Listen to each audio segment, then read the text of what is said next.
Whoopsies. We'll get the scuff out of the way here early, chat. I must have hit something. Nope. Nope. There we are. Okay. I keep forgetting. I'm so used to using my number pad on my keyboard, but I also have that assigned to my toggles for my VTuber model. Oops. It happens. Anyway, from Castle Rexworth and the Rexworth Estates, I bid you good morning, good afternoon, good evening, whatever you are, whenever you are. My name is Rexworth, Lord Rexworth. And I welcome you to yet another impromptu stream for this Wednesday, the 26th of November 2025. Happy to see you. Happy to see you, Jade. Welcome in. Welcome in, everybody. Do make sure that you're following me across all platforms. There's the links there in the Twitch chat, if those of you who happen to be watching over on Twitch. Website is lordrexworth.com, lordrexworth.com. That's where you find everything. Pinned to the Twitch chat. Do make sure that you're following me over on Kick, kick.com/lordrexworth, kick.com/lordrexworth. And also, you can go to lordrexworth.com, find a link to the Rumble page. Give me a follow over there, because you may be noticing some fresh content that's been uploaded to the Rumble page. And that content has not been made available yet on YouTube. So publishing things a little bit earlier over on Rumble to incentivize people to follow over there. But you will still see it eventually over on YouTube. So, little incentive for everybody. But do make sure you follow me across all platforms because, you know, Twitch is a dumpster fire these days. I saw somebody post that they're now offering a $5,000 option to gift 1,000 subs. And someone joked, must be Dan Clancy's way of trying to afford more bottle service girls or something to that effect. Well, yeah, Twitch continues to be a dumpster fire. Not really much of a future over there. And I'm happy to see growth occurring, well, anywhere really, but especially on Kick. It's a good platform. It seems to have taken the best of Twitch without all the nonsense, and seems to be getting better by the day. And then, of course, there's Rumble, which is also making continuous improvements. And chance to be a big fish in a small pond over there. There's not too many VTubers on Rumble. The ones in particular that we know of, probably the better-known ones that I know. There's Confused Coast, there's Zatrist, there's Amalgamite. I think even, I think Jester, Gregorian Gangster, does streams over there, but I know they also do on Kick. Anyways, lots of people making the move over to Kick these days. That's exactly what we're doing. Slowly but surely migrating everything over to Kick and to other platforms. Because Twitch and YouTube, let's just face it, they're part of the mainstream now. And Twitch has made it clear that they do not like VTubers at all. They will apply all sorts of double standards to them that they would never do to flesh streamers. And YouTube, well, they're starting to abandon, or they have been in the process of abandoning, what put them on the map in the first place. They want to court Hollywood. And apparently Hollywood wants to court them as well. So they have just said, yeah, you know what? Fuck the independent content creator.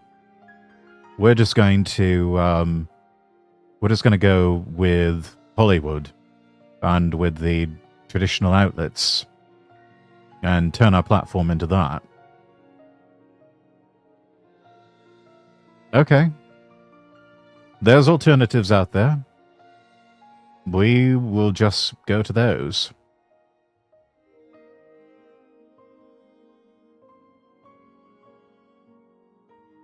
There's Rumble. There's Kick. There's TikTok, if that's your thing. There's Odyssey. Trovo. We've still got choices out there, chat. Even though there's people out there that would love to blackpill and doom post about how it's so over. It's not. There's still places where independent content creators can express themselves and express themselves freely. Not have to worry about censorious tyrants at some giant mega corporation trying to forcibly downvote or suppress your videos in the algorithm because they don't like what you're saying and they're going to use more brand risk and more advertisers as an excuse and a pretext. Which, make no mistake, that's exactly what it is. The advertisers could care less. I really think they could care less. I've never believed in the concept of brand risk or that advertisers are these cagey, hypersensitive lot. They really don't care. All they are concerned with is whether or not people are buying product.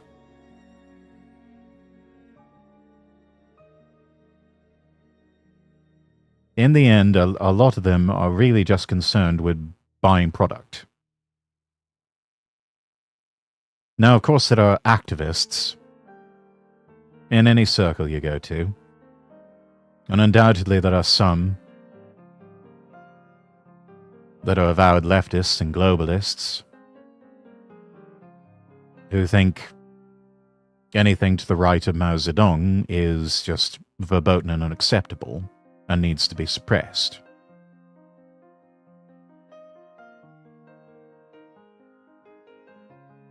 But I think by and large, most advertisers just want to get their word out, want to get the name out there, and they want to sell product.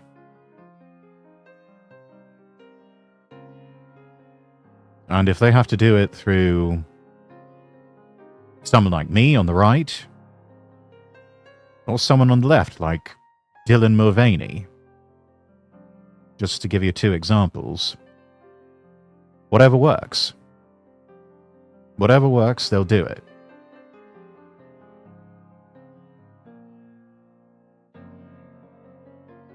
Anyways, enough yapping about state of the industry. Let's get into some reacts and some newsies, yeah?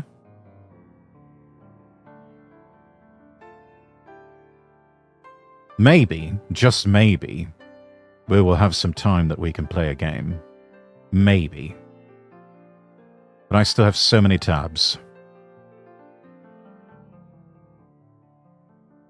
I think I closed out a lot, and I may end up closing out a lot more just because I don't know if we're going to get to all. I doubt we'll be able to get to all of these.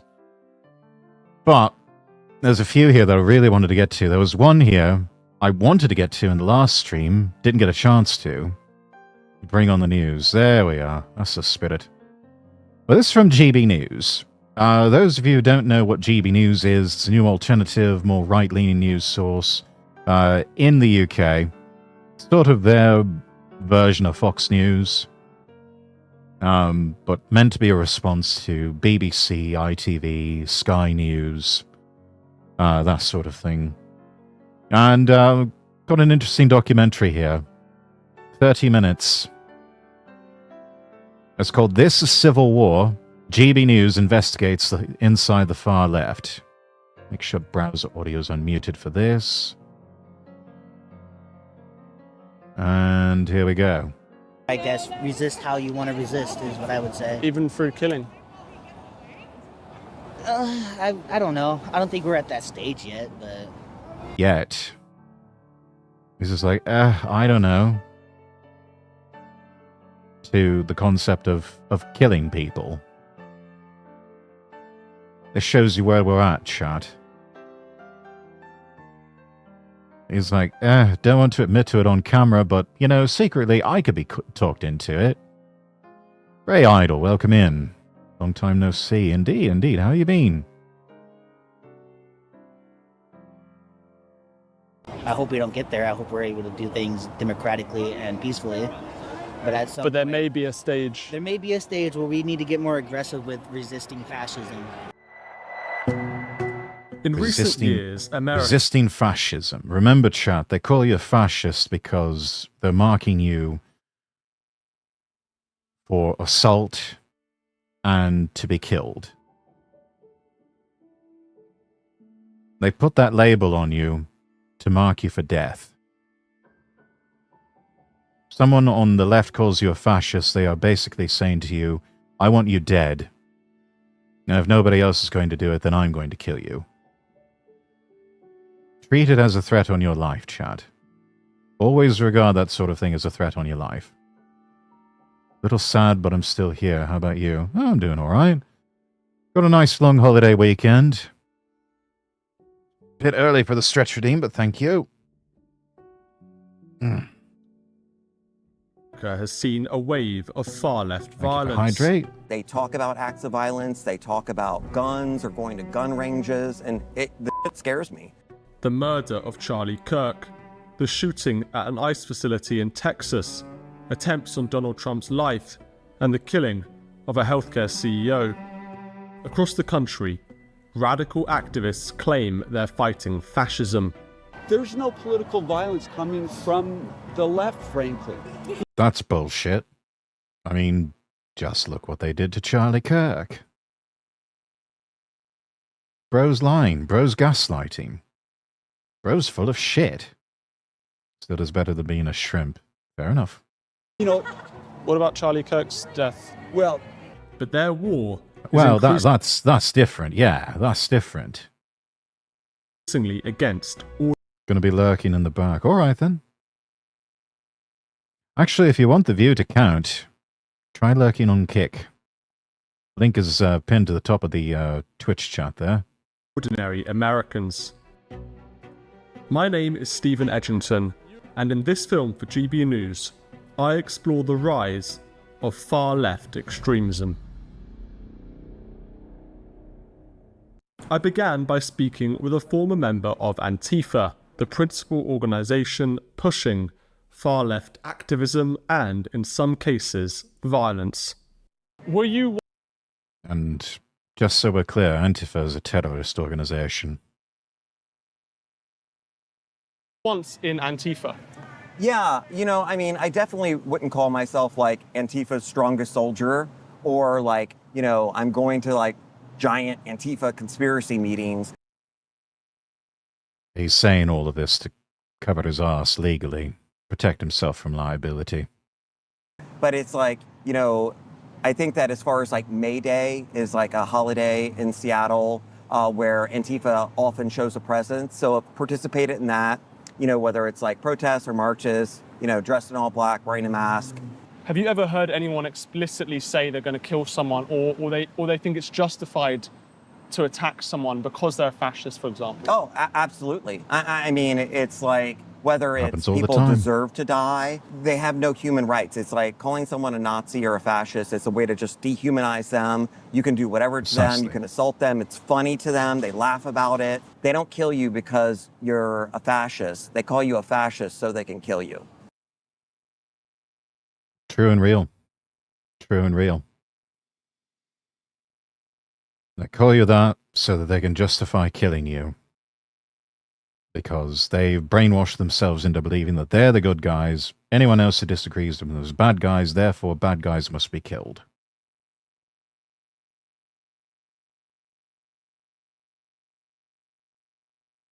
It's just a way to dehumanize people and threaten them. Originally... Sam Hyde quote remains evergreen on that. Do not forget that these people want you broke, dead, your kids raped and brainwashed, and they think it's funny.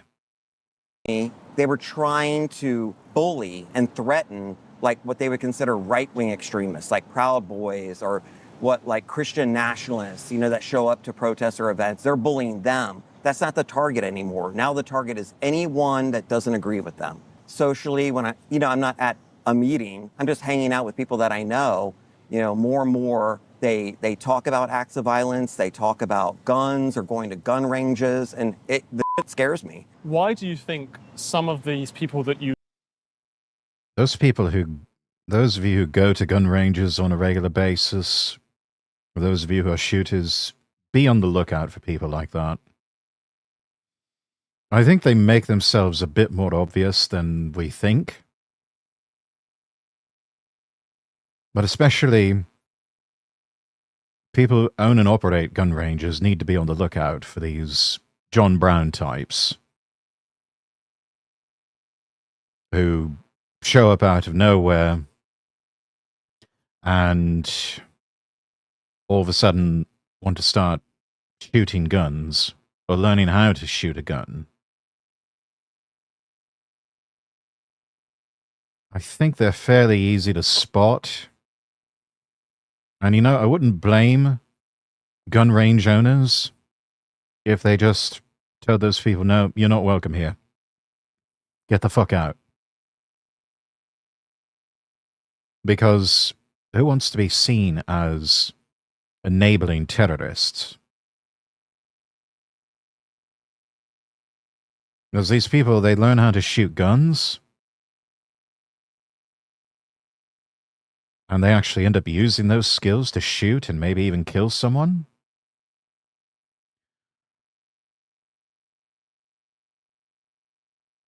Nothing's really going to happen to them. I think most of them will probably get away with it because that's just the way our system is set up these days, because we have not purged the institutions of leftists and activists. But at the very least, if you are someone who owns a gun range, and these sorts of people come in and train using your range, that's going to be on your conscience. I don't know if you really want that. So we need to be scoping out these people and basically telling them, we reserve the right to refuse service to anyone. Get the fuck out. Joe, welcome in. What's on the menu today? We are looking at a GB News documentary, Inside the Far Left. Maybe it's like the gay wedding cake situation where you can't deny customers. I think you can. I think people are going to be a bit more hesitant to push back against a gun range, a place where guns are sold. Those are the types of people that you don't really want to fuck with. But even if you have to make something up, make up some sort of pretense, or just claim it's a safety issue. It's like you're holding a weapon in an unsafe manner. Just it's any tiny little thing that you can nitpick and just say, nope, get out. We don't feel safe with you here.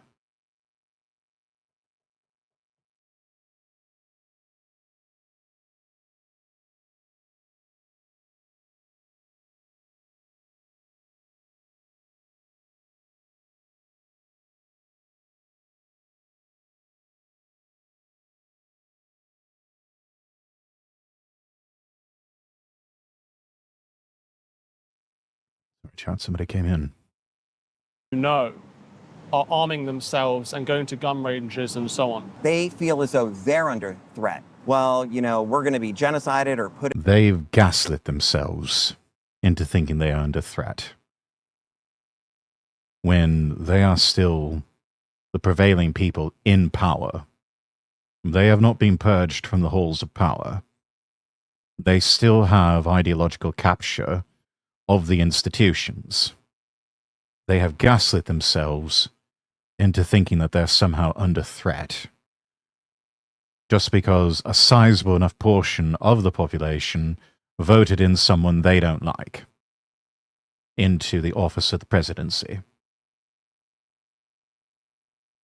Surprised anyone is covering this end of the extremist spectrum. I'm surprised myself, but this is refreshing, and yeah, props to Stephen Edgerton here.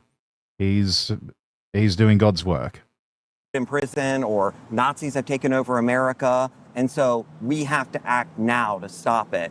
That kind of rhetoric and those ideas, do you feel that it's kind of like a radicalization or Yes. self-radicalization, almost akin to, let's say, an Islamist group?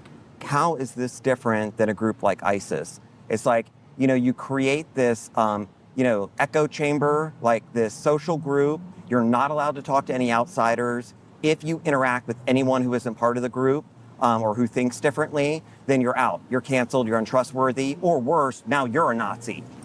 That's cult-like behavior. I mean, it's a classic definition of cult behavior. Do you worry that some of the rhetoric coming from senior Democrats and some of the media describing Donald Trump as a Nazi, describing the Republicans as fascists, is radicalizing some people towards the kind of violence that you're talking about? That is what caused it.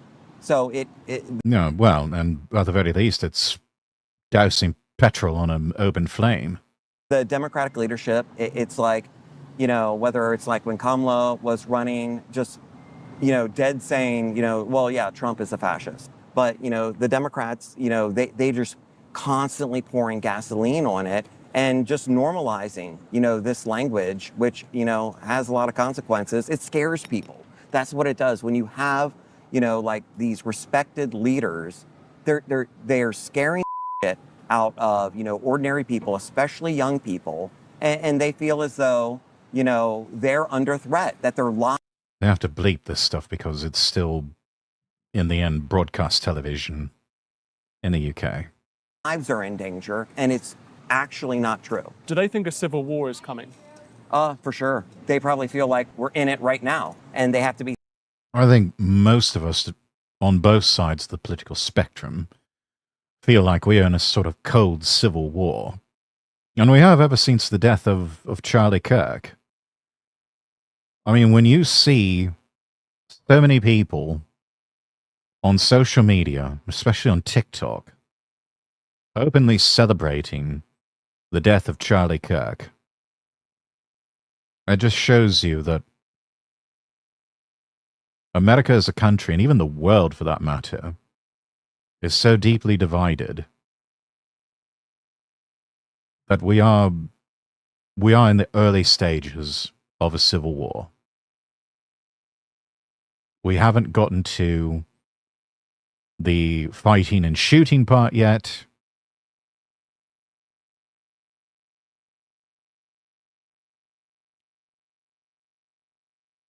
But it's coming. It's coming. I really don't think there's much that any of us can do about it. It seems to be the way the wheel of history is inevitably turning.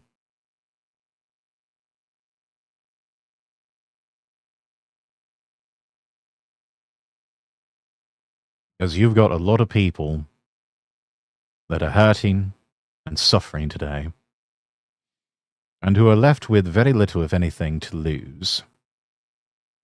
And when you put enough people in a position like that, civil unrest, violence, it all becomes inevitable. It's like that meme where the lefty pushes the guy and the right pick him up. Yeah.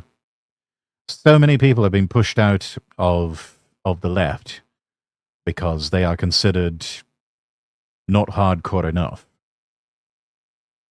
And meanwhile, we've got big tentism over on the right, to the point where we are letting in agent saboteurs and controlled opposition. I'm fine if people have the revelation that, yeah, you know what? Maybe we need to take a look at the arguments and take a look at what people on the right are saying, because you know what? It's actually making a damn sight more bit of sense than anything on the left. Or hey, you know what? Maybe there's some good points from both sides of the spectrum, and a sort of third way is needed. Even that I can understand.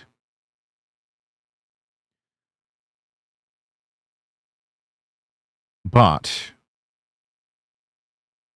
what I personally will not tolerate It's people going in and actively acting like saboteurs, trying to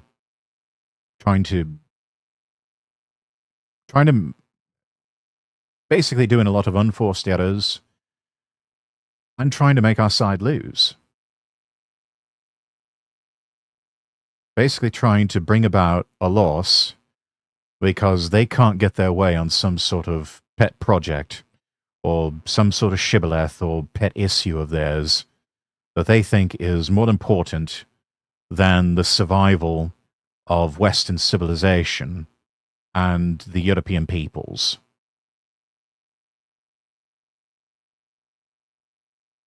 Battle lines were visible by the pronouns, flags, and symbols in the bios. Yes. People who put so many flags and pronouns in bios and all these fucking symbols and everything.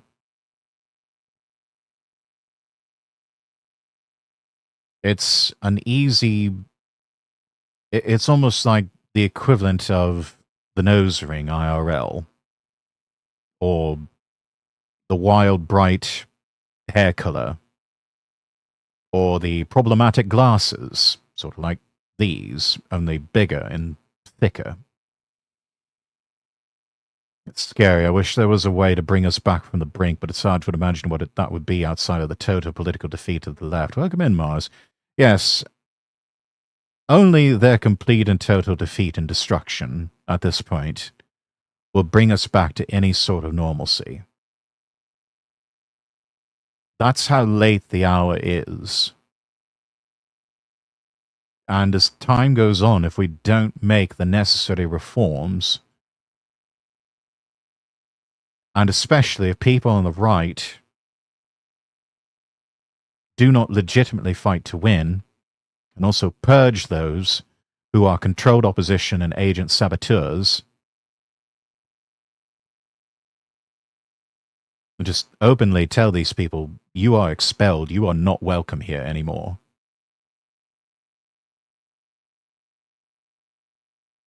And just hound and harass them out of polite society.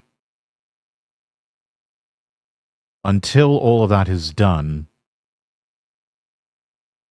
the left will continue to maintain their power, they will even gain ground, and we will lose.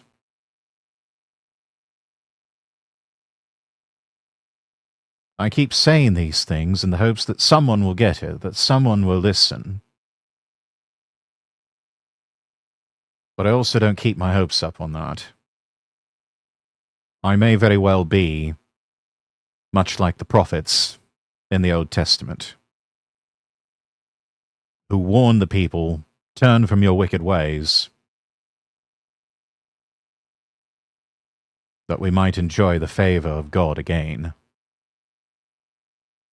But we know what happened to a lot of those prophets. Many of them were ignored, many of them were persecuted, and many of them met very violent deaths because the people did not want to listen to them, and eventually the people forcibly silenced them.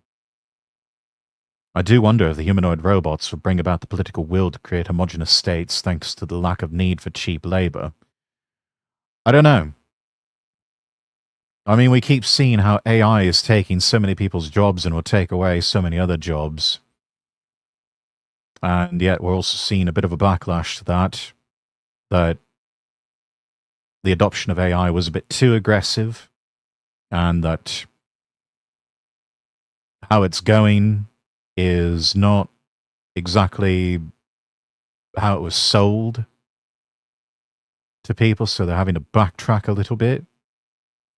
But as we'll see, I've got some tabs about the absolute state of the hiring process and the job market, at least in the United States.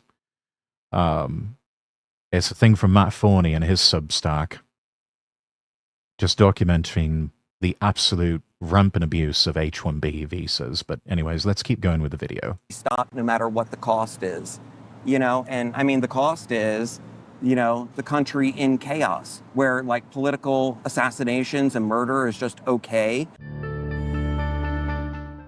In Portland, Oregon, The city's ice facility has faced nightly protests and riots for months. There, I met an independent journalist to show me what's happening on the ground. Great to meet you. Hi. I'm Stephen. Chelly Chelly. Bufarash. Honey I go by Badger Honey Mum. Badger Mom on X. Okay, so we're here outside the ice building, and you've done a lot of reporting here. Should we go and have a look and Yes, see I what's think we happening? should go check it out. So they've written this slogan, "Look up and see American Gestapo." Yes. Go ahead. And fascists. I mean, this is the kind of language that they're using. Oh, yes. They absolutely compare ICE agents and anybody that opposes them to the Gestapo. And do you think that that kind of language around fascism and Nazis and Gestapo, does that lead to the violence? Because if that really absolutely. is true, then that justifies killing them in a way. Yes. Oh, no, it absolutely. That's the purpose of the language. And you can see it in the crowd. I walked up last Saturday, and I have to have a bodyguard or I can't do this work anymore. I've been assaulted several times. When we walked up, someone got on a megaphone and said about me to this crowd of 100 people, "There's a right-wing agitator. She's a Nazi." And the whole mood of the crowd became sinister. And Wow. I immediately had to walk out in a way to just kind of calm that down. Kill pigs. Yeah. Explicitly violent. Yes. And they... Typical anti-police rhetoric that you find on the left, and you have for well over 50 years. Referring to the cops as pigs, and saying it's okay to kill police. The same sort of people who will advocate for defunding the police.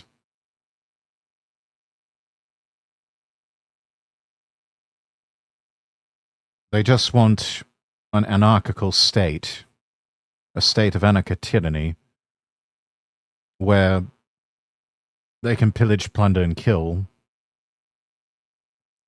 anyone who disagrees with them, any of their political enemies.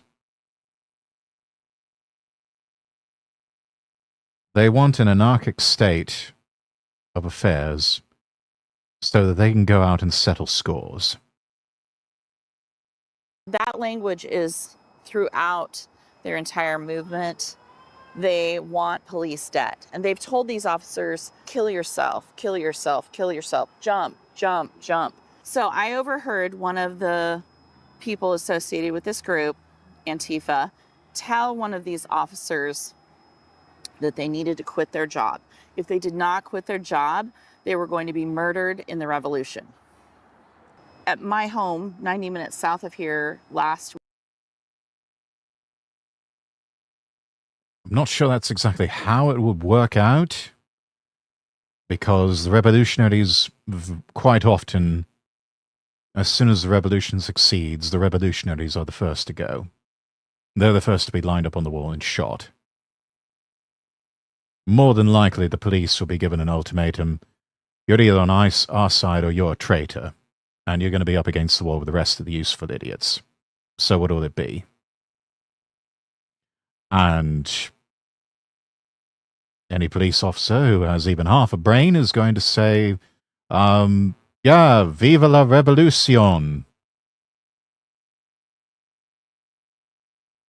We have new lords and masters now. Yay.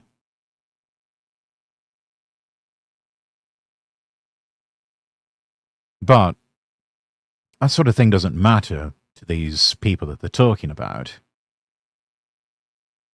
It's just... it's a threat. It's a threat. It is, stand down, let us humiliate you, and let us do whatever we want, or we will kill you. I remember seeing a clip that Kershaw found about the speech manipulation that communists were using in America, even before World War II ended.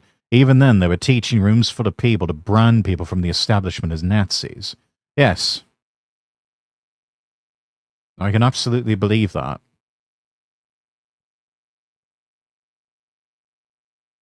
The Nazi moniker has been so dragged through the mud, so poisoned as a brand. It is a word that has almost been and label that has almost been imbued with mystical powers. Especially when you take entire populations and arse blast them with propaganda throughout world wars and even afterwards, as they attempt to mold and shape narratives and craft history to fit those narratives.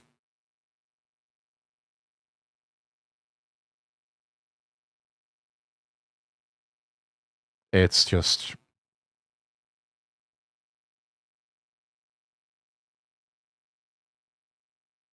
it's incredible. Looking back, just how much propaganda that is out there. I'm glad that we have at least a momentary respite where free speech is allowed to flourish.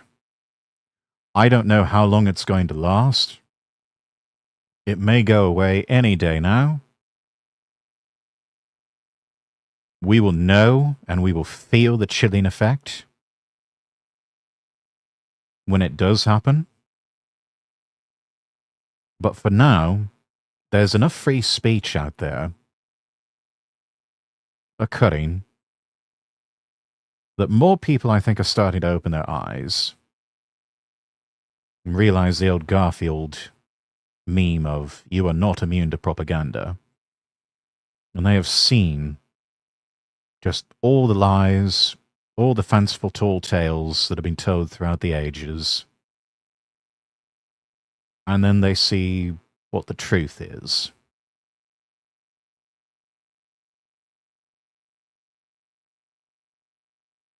Miku in shambles right now. EU digital currency is being pushed hard now. It's scary. Yes. You see it also in the United Kingdom. I saw it myself. I was there around the same time last year. I was in the UK. Never once did I have to go get cash for anything. I used credit cards and debit cards for the entire duration of my trip.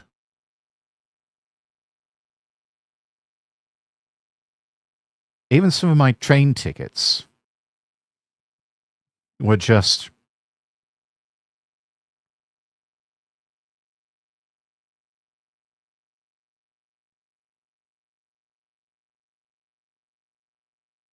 streamer brain. I can't remember the name of the little square with the dots, but it was the type of barcode that you just put your phone up to a scanner, scans it, lets you through, and I was able to get on the Azuma LNER and ride that. But QR code, thank you, Joe. Sorry, again, streamer brain. Yeah, QR code. And I was able to use that and ride the Azuma between Edinburgh and London with a stop off in York.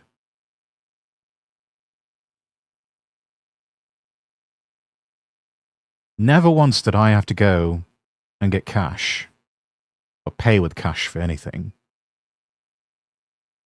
I mean, everything from stops I made at Marks and Spencer or Tesco, or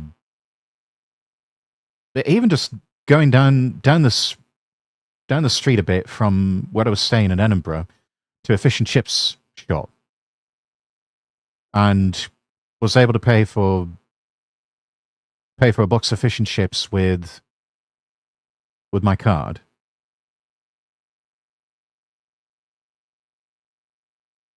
I remember that, and I was just... it's stark difference to when I was in Japan, where there were some places that they wouldn't take cards. I particularly remember a few shops at the Asakusa Shrine, the one with the big red lantern. A few of them, they didn't take cards. I had to use cash.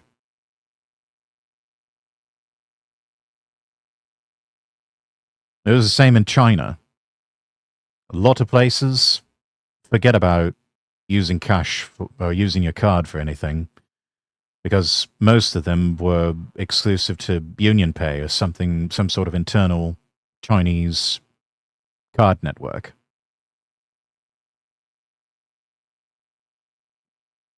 Didn't take Visa, they didn't take MasterCard, certainly didn't take American Express. No, it was all cash. It was astonishing how quickly it happened here in Ireland, too. People got used to using cards to order home food delivery because the drivers were afraid to even touch cash. All contactless all the time. Yeah, you carry any sort of amount of cash on you. In Ireland, in the UK, in a lot of Western European cities, you're a target. You're a target for pickpockets, you're a target for thieves, you're a target for people who just assault you in the street, take your wallet, take your watch, take your possessions from you, steal your phone. It's all just a giant racket now. Damien DeMoore, welcome in. Oh, the man with the alluring voice is on. Indeed I am. Indeed I am. Week, somebody left 4 caltrops in my driveway. And those, for anybody that doesn't know, they're rebar, kind of look like a jack. They're giant, and they're made to puncture tires. So this one up here says, I want you to kill Nazis. That one's a bit ironic. I'm told that this is some sort of... I don't know if he's a comic book animated character or a video game character, but was reactivated after being dormant for a long time. The enemies that he fought, long gone, but he just can't break out of that programming. He's stuck in that program cycle, and now sees the old, long-vanquished enemies everywhere. I'm sure, chat, you probably know more about this than I do, but that's the basic gist of what I know about that character. Yeah, Liberty Prime from Fallout 3. Funny how you sometimes see homeless people with card readers. I mean, if you know where to get them, you can order them online, and probably even order them through Amazon and have them delivered to the Amazon special Amazon mailboxes. They've got those everywhere. The lockers. It's become a worldwide thing in a lot of major cities.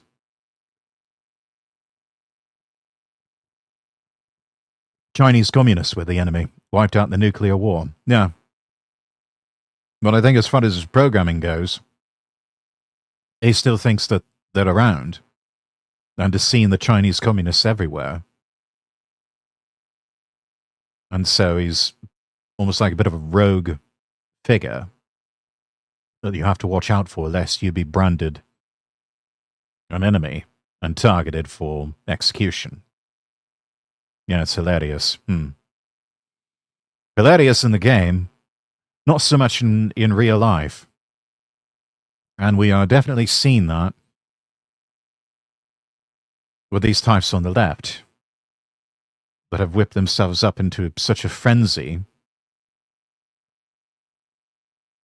that they see Nazis, a long since vanquished enemy. They see them everywhere. Anglo, welcome in. Hi, Rex. Just got back from playing snooker with my mates. Oh, how'd it go? Did you win, son? What's the topic? We are looking at a GB News documentary here, investigating Antifa and the far left. On a side note, we're getting a Kill Bill short film thanks to Fortnite. Wow. Fortnite actually producing something good for the change. Literally assaulted the US government and calls them communists while doing it at the behest of a bunch of hippies. Yes, I believe they call that being a useful idiot. Yes.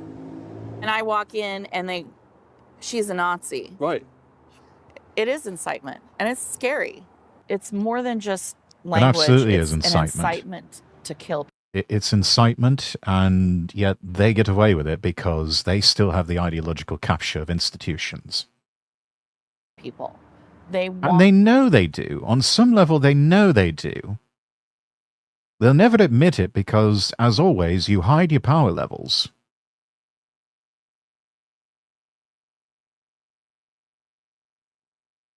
If you have to go around boasting how powerful you are, you're probably not all that powerful. somebody to die. And they have killed someone on the streets of Portland a few years ago that was a Trump supporter. Somebody shot him in cold blood, and they celebrated it. They're hoping for something like that.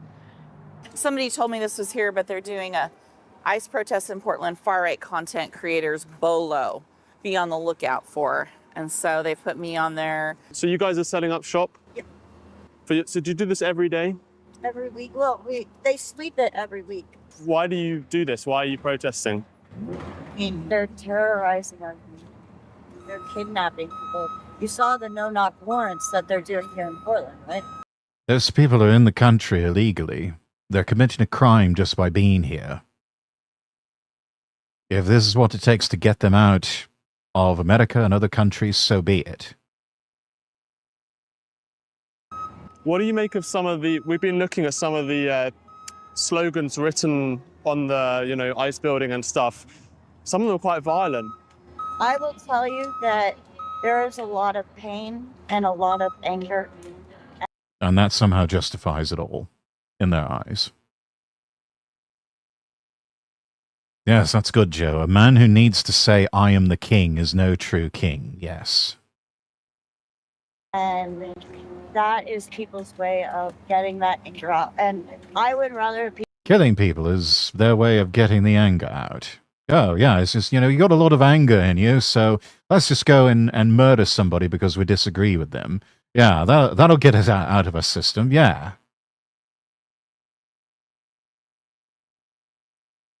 Vivian, welcome in. Well, look who's live, yes.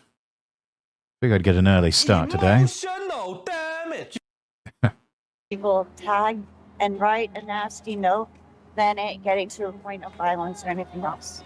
There has been obviously attacks on ICE officers, people being killed. No. There have been. I mean, Yes, there has been. Stop fucking lying. Stop fucking lying, you cunt. Not here in Portland. not here. Yeah, across the country. So that kind of slogan, do you think? When you are the Gestapo coming in and terrorizing the community, That makes it okay in their eyes. When you start doing things that we think make you the Gestapo and we call you the Gestapo, that makes you a target, and that means it's justified that you be hurt or killed. That's what they're saying. These people are absolutely disgusting monsters. And they all just need to be rounded up along with the illegal aliens, and just, this lot can be shipped off to Guantanamo or someplace. mass thugs kidnapping people, what do you expect the community to do? Just remember, lady, turnabout is fair play. Don't be surprised if some right-wing radicals start justifying their behavior towards you and your lot in the same way. Amazing to see light being shown on this in a mainstream documentary. I mean, somebody's got to do it. I'm glad it's someone. I'm glad it's GB News. Anyone, literally anyone, at this point. This needs to be shown to the entire world, the absolute madness and evil that we're dealing with. Yet another boomer who wants more foreign workforce, legal or illegal, and foreign numbers to pump up the prices of their properties. Honestly, the woman looks like she's homeless. She looks like just has absolutely nothing better to do. And I wouldn't be surprised if she were a paid protester even. Monsters at least have a logic we can understand. These people do not. Yeah, they are truly brainwashed. Truly brainwashed denizens of the ungodly. So why don't you show us where you were assaulted here outside the ICE building? Okay, there was a woman that walked up to me and had a huge sign, and she put it this close to my face. And I won't tolerate that anymore because I can't see what's happening. And it's often a precursor to an attack. So I just pulled the sign down and away and sidestepped. And she jumped me. She went around behind me and was punching me in the head repeatedly. Get it out of my face now.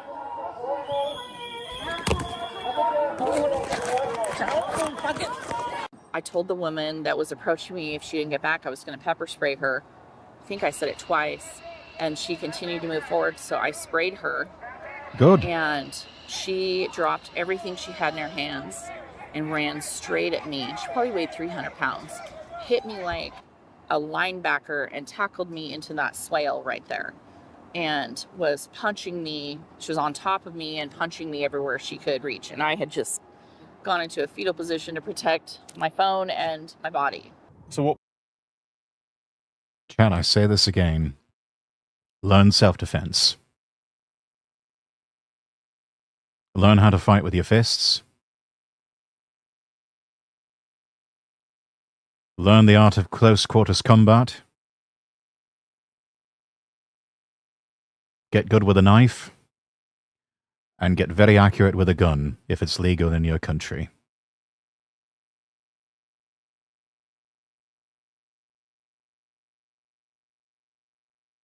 I imagine she went out that day thinking none of this would happen to her. And it did. Don't think it can't happen to you. What are we about to see then? Where are you taking us? Well, if it's still there, when I was driving into town the other day, I came down this road, my old neighborhood, and there was graffiti out here in an area that looked like it was getting ready to have construction done on it. And it said something about ICE and killing Trump supporters. Wow. Okay. Yeah. Kill ICE now. It's more than just slogans and it's more than just graffiti, chat. This is what they intend to do. And it is just a matter of time before someone shows up to these protests with a gun or other deadly weapon and they kill an ICE agent. Or several. This is what we're dealing with. The hour is late. Recognize where we are. This is what caught my eye yesterday when I was driving into the city was kill ICE now. There are Federal Protective Service officers and ICE officers that have been targeted in this neighborhood with their home addresses exposed. So if I were them, this would frighten me. Obviously, there's this sign here that says "Kidnap ICE, F MAGA." Mm-hmm. Again, kind of violent rhetoric. Is this usual around the city, seeing these kind of signs? It's definitely more usual now, and we are far from ICE and far from downtown. This is a working class neighborhood. That's at least one of the places where they want the revolution to begin. Not even the Bolsheviks were this promotionally violent. Well, the Bolsheviks didn't have ideological capture of the institutions when they had their revolution. They didn't have an entire bureaucratic structure prepared to defend them and to look the other way on so many things. That's the big difference between now and then. There's a lot of homelessness in Portland. Yes, a lot. This area in particular is kind of an area where they gather because there's a lot of services in this area, from nonprofits to things that the city provides. Easy prey for recruitment by these left-wing terrorist organizations. Give them a bit of pocket money and say, here, go do a violence. Closest example I can think of is the Spanish anarchist, or CNT, which you know about if you were listening to the Spain podcast on Spotify you mentioned. Well, that was actually an audiobook about the history of the Spanish Civil War. I'm still not done with that. But yes, I do know what you're talking about, Anglo. And I believe they had at least some ideological capture, or at least fellow travelers within institutions of power. They had had some time to build that up. Though ultimately it all got crushed by Franco and by the military. Trouble is, as other people pointed out, Franco never secured his gains. He kept a tight lid on things when he was alive, but he failed to make sure that everything had been purged and that no vacuum had been left in place.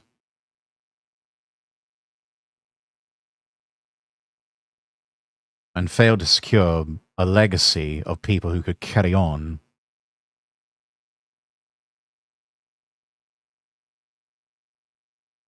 and keep Spain pure and clean from all the communist scum. And so what happened? They'll swoop back in, began to propagandize, gaslight, and ass blast people with propaganda about how, oh my God, Franco was so bad, Franco was so awful, blah, blah, blah. When in reality, it was the best thing that could have happened to Spain. May Days 1937, anarchists mass murdered fellow Republicans, generals specifically because they were not revolutionary enough. Yes, and now we're starting to see a lot of people falling away from the left of the political spectrum because they have just gone absolutely batshit insane. Does this in any way connect with the kind of far left stuff that we've been talking about earlier? So the policies that the far left pushes, and it's the same people down there at the ICE building, they're all connected, and along with some of the people that have been elected to city council are the making drugs not illegal anymore. It's the prison abolitionist crowd. This is their world. I'm just really overwhelmed by how bad this is. Like, I have seen it worse, but just to see... It's trouble. All of this in the background, this is just trouble. You see this sort of situation, you walk anywhere near it, and all of a sudden your guard is up. Your fight or flight instinct kicks in. Because you don't know if these people are tweaking out on drugs or what. And at any moment, one of them could just see you, snap, and just run up to you and start attacking you with the intent to kill you.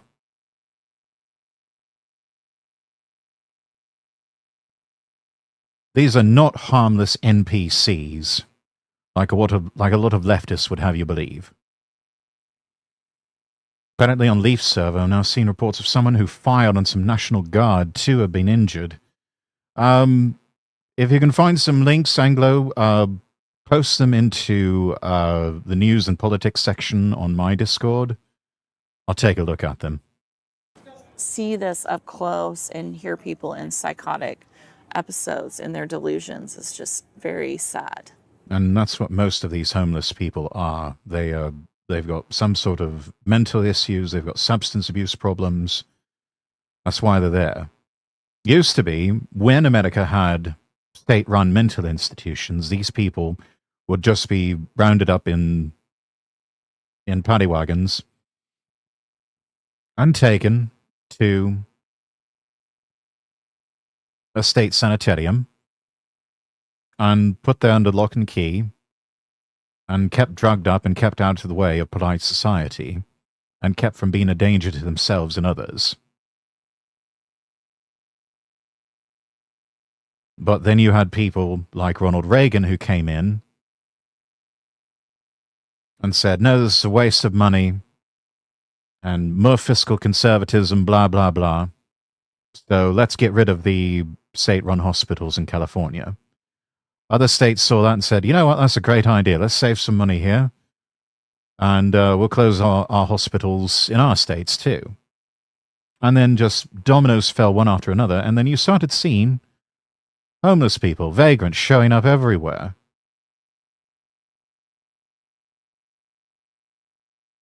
Posing a danger to themselves and to others.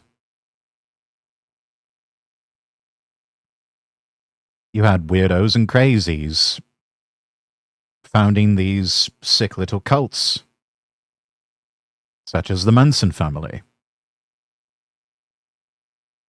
And so you just had this long-running reign of terror and violence until finally, in the 80s and 90s,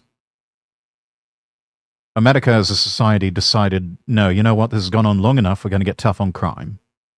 And they did. That's how you had things like the three strikes policies.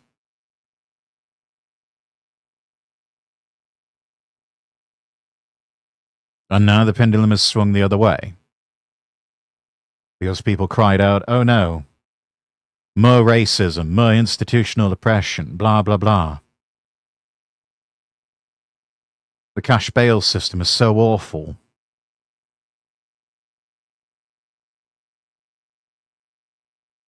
We need to be rehabilitating people who are never going to be rehabilitated, but we need to rehabilitate them anyway to signal our virtue to everybody and, you know, let everybody know just how virtuous and how such good people we are.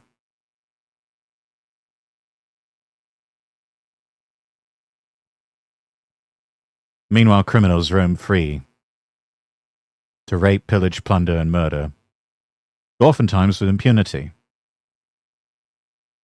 Multiple times. Over and over. Most recently, woman on a public transit system set on fire. Her attacker had at least 49 priors. I believe Alina Zarutska's murderer.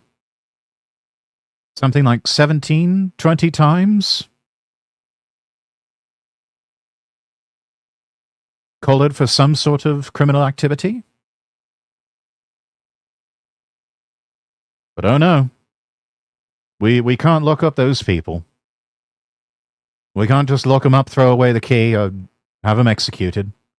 Because oh no, that would be racist, don't you know? Fox was first on YouTube to post something about it. Twitter was faster, obviously. Find some tweets for you too. Thank you, Anglo. We'll take a look at it after this one. So what time is it? Okay, we should go in there. Next, Honey Badger took me to court to speak with a young lady who was arrested for a hate crime. So it's been dropped? Kind of. Okay. They're not going to move forward with it now. But they're like, we could for the next 2 or 3 years. I don't think they're going to. We just came from the courthouse and you've been in a bit of trouble. Can you explain why? So on October 18th, I was exercising my First Amendment right and protesting down at the ICE facility and was accosted and harassed and assaulted by a man in a dress.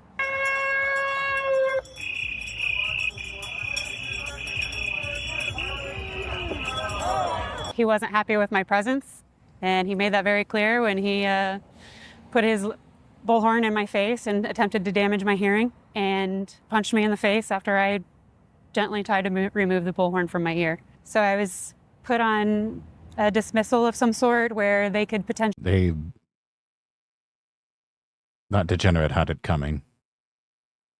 And honestly, he deserved a lot worse. Let's just be fucking real. He deserved a lot worse than a boop on the nose.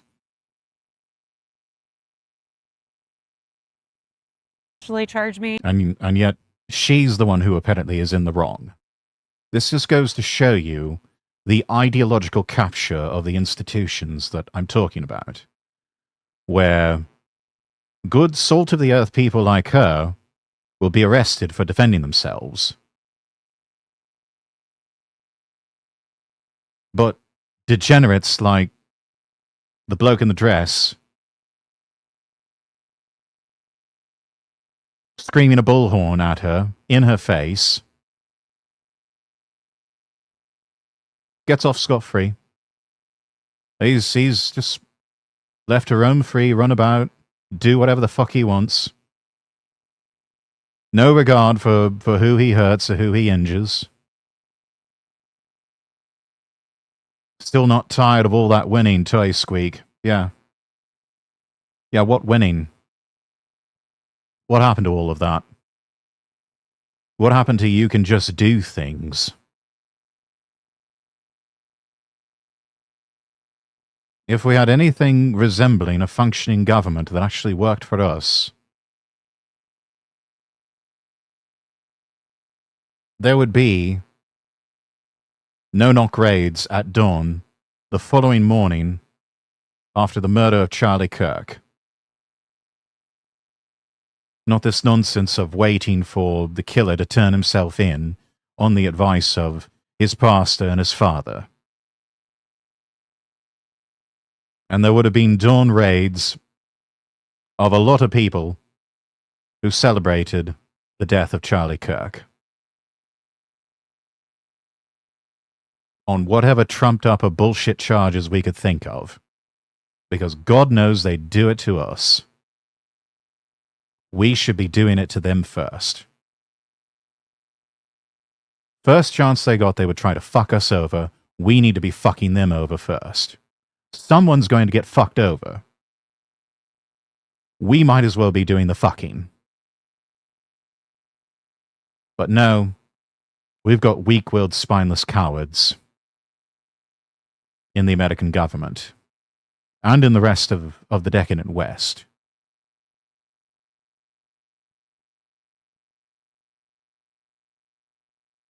None of them have the balls to do any of these things, to do what must be done, to purge our society of these menaces. No one has what it takes. No one has the courage. And so, you know what? We're going to keep losing. The people will see this, and they're not going to turn out like they did this same time last year. They're not going to do that for these people anymore. And so what's going to happen? Midterm shift. Legacy media is going to gaslight everybody and claim, oh, this is the shift, and you know, people don't really buy into all that MAGA bullshit. We're on the right side of history. Registered trademark, copyright, all rights reserved. This is a great victory for our democracy. Registered trademark, copyright, all rights reserved. You watch, it's going to happen.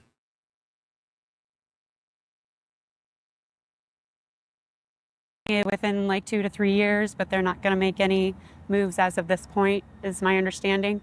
Yeah, they're keeping it in their back pocket. To where if you do try anything else, they'll trot that back out again.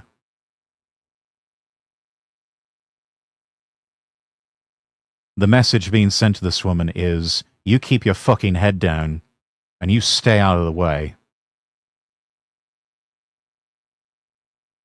And you do it in this 2 to 3 year window. Otherwise, we will bury you. What were they saying you were doing? Like, why are you in court today? Harassment and bias crime too, yes. Yeah. So a bias crime is sort of like a hate crime, is that right? Because I've never heard of this bias crime. Yeah, thing. so when I was in jail, I asked many times what it was, what's going on, and finally at around 10:20, when they were taking my mugshots and my fingerprints, I asked I believe it was a jailer of some sort, what my charges were, and he told me, and I asked him to explain what bias crime 2 is. And he essentially told me, if you were to walk up to me, call me the N-word, and then hit me in the face with a brick, that's your charge. But it was obviously something to do with the fact that this bloke... It's total bullshit. She didn't do anything like that. It's just because she defended herself against an obvious degenerate, some fucking nonsense address,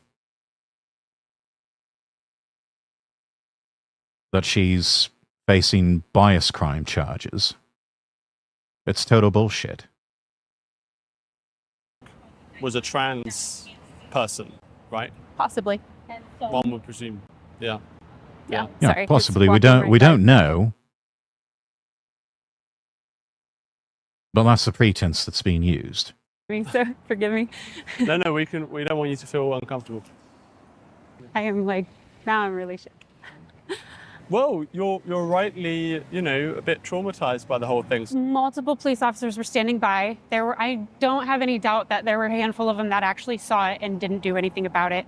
Yeah, that's another thing too. You go to these protests and the police, they don't do a fucking thing.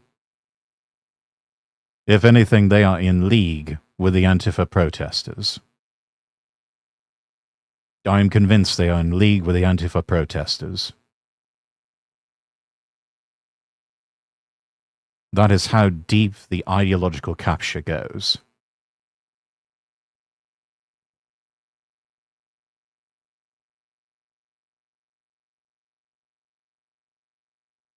It's certainly that way in the UK.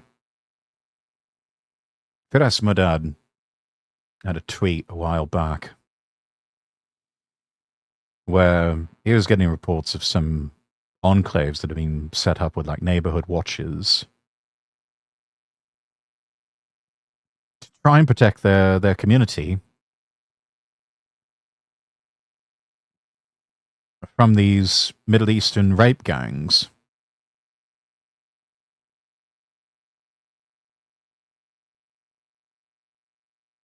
And as time goes on, you're going to start seeing that. Much more of that. Not just in the UK, but in other parts of the world. People setting up what appear to be neighborhood watch programs, but are really just enclave militias to try and protect themselves from an increasingly dangerous environment in their communities, in their suburbs, probably even out in the countryside. But they're not just going to be going up against rape gangs and gangsters and common petty criminals. It will get to the point where they're going to be facing off against their own government. Because the government, in what appears to be so prideful, but they're like, we can't do anything to protect you, but by God, if you try to protect yourself, we will put you in jail, or we'll just kill you.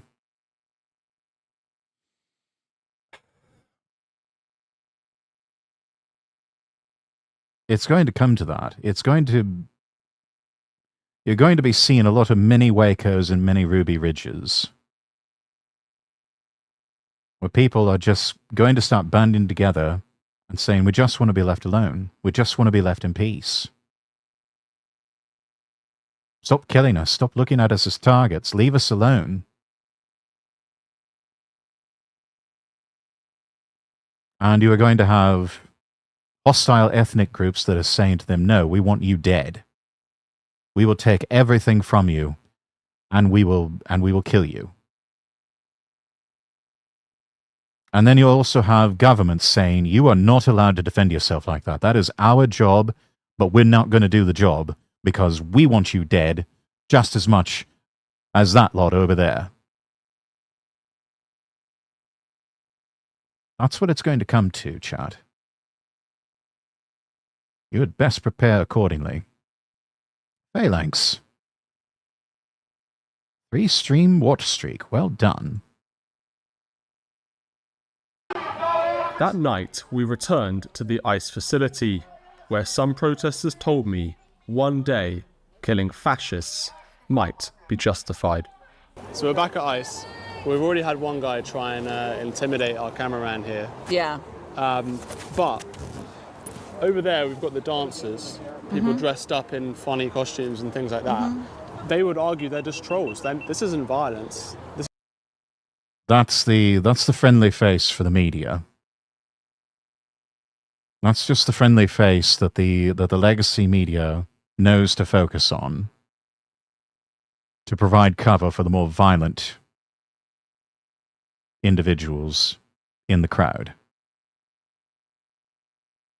Government, we decide who lives and dies. You won the lottery for dying. Yeah.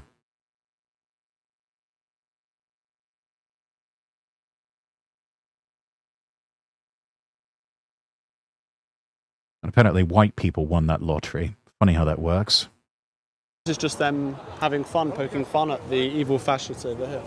I would say that's their propaganda that they're manufacturing so they can say, look, we're just having a dance party.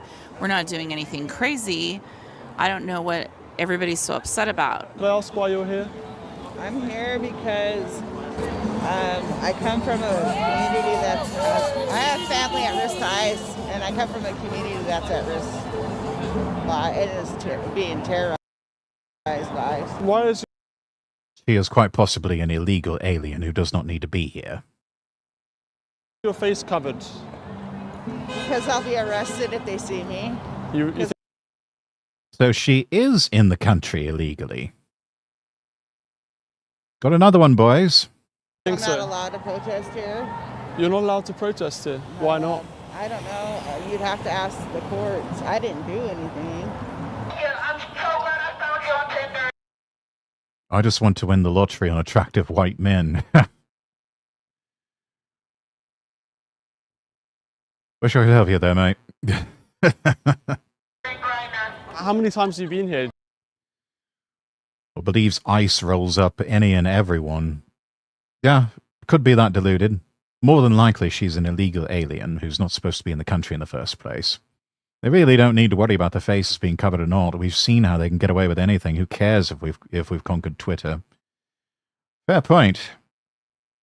And there are some people who have the courage to just operate out openly without a mask or anything.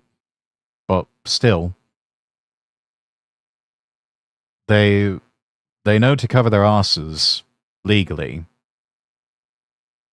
As long as they wear the mask, people can...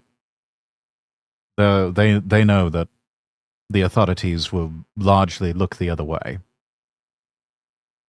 Doing it unmasked, though, you've got some sort of... You've basically identified yourself publicly, and they can't look the other way on that. Saw a headline that 4 U.S. citizens were detained by ICE in Oregon. This is what happens when you disrupt their operations. Honestly, 4 is rookie numbers. Got to get those numbers up. Do you come here often? I do. I come here. I've been out here since early June, like since the 3rd. We've seen lots of signs calling ICE fascists around here. Not signs, but graffiti and things like that. Yeah. And there's also a couple signs we've seen that said, like, kill ICE, kill fascists. What do you make of that? I mean, to each their own. Some people like... To each their own is what he says. To each his own. He's too cowardly to engage in actual violence against ICE officers, but he sees somebody else maiming and killing an ICE officer, he's going to look the other way or provide some sort of cover. To be very vocal about their displeasure for fascism, and well, it's on the rise. We are in the midst of a fascist takeover. So I guess resist how you want to resist is what I would say. Even through killing? I don't know. I don't think we're at that stage yet, but I hope we don't get there. I hope we're able to do things democratically and peacefully. These people have no idea what a fascist takeover even looks like. I don't think anybody has any idea what a fascist takeover looks like. And I don't know if we ever will because, again, everyone's just been so ass blasted with propaganda and programmed from young ages that fascism bad and anything we don't like or anything that the establishment doesn't like is fascist. Therefore, fascist bad. Therefore, kill fascist.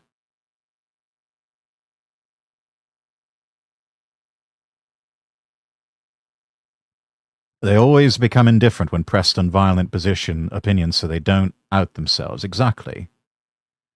Though, I mean, look at this face.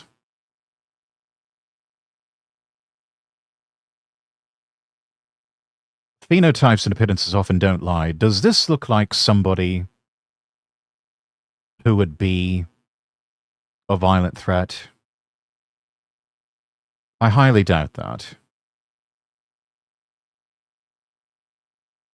This is the sort of chap that you slam a gun into his hands and say, cover me, and he's just going to run away and drop the gun on the way. Never mind they call everything fascist. I despise absolutely everything authoritarian, but even using effective power, which doesn't describe themselves as socialist, is now fascist. I call stolen valor. But at some But there point, may be a stage. There may be a stage where we need to get more aggressive with resisting fascism and the rise of it. Yeah. What does that I mean, listen to that voice, too.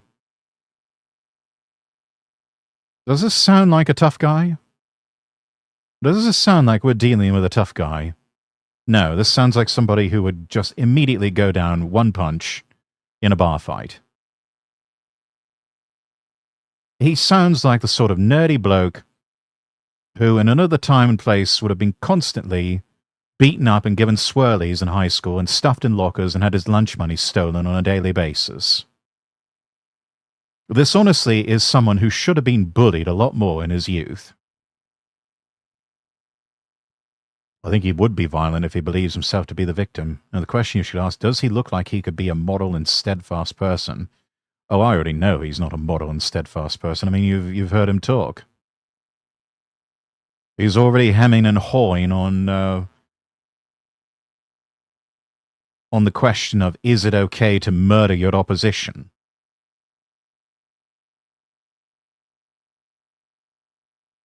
Till the violence gets uneven. Look like? I couldn't tell you. I'm here peacefully. So that's my take on it. What would mean we get to that stage where you need to use violence to achieve your goals?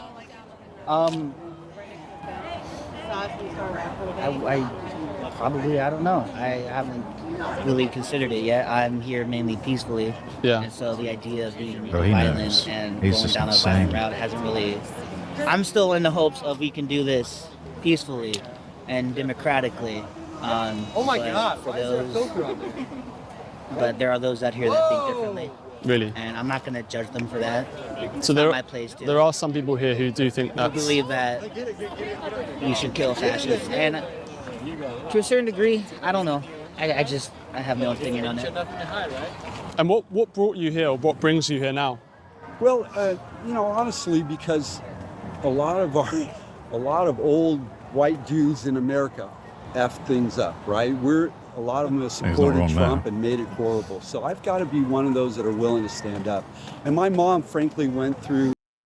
Guy would crumble if someone bows up on him and isn't scared or prepared to throw down, yeah. She was born in Berlin and went through World War II.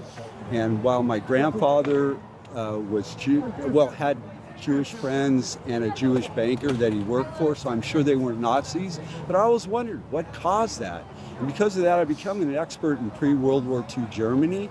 And Trump looks scarily, eerily... He's become the meme chat. He's like, I'm somewhat of an expert on history myself. I doubt this guy's story. Yeah, no, it sounds like complete bullshit.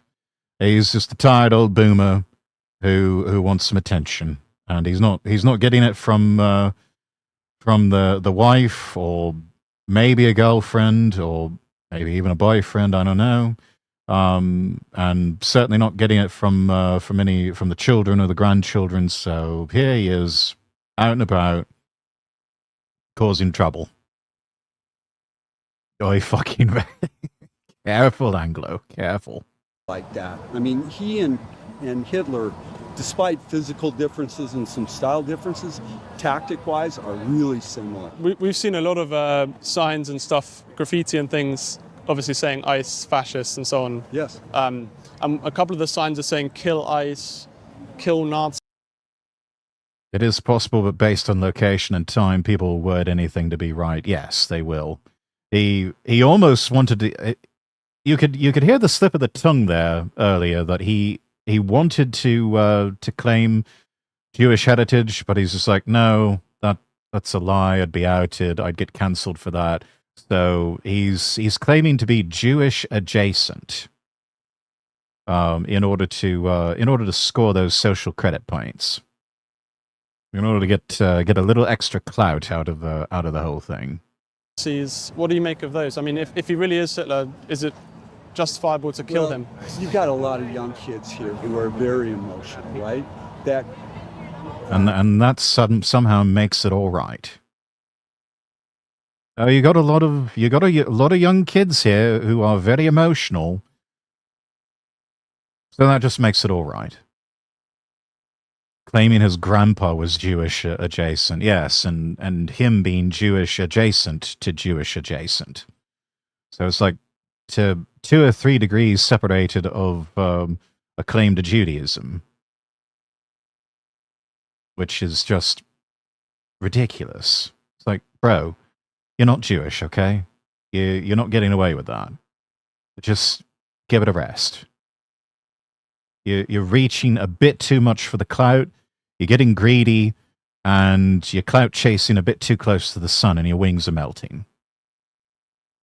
See their lives without a lot of hope, right? But does that justify kind of attacking or any political violence? Like, if he's Hitler, then shouldn't we take down Hitler? Yes, but there you have it, caught in 4K. Violence is justified. In this bloke's eyes, in this fucking boomer's eyes. He's dodging the question by explaining how others will perform the action. Yeah, so he can keep his hands clean and enjoy his house that he owns free and clear, and enjoy his pension, his 401k, or his social security checks or whatever. He enjoys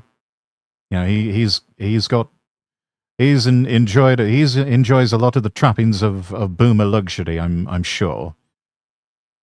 And he's not going to give any of that up, especially to these young fucking whippersnappers who need to pull themselves up by the bootstraps and blah, blah, blah. When you say political violence, so none of these people, look at this, they're dancing. There's a bunch of animals usually. See, exactly what we were talking about. It's just cover.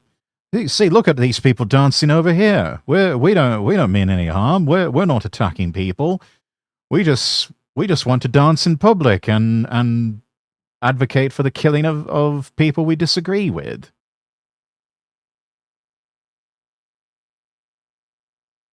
Guys, our president is importing 500,000 Chinese students, literally the second coming of the NSDAP. Yeah. Guys, our president is offering us 50-year mortgages as his supposed solution to the housing crisis. He is literally Hitler. He probably enjoys the paycheck for being there. That happens, yes. We have to remember that a lot of these people more than likely have received some sort of payment to be here. This is not organic, what we're looking at. These people are paid to do this sort of thing. Now, obviously, this is a much smaller protest if the best they can manage is to block off a street corner. So they have taken a hit to their funding, not able to spread the money around as much as they used to. But still, a lot of people getting paid for this. Some of them are paid, there's some there out of free will. Yes, we call those the suckers. The real useful idiots. right? There's no political violence coming from the left, frankly. You know, What about Charlie Kirk's That's a death? fucking lie. well, that's still to be determined. We're here outside ICE. That's still to be determined. What, that Charlie Kirk was murdered? Yeah, newsflash, you fucking moron. The whole fucking world saw him get murdered. A lot of us have seen the video. I myself saw him get shot. They had it on video and we saw people fucking cheering about it. Not only there in the crowd, but later on social media. Fuck you. Are you a paid idiot or completely useful? The ICE facility in Portland. Why are you here? I'm here because I have the privilege of a middle-aged white woman. I'm employed. I have no criminal record. And you're hoping to keep it that way by masking up, I see.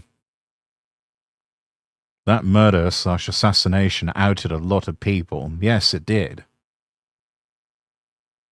A lot of people just came completely mask off. Including some in the VTuber community.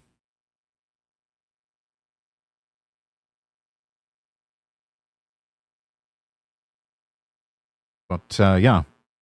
We learned that at least one half of the country wants the other half dead. Middle-class white woman. I don't think that's as humble as she thinks it is. Yeah, no. I stand strongly against what's happening here. It's certainly not as privileged as she thinks it is. At least not in terms of the oppression Olympics. Are you worried about political violence in America? Big time. Yeah. Yeah. Are you? Well, absolutely. Absolutely. Yeah, absolutely. Gary. And obviously we all saw this murder of Charlie Kirk a couple of months ago. What do you make of that? I know that he died. I don't really have anything I want to say more than that. We saw a lot of people. Well, she knows that he died. She doesn't want to say anything more than that. Because if she goes mask off, she'd probably say it was a good thing. Middle-class white woman is playing the victim and oppressor in the same breath. Or just throwing out buzzwords. Celebrating his murder online. What do you make of that? I don't have anything to say about that either. No. Yeah, freedom of speech. Nothing to say about that because it wouldn't be anything good. Ophelia43, thank you for the follow. Early Rex. Haruki, welcome in. Yeah, probably a little earlier than I normally stream, but, you know. Had a day off, so here I am. Antifa violence has claimed many victims in Portland. I sat down with some of them to hear their story. End period cramps now. That's not biologically possible. Stories. Can you take us through some of your reporting, how you began reporting on this left-wing violence and what you've discovered over the last 9 years? I started 9 years ago in Portland. Andy and Go. We've seen some of his stuff, haven't we? Oregon. And I was very naive then. I went out with an iPhone 7 and was just recording what I saw. And I had never seen groups of people dressed in black with their faces covered. This is 4 years before COVID, by the way. And they had bats and other tools that they use to destroy entire city streets within seconds and then disappear into the next street. During this near decade of reporting, I unfortunately have been a target several times of Antifa violence. They nearly killed me on several occasions. And I've witnessed and experienced that violence up close. And the movement in its own, what the individuals who ascribe to this ideology claim, it's about violence for the purpose of violence, in that their slogan is become ungovernable. So their agenda is to... And he would know better than anyone else. I still remember seeing that stuff when he got attacked by Antifa. Yeah, at one point I think they beat him so hard, they basically beat him into a coma. If I remember right. I could be wrong about that. Freedom of speech only applies to the government restricting it, not from other people or companies taking action due to what was said. I think that's probably the most limited traditional definition of freedom of speech. But I don't know if that sort of definition has really kept up with the times. Because you've got a lot of non-governmental organizations, corporate organizations, that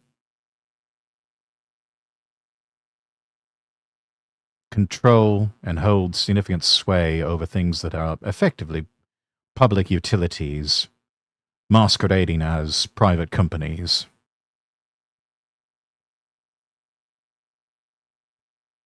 And a lot of them are using that definition to, or have used it to silence a lot of dissent. Paul Miller, aka Gypsy Crusader, has the exact same story to tell. Attack state institutions, law enforcement, with the goal of destroying the United States and all nation states, actually. The US is convenient. They view it as the head of a monster that they want to slay. And their project is to create a stateless society where people govern themselves autonomously. Is far left... That's what they say, but I don't believe that that's what they really are after. What they're really after is just communism. Pure and simple. We've seen it before, we've seen what it looks like. Whether it's the former Soviet Union, China, Cuba, Venezuela, North Korea. We've seen what that looks like. That's what they're really after. They are there to create a problem, create a power vacuum, and have communists, left-wing, globalists, oppressive forces swoop in, take control, clamp down, and then all the revolutionaries who don't fall in line are lined up and shot. Tale as old as time. Violence on the rise in America today. It has. There's actually been some research that's been put out looking at a surge, actually, in left-wing violence. A lot of people were quite shocked that after Charlie Kirk was assassinated, that there was such open celebration for that murder that was in front of an audience of thousands in Utah. But I wasn't surprised. I had been seeing now for 9 years of my reporting on left-wing violence that the Antifa violence was becoming mainstream. My name is Brian Owendoff. I have been in commercial real estate development for 34 years, half of that here in Portland, Oregon. This building we're sitting in now, you developed. Yeah, I was the owner's rep and oversaw all development of this $740 million mixed-use project. You actually... That includes a Ritz-Carlton hotel. Very posh. I don't even think that even after communism, they just are the ultimate defenders of neoliberal economics. Why do you think they defend companies diversifying? It's like doublethink. Wave the banner of one thing and support another. I guess I'm looking more towards the ultimate end goal.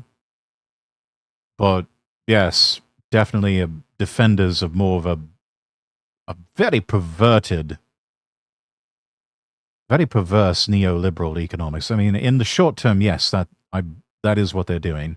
They have become, these same people were claiming to be anti-globalism and anti-WTO protesters in the 90s in places like Seattle.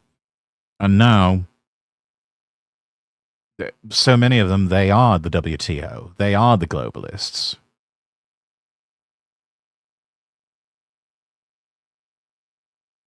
Because so many of them, they are the ones who are getting in and maintaining that ideological capture of companies and institutions.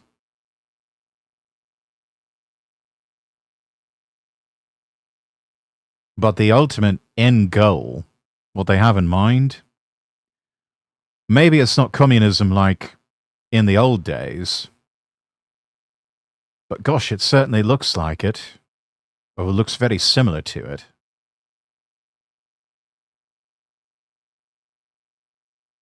Certainly has that frightening aura.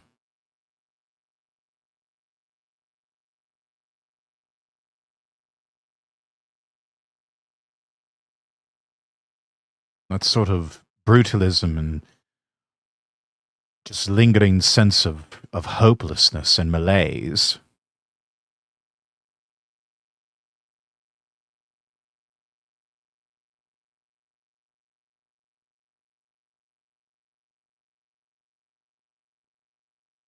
Experienced a far left attack here in this building. So this was May 1st of 2023. In my 18 years here in Portland, May Day is always a big day for Antifa. They end up having either a protest or some violence. We ended up having an arson fire started up on the 17th floor on a cross hallway. Caused the sprinklers to go off, water to go from 17 down to 12, impact about 43 rooms that had been completely punched, ready to go. The reason I believe it was Antifa was we ended up also having damage to 17 of the 132 units where they scraped into the glass ACAB and 1213 and Eat the Rich. So this was not an Amish gang from Ohio or Pennsylvania coming out here to do it. It was Antifa, and there was a lot of chatter on the web about this. They had purposely targeted this. I'm the president of the Portland Police Association. The Portland Police Association is the kind of rank and file police union in Portland, Oregon. So in your experience as a police officer in Portland over the last 20 years, have you witnessed an increase in political violence? Yes, political violence has it's been interesting. You know, we've always had a very robust protest community. And a lot of our protests, the vast majority of them are in fact peaceful. You know, in 2010, you had Occupy Wall Street. That to me is when you started seeing like the all cops are bastards. That was kind of the origin of doxing. I got doxed in 2010. I had people calling my phone and my wife's phone threatening to rape and kill my wife and infant daughter. You know, and they were claiming Antifa affiliation. It was very organized. It was very fast. And then 2020 was kind of where Portland became very famous. We always kind of had these issues, but 2020 happens, and for 180 days straight, every single day for 180 days, we had a riot. Full send, firebombs, people boarding police stations and our union hall shut and lighting it on fire with people inside, people getting Molotov cocktails thrown at them and lit on fire. Again, I personally was in our union hall with it boarded shut and lit on fire. In any other functioning society, those people would have been rounded up as the terrorists they were and put in a hole so deep nobody would find them. Just argue and support things which make them look like the stereotypical Disney-like evil capitalist. Yeah.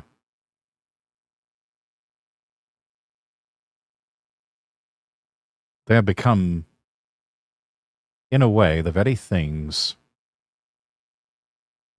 that they claim to oppose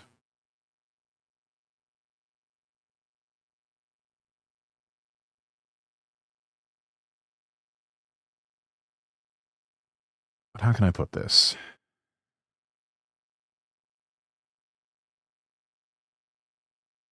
They claim to oppose those sorts of things. They claim to be anti-capitalists. And yet, they are the very people that will say, leave the big corporations alone.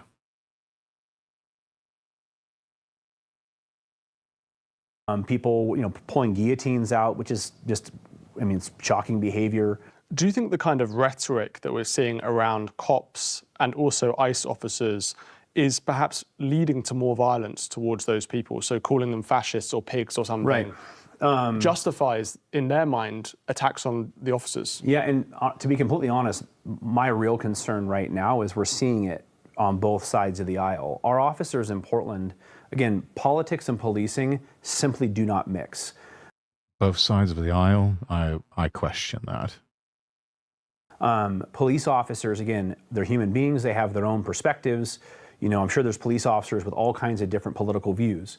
But you agree when you put a uniform on to set all that aside and go and enforce the law that you are given the authority to enforce. You and I both know it never works out that way. And as we have seen in Michigan, Minnesota, even Portland to a certain extent, that is never how it works out. There's an obvious left-wing bias with police departments in those states. And those police departments are at times just absolutely running cover for these left-wing terrorists posing as protesters, or these Muslim terrorists posing as protesters. And this sort of sick, unholy alliance that they've got together. They're running cover for that sort of thing. They're looking the other way. And the only people who ultimately get arrested are the right-wing counter-protesters. I can actually relate to this. My mother, who's a Starmer cultist, tells me a lot, capitalism bad. Great, what's your solution? Corporatism? National syndicalism? State capitalism? No, she just says it's bad, but it's the best one we've got. She thinks she is a rebel against some world order, but she really isn't. No, she is very much... I'm sorry to say this, I don't like to say this about anybody's mum, but yeah, very much standing up on the side of the establishment. Especially if she is, as you say, a Starmer cultist.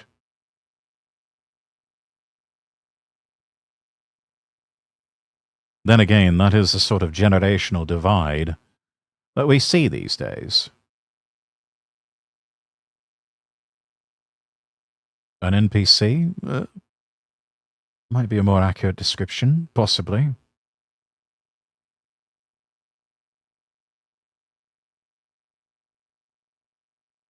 But you see the older generations,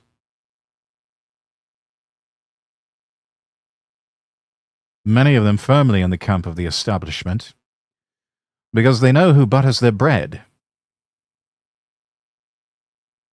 They know who's going to keep the pension checks coming in, who's going to keep the retirement account checks coming in. They know who's going to make sure that the stock market doesn't have a bad day, and that their home values stay high and don't ever go down.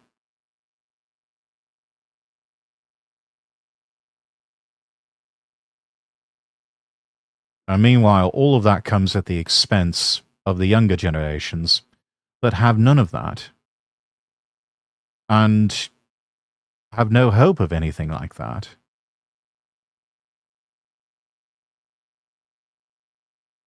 I think I saw that the age of the average homeowner is now getting up into the 40s and 50s, at least in the United States.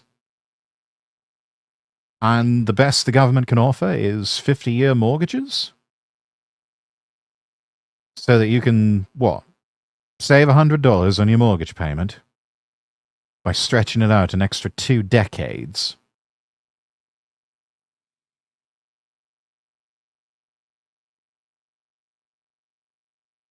And meanwhile, no real chance of getting a good paying job anywhere. Because companies have just said, fuck the native population, we want H-1Bs. Or we're going to outsource this to AI.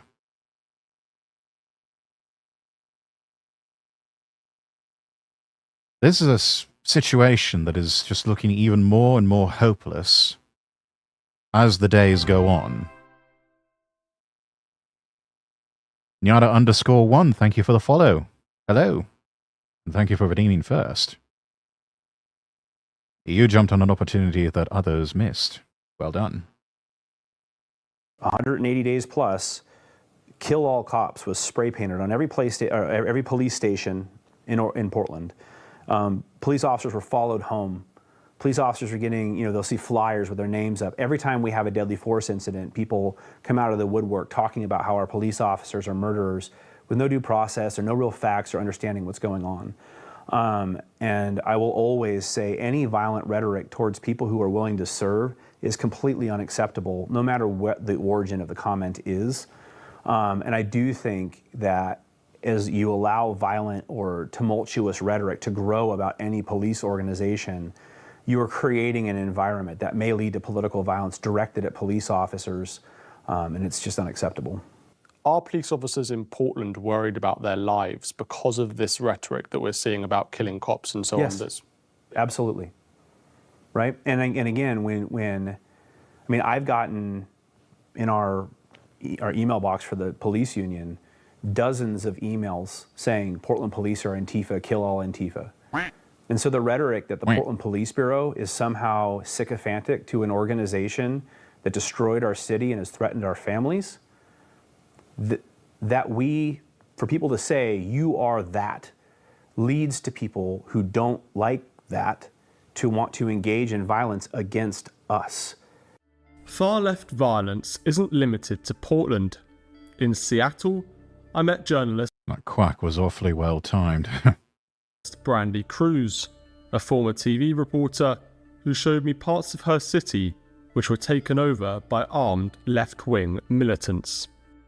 Hello. Hi. Nice to meet Oh, you. is this the whole Chaz and Shop thing? Seattle. Thank you so much. Yeah. Okay, so this area had some experience. What are you even watching? We're watching a GB News documentary about Antifa and far-left extremists, mostly gathered around Portland, Oregon. A few years ago. This is sort of the heart of Seattle's protest culture, but also what we're walking up to right here is the Seattle Police Department's East Precinct. And this zone is famously the 6 square blocks of the city that was taken over by armed left-wing militants in the summer of 2020. It was first known as Chaz, the Capitol Hill Autonomous Zone, and then they changed the name to CHOP, the Capitol Hill Occupy Protest. So it was in response to the death of George Floyd in Minneapolis, and it lasted for about a month. It had a sign right here that said... Lasted about a month, completely degenerated into just bedlam. And finally, the authorities swooped in, bulldozed the whole thing to the ground, cleaned it up, and now everything's back to normal. Which they could have done that from the get-go and said, fuck no, you're not setting this up. But no, they decided to let it fester. They decided to let all this go on instead of just nipping it in the bud.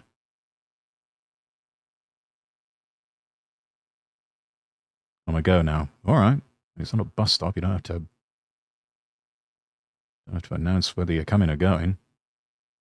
Fun fact about Chaz, it all looked like a white ethno-state and all the people harmed or killed were black. What do they mean by this? Yeah, funny how that works.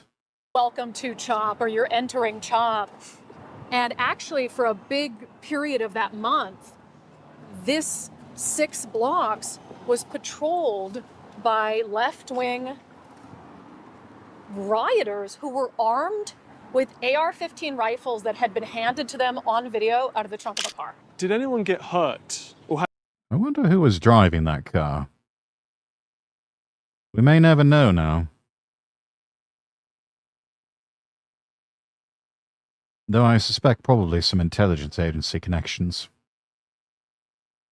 Has anyone been hurt by these left-wing militants in the last few years? Oh, 100%. And again, it varies in severity. For instance, my crew, when I was in mainstream news here at CHOP, was mobbed the night that the autonomous zone formed. So I've been assaulted. I was assaulted by left-wing militants outside the ICE facility in Tukwila, which is south of Seattle, just back in June. So far, at this point, nobody's been arrested for that assault. One of the militants, all masked, tried to blind me with wasp killer, sprayed it directly in my eyes, in the face of my security guard. I had colleagues in mainstream news who were assaulted here in CHOP and basically told by their bosses to shut up about it. So we can see here that told to shut up about it because they had an agenda to push, and all of this put that agenda at risk, put that whole narrative at risk. And so it didn't fit the narrative, therefore it would never see the light of day on those legacy outlets.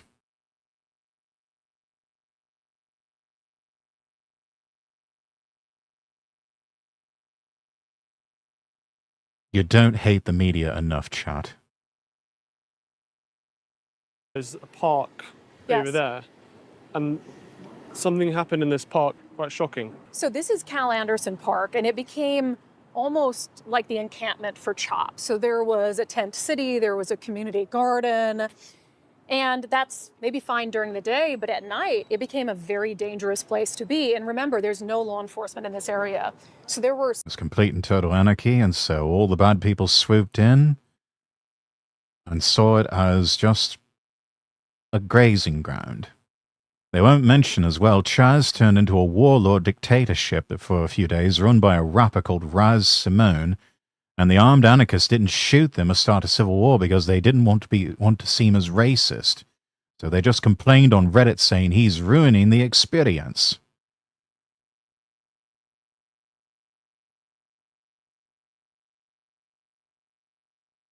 I think that's why a lot of these people will never rise beyond the level of useful idiot. Because if they had any good sense, they would have fired those shots, and they would have started the civil war internally for control. Because by failing to take action like that, they basically guaranteed the whole thing would just implode upon itself. Which may have been the objective from the beginning.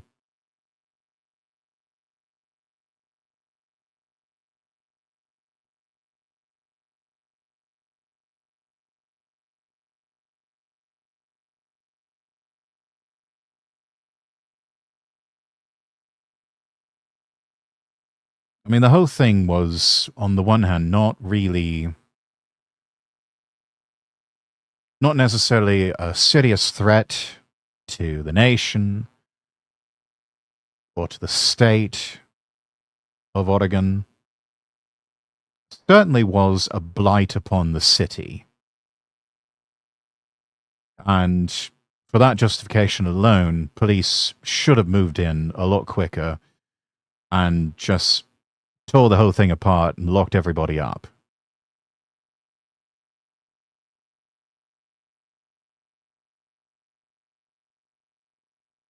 The fact that they did not, I believe, is evidence of the ideological capture there. To me, it shows an almost tacit or an implicit approval of what was going on.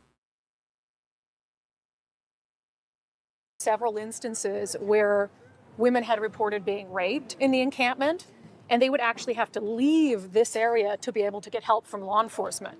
So should we go next to the George Floyd? After today, can we start arresting these people? I wish that would happen. That is what I pray happens, but I fear that that prayer is going to go unanswered. Because, again, we're dealing with the judiciary and police forces that are more interested in box ticking and are more interested in sort of imaginary procedure that doesn't really mean anything. They're more interested in hiding behind rules, regulations, procedures, than they are actually getting shit done. Because they're afraid of putting their own asses on the line and doing something that would make a real significant difference in the world. They're more concerned about their pensions and making it to retirement than they are defending and serving their communities. And so they will continue to hide behind rules, regulations, and procedures and say, oh, our hands are tied, there's nothing we can do. When you present any other situation, then all of a sudden, rules, regulations, procedures just go out the window.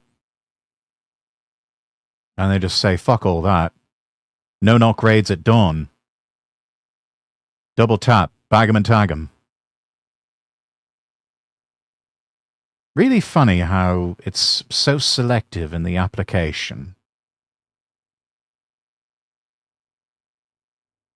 And when especially it's people on the right calling for action, all of a sudden it's like, well, we've got all these rules and regulations and procedures that we have to follow. We've got to play by the rules, you know.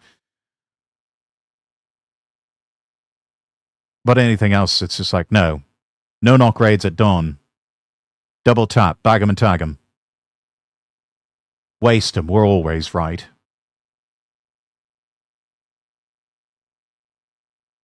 Really interesting how that works. Really gets the old noggin jogging, you know?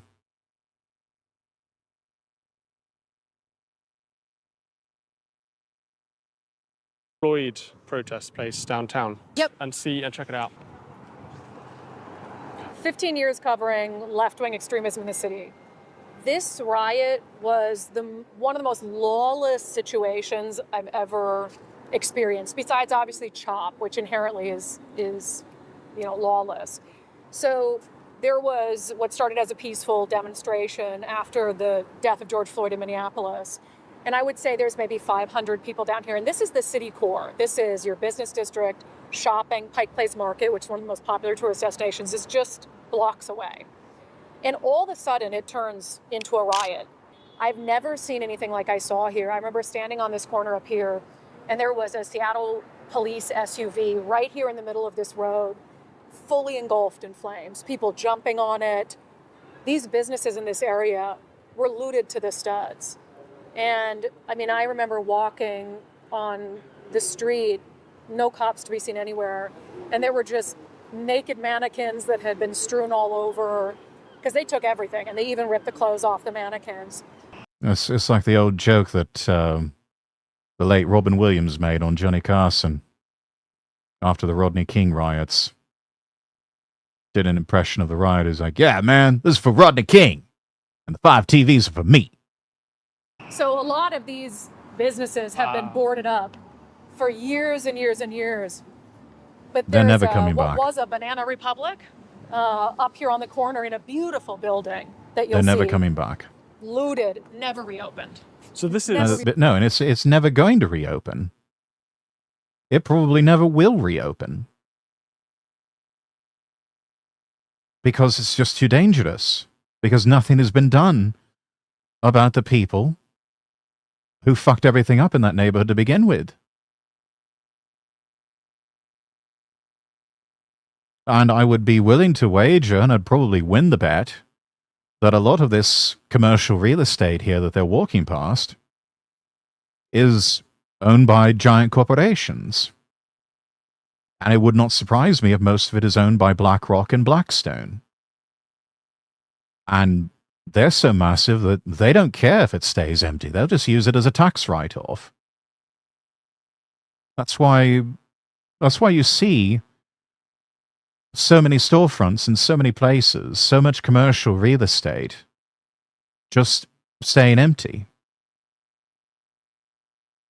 Because if the landlords try to negotiate with existing tenants on the rent, the banks will call the loans.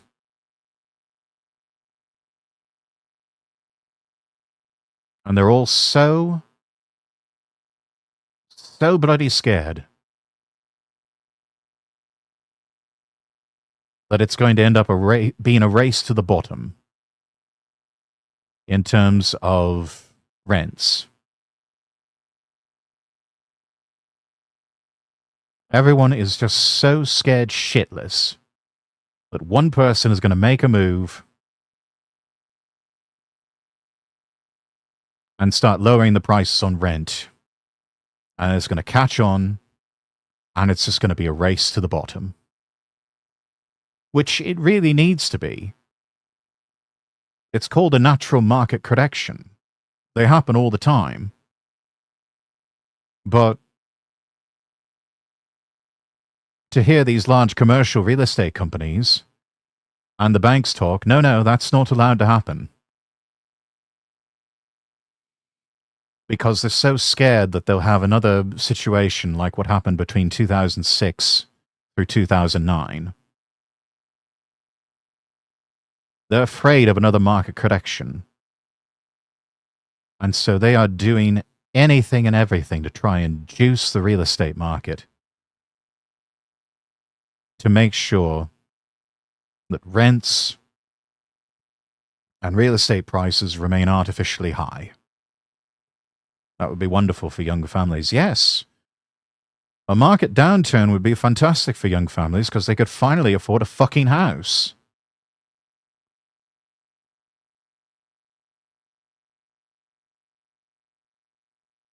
But oh my God, that might affect boomers' pensions, which are made up of stocks, mostly from Vanguard, BlackRock, and Blackstone. That would mean that the boomers have a bad day on the stock market. We can't have that.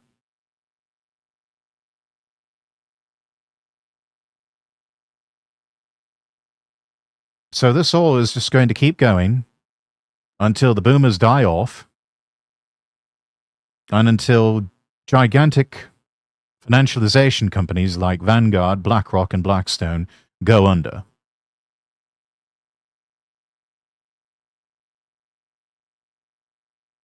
And given that those three alone are just sitting on so much fucking money, I doubt they're ever going to go under.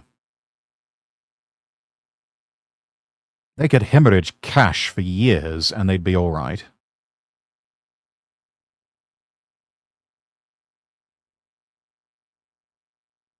These are gigantic, monolithic mega corporations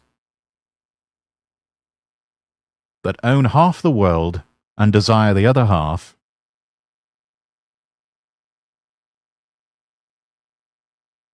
Have so much money, it's into that sort of crazy, stupid level that it doesn't even mean anything anymore.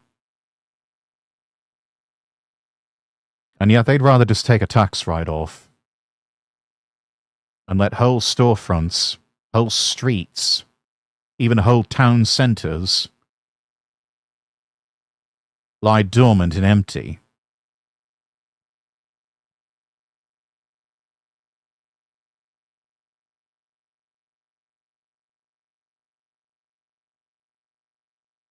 Whereas alternatively,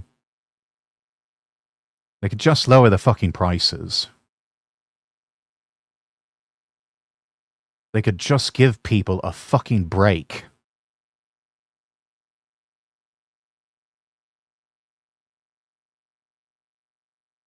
They could just do the right thing.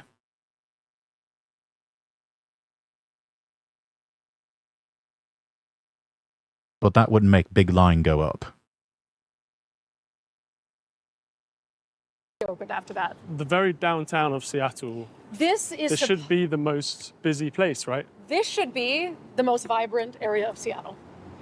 And you've got businesses boarded up because of the left-wing violence that happened just years and years ago now, but they still haven't reopened. A combination of that and then combined with the environment. But this is what cities like Seattle and Portland have resorted to. This used to be the Banana Republic, this whole building here on the corner. So you'll see this a lot in Portland as well. They don't want a vacant storefront.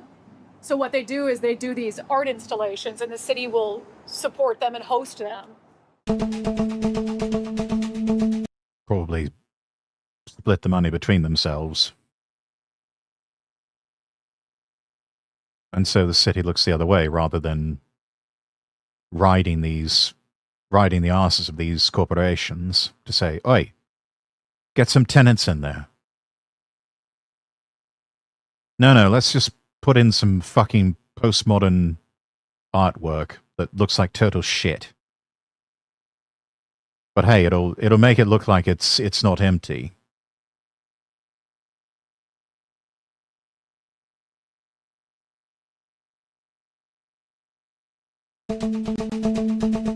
Across America, far-left extremism is on the rise. When leaders label their opponents Nazis, some take it as permission to kill. As leftist extremism continues to spread, for many, the question is not whether there will be another political attack, but when and who. When and who, indeed. Right. Give that a like. Got over 14,000 likes. Always good to see. Get the music going again. And we'll post the link in chat for everybody. Go watch the video.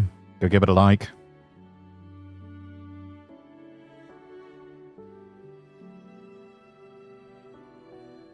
Right.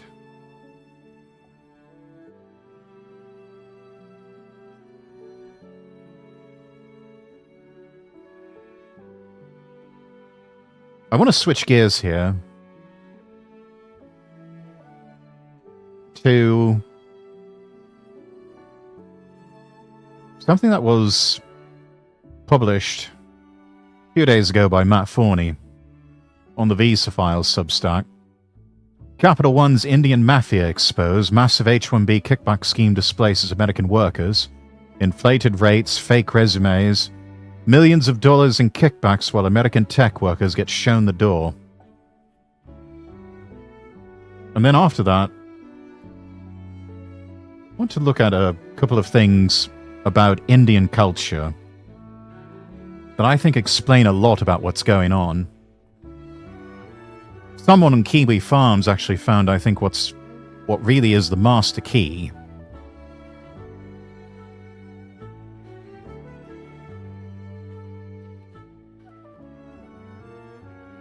That explains so much of why we're seeing this, especially out of India. He writes, for the past couple of months I've been covering Indian-led hiring discrimination, visa fraud, and incompetence scandals at various American companies, including Capital One. I can now report that senior Indian managers at Capital One are accused of running a massive kickback racket that funnels millions through a hidden network of Indian-owned body shop firms in the Richmond, Virginia area. Funny, it's Virginia of all places, but it also makes sense. In short, American tech workers are pushed out of Capital One, replaced with underpaid H-1B, F-1, and H-4 visa holders with phony credentials, while managers pocket the difference between inflated billing rates and the contractors' low salaries. This is exactly the kind of issue that Project Firewall, the Department of Labor's initiative to investigate companies engaging in wage theft, visa fraud, and discrimination against Americans, should look into, implying they're not. And he's also got a compilation of his previous reporting on Capital One. The scheme is incredibly simple and profitable. Capital One managers steer contracts to a tight circle of preferred body shops, the list of which includes GC Services, NextSource, Apex, Pyramid, Artec Information, Astra, Diversant, Ascendian, Pride Technologies, Engine, and more. These firms then subcontract the actual staffing to another layer of obscure Indian-run LLCs clustered in the Richmond-Glen Allen area. Let's see, there's an update below. These have all been marked through. These sub-vendors are allegedly run by relatives, college buddies, or close associates of the Capital One directors who are signing the deals. Capital One directors Ranjit Kasanaboina, Srinivasan Sethi, Ganesh Kandula, Satish Kasiboyana, and others are implicated in this scandal. The theft works like so. A contractor billed to Capital One at a rate of, say, $120 to $160 per hour may only get paid $60 to $70 an hour.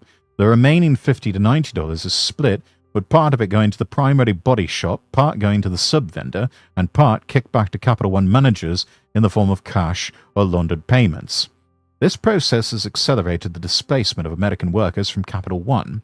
Countless teams have seen Americans with decades of experience inexplicably laid off or reassigned only to see their positions filled weeks later by H-1Bs who routinely exaggerate or outright lie about their previous employment and skills. I wonder how many of you in chat have seen similar things happen in your place of work, either current or previously. Labour condition applications are allegedly doctored to show false job conditions, including false descriptions of roles and work sites, evading Department of Labour scrutiny while the real money is sent offshore or into personal accounts. A former Indian-American intern at Capital One shed further light, saying, quote, Capital One interns are given offers only if they went to the boot camp of one of the Indian hiring person's daughters. I got rejected because I didn't go to the boot camp. I am Indian, by the way. Later, I didn't get a full-time job because as a US citizen, I would be a direct hire, and the Indian consulting companies wouldn't get the kickbacks by hiring H-1Bs. So even the Indian Americans are getting the shaft here. My source claims Capital One's own leadership may also be complicit in burying complaints in order to protect this kickback network. I have written about the corrupt nature of Indian body shops. You got a link there. This Indian mafia scheme is a clear conspiracy to defraud Capital One and represents a catastrophic breach of trust, flagrant violations of business ethics, and potential federal labor law violations. This alleged kickback scheme is by far not the only Indian mafia-related scandal at Capital One.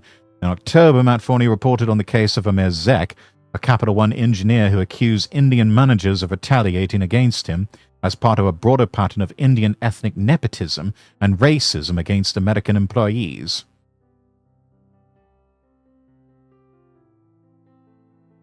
Damn, that is a lot. That's enough you could fill a Google Docie with.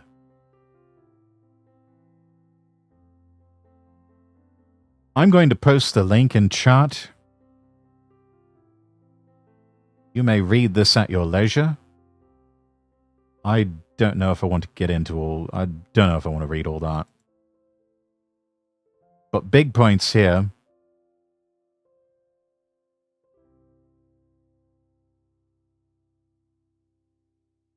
Retaliation against him for taking parental leave. Retaliation for taking FMLA. That's the Family Medical Leave Act. Nepotism and discrimination. Playing games with the lives of recent hires. Mobbing through sabotage and isolation. Failing to provide in writing a detailed plan of action for the case, I decided to opt in to PIP, Performance Improvement Plan.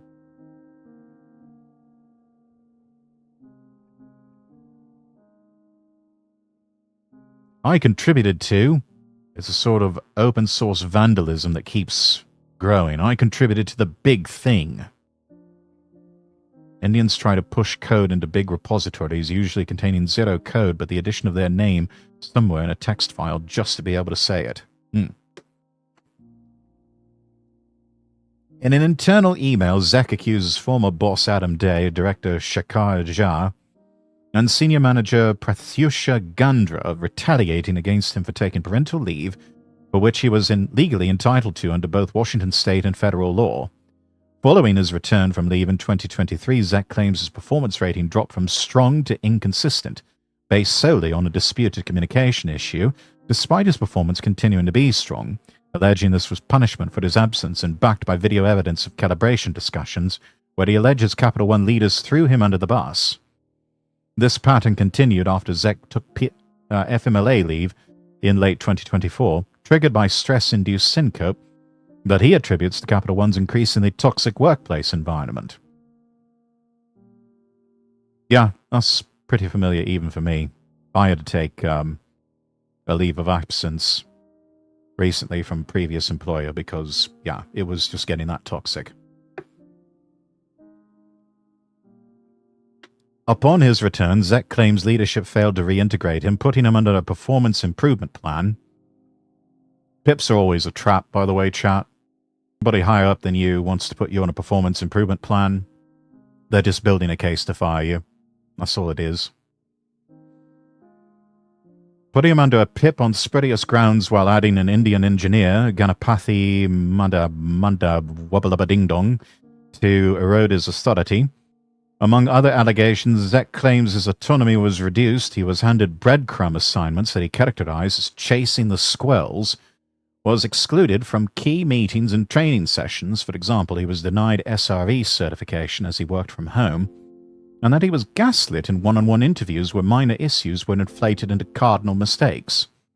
Yeah, they're just building a case to get rid of him. He argues this was all by design in order for Capital One to meet talent distribution requirements, with his managers using him as an easy target while favoring others, mainly Indians. Zek alleges a conspiracy of Indian ethnic nepotism, accusing a clique of Indian leaders such as Jar Gandra and Madama Mamalakadala of mobbing him out of Capital One to replace him with another Indian. Quote, nepotism and discrimination on the basis of national background. It is pretty clear and evident from my case, as well as from a few other shared experiences, that a group of people of the same national background has organized and orchestrated mobbing in order to push me out of a leadership role in order to provide a secure seat for one of theirs. Numerous written and video evidence exists on my premises stored away from Capital One computer systems, same as they did to this person and many others. While this might not be visible to the associates at the lower levels below management, it is very clear and obvious at the leadership levels. It is sad and paradoxical that those who are in these seats barely speak fluent English and struggle with punctuation, yet a weak communication competency rating is reserved for someone like me who speaks 2 global languages fluently. Pure nepotism, as an example, English.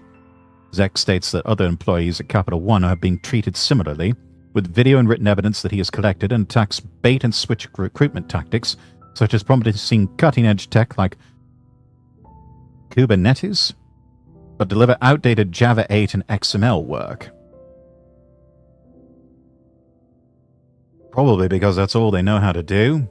Well, that's all that the AIs that they work with know how to crank out. But yeah. Claims poor communication, and yet speaks 2 languages fluently.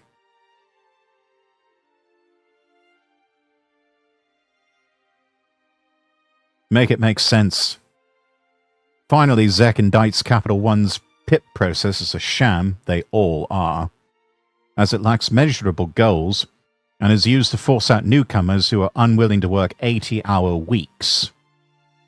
This was corroborated by another former Capital One employee. Quote, a key point is that the problem does not originate with Indians. They just show up and play the game by their cultural rules. All the pips and distribution curves and career promotion issues are universal. The most pernicious thing he mentions is specifically hiring and staffing new employees for the purpose of sacrificing them next performance cycle and protecting your people, standard practice. We had a new lesbian senior leader one year, and every team went out and hired a woman with specific orders to reject all male candidates. That's illegal. But then again, large corporations like this don't give a shit what the law says. They never really allowed him to pass his first PIP. He played games and escaped it, and they just saved him to use for the next round. He had non-zero value as a spare body that allowed his new manager to make her bi-yearly sacrifice without losing one of her people. Another Capital One worker discusses how the company's performance reviews are designed to get white employees fired. Imagine my shock. Quote, basically, they have a lives the values metric on the review, but it's just a way to block white people. If you're not participating in a DEI group like Blacks in Tech, they say you're not living the values, but if you try to join such a group as a white guy, they just ghost you. So performance review rolls around, you get hit for not joining a group that you're functionally unable to join. Indian managers and contractors. Another source alleges that over half the staffers at Capital One's Plano, Texas facility are Indians on H-1Bs. And that if you're an American working at Capital One's Plano facility, you are likely one of 2 or 3 actual Americans in a meeting with 15 Indians.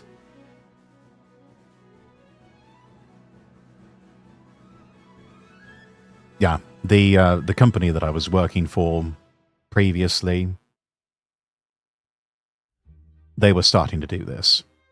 They were starting to build up an office in India and starting to staff our department with Indians.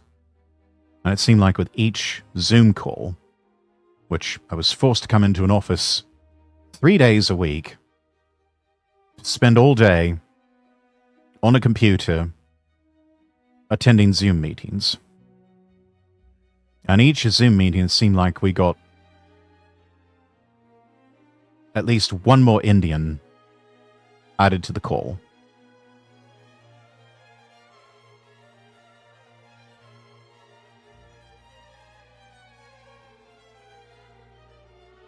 Capital One also operates Indian data labs, characterized as a massive building full of Indian slaves on H-1Bs. American staff was forced to take work calls at 7 a.m. or 8 p.m. in order to coordinate with offshore Indian contractors. The source claims he's witnessed Indians at the Plano facility washing themselves in sinks. That is disgusting.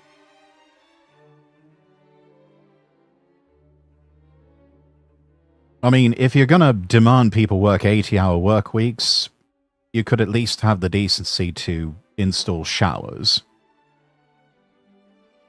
But oh, I forgot that costs money. Better to just make it a humiliation ritual where people have to bathe themselves in the sinks, in the restrooms.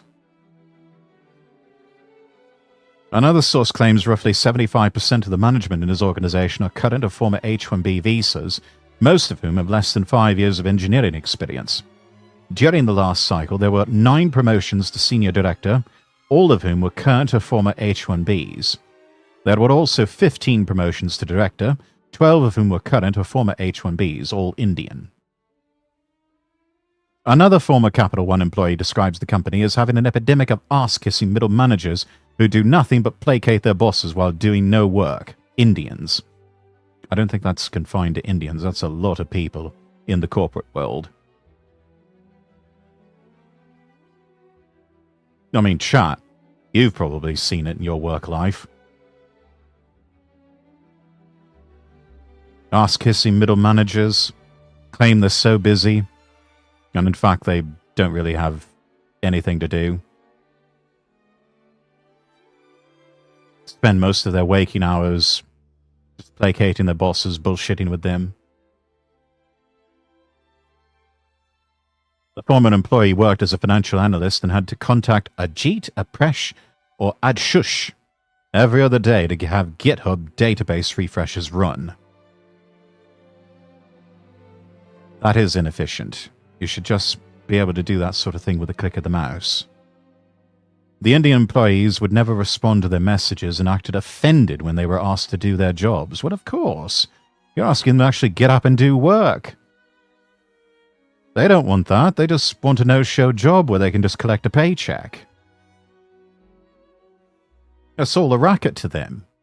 I've received multiple allegations that Indians abuse stack ranking at Capital One to get their white and American colleagues fired, though another source offers a counterpoint. As the former employee states, we graduated our first financial rotation year and had a Zoom call during COVID with potential next managers. The 2 Indians gave completely incoherent presentations, and obviously no one selected them, so we were randomly assigned to them. They can't speak English coherently, and they're awful at their jobs. Shocking, I know. An individual who interviewed twice for a software developer position at Capital One's facility in Tyson, Virginia, contacted the author, believing he was passed over because he was not Indian.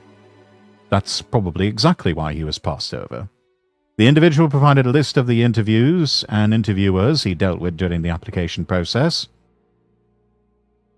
There is no talented workforce in the world that can't be demoralized and disenfranchised by career middle managers. True and real.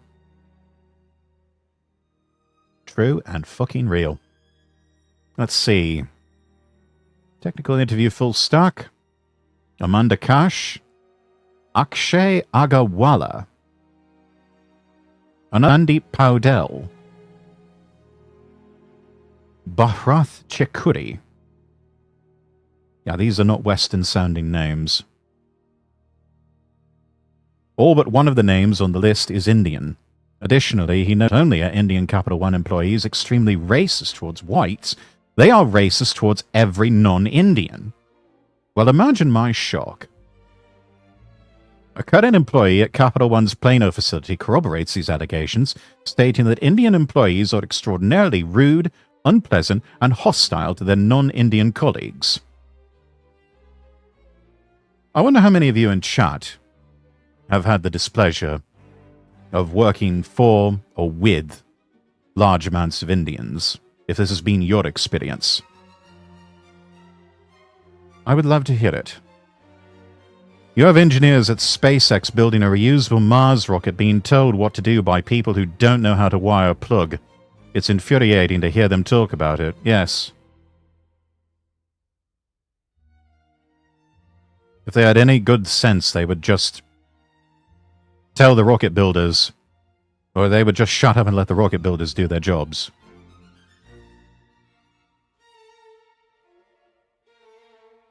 As he put it, it's almost like they all know they want to replace Americans, but since it's not work appropriate to discuss, they just interact with Americans as little as possible to save face. That's exactly what they're doing. They know they can't just out and out say it, because that would be against the law. So they're just going through the motions. And they're also treating the Americans like shit, as much as they can get away with. Also probably racist against other Indians from the wrong caste. Yes, that is also another good point. They engage in that same sort of behavior if you're from the wrong caste. And if you have different castes of Indians in a company, then yes, there is inevitably going to be conflict.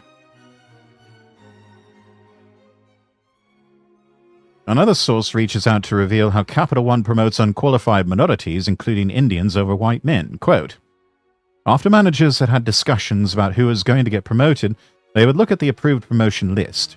And if there weren't enough women or minorities on the list, they would pull people from the reject list and promote them anyway. White men were at a definitive disadvantage in this process, as they never got pulled from the list. It was much harder for them to move up, and they ended up having to report to people who were lower performers. But there's absolutely no reverse racism going on against white men in the corporate world. No, no.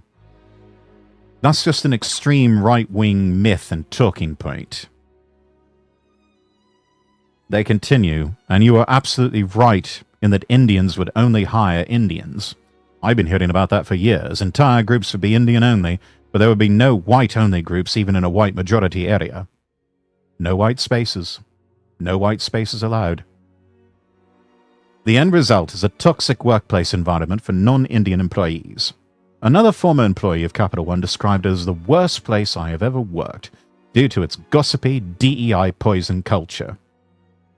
He describes Capital One as having an extremely gynocentric, HR-fixated culture. Quote, everyone is always whispering about someone else. If you don't, they're whispering about you. White men are treated like second-class citizens, and women and minorities cannot be criticized or questioned ever. He also confirms PIP abuse is rampant at the company. Capital One is also facing multiple allegations of visa fraud. An ex-employee reports that there are a large number of Indian women employed at Capital One who deliberately try to have anchor babies to make their stays permanent. So they turn into whores, basically.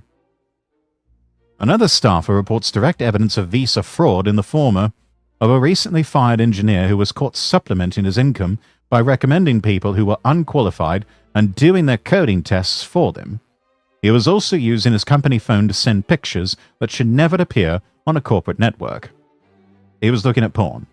He was looking at and sending pornography on a corporate network. And probably doing so quite brazenly because he knew he could get away with it. And for a long time he probably did, until the crime stacked up so much that people couldn't look the other way anymore. That's the thing, all of this stuff gets tolerated to a point. To where it risks bringing the heat down on the organization as a whole, and then the people in charge, they can't look the other way anymore. Any other time, they'll look the other way. Another source states that Capital One gets regular visits from the Indian embassy to assist H-1Bs in maintaining their visas. In a team meeting last week, the Indians were discussing having to go get their paperwork updated when it was revealed by one of them that the Indian embassy visits the Capital One HQ at least once a quarter to help employees keep their paperwork up to date. There are so many Indian employees working at the corporate office, the embassy comes over multiple times a year. Multiple times a year, embassy staff over at Capital One HQ. Corporate bobs and vagine, yes.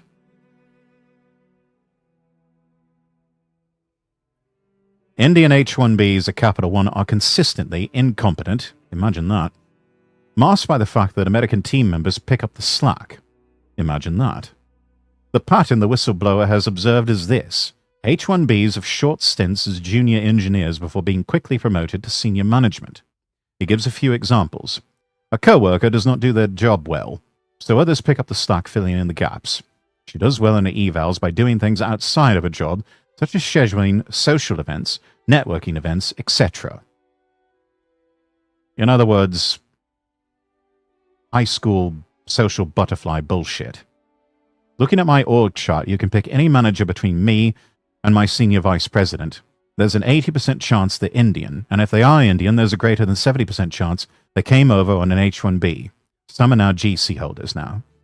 Almost all of them worked for less than 5 years as an engineer, then moved into engineering manager, senior engineering manager, director, senior director, VP roles. Joe, thank you for the 50 kicks. Thank you so much.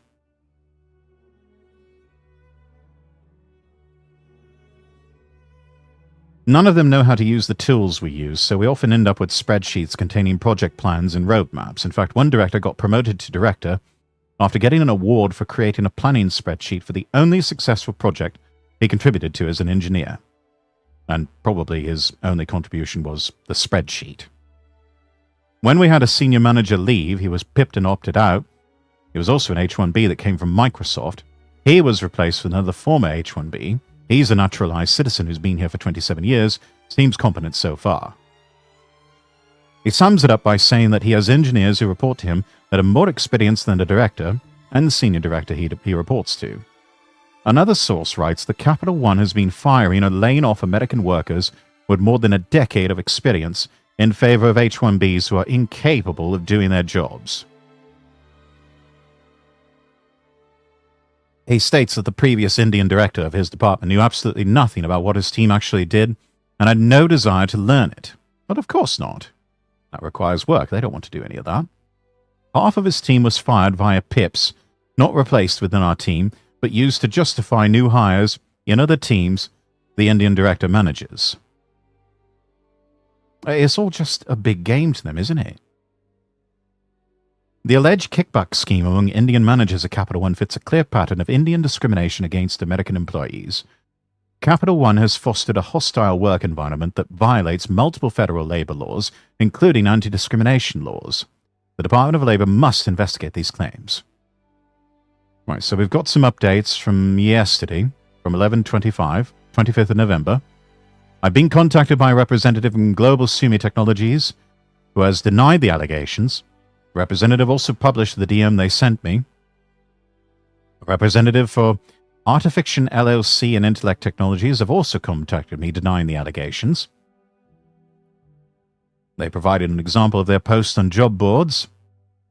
Representative from Arca Technologies contacted the author denying the allegations.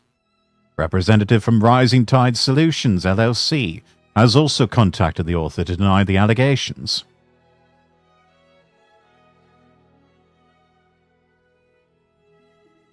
But yes, that's the absolute state of what's going on at Capital One. Honestly, it really makes you wonder if everything is so broken over there. I wonder what would happen if people just stopped paying their credit cards, the Capital One credit cards, en masse. It would just absolutely break them, I'm sure. But I have to wonder if anyone would even notice.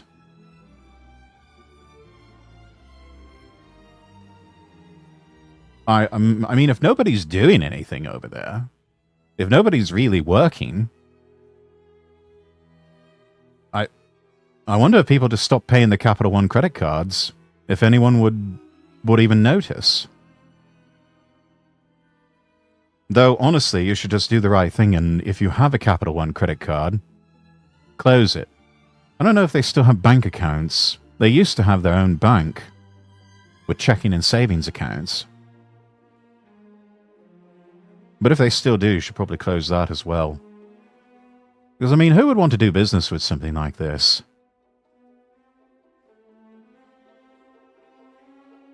This is not in the best interest of Americans or the West. This is abuse. This is abuse of a system. And it's been weaponized for one particular ethnic group to extract wealth, send it back to their home country, and in a way attack the native population and just use them in humiliation rituals. There's the link in chat for everyone.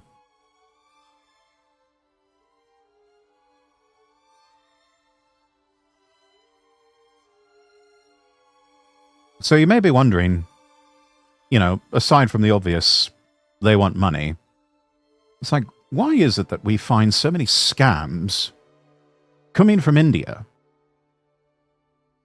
Why is it that that country in particular is home to so many scam artists, people just taking money from Americans, from British, from Westerners? Well, someone at Kiwi Farms, I think, discovered the master key. A sort of thing that a theory of everything. It's known as Izzat, or the cultural honor system of the Indian subcontinent. And this explains every single trope about Indian behavior. It's this gigantic invisible clout chasing game that involves screwing over everyone as much as possible. It was posted on Kiwi Farms by Gluttonous Manslob.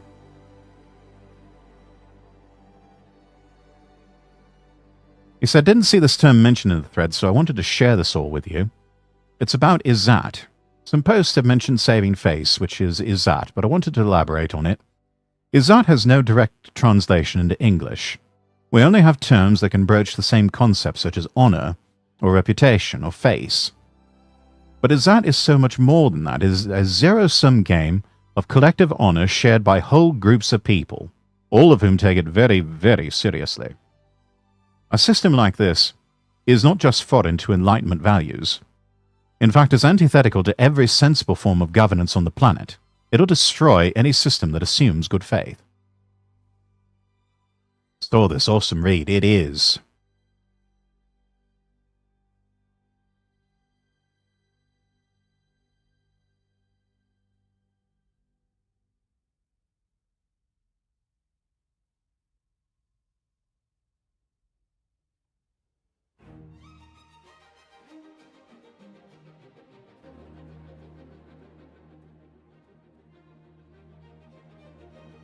Izzat conflicts are not about who is right or who is wrong.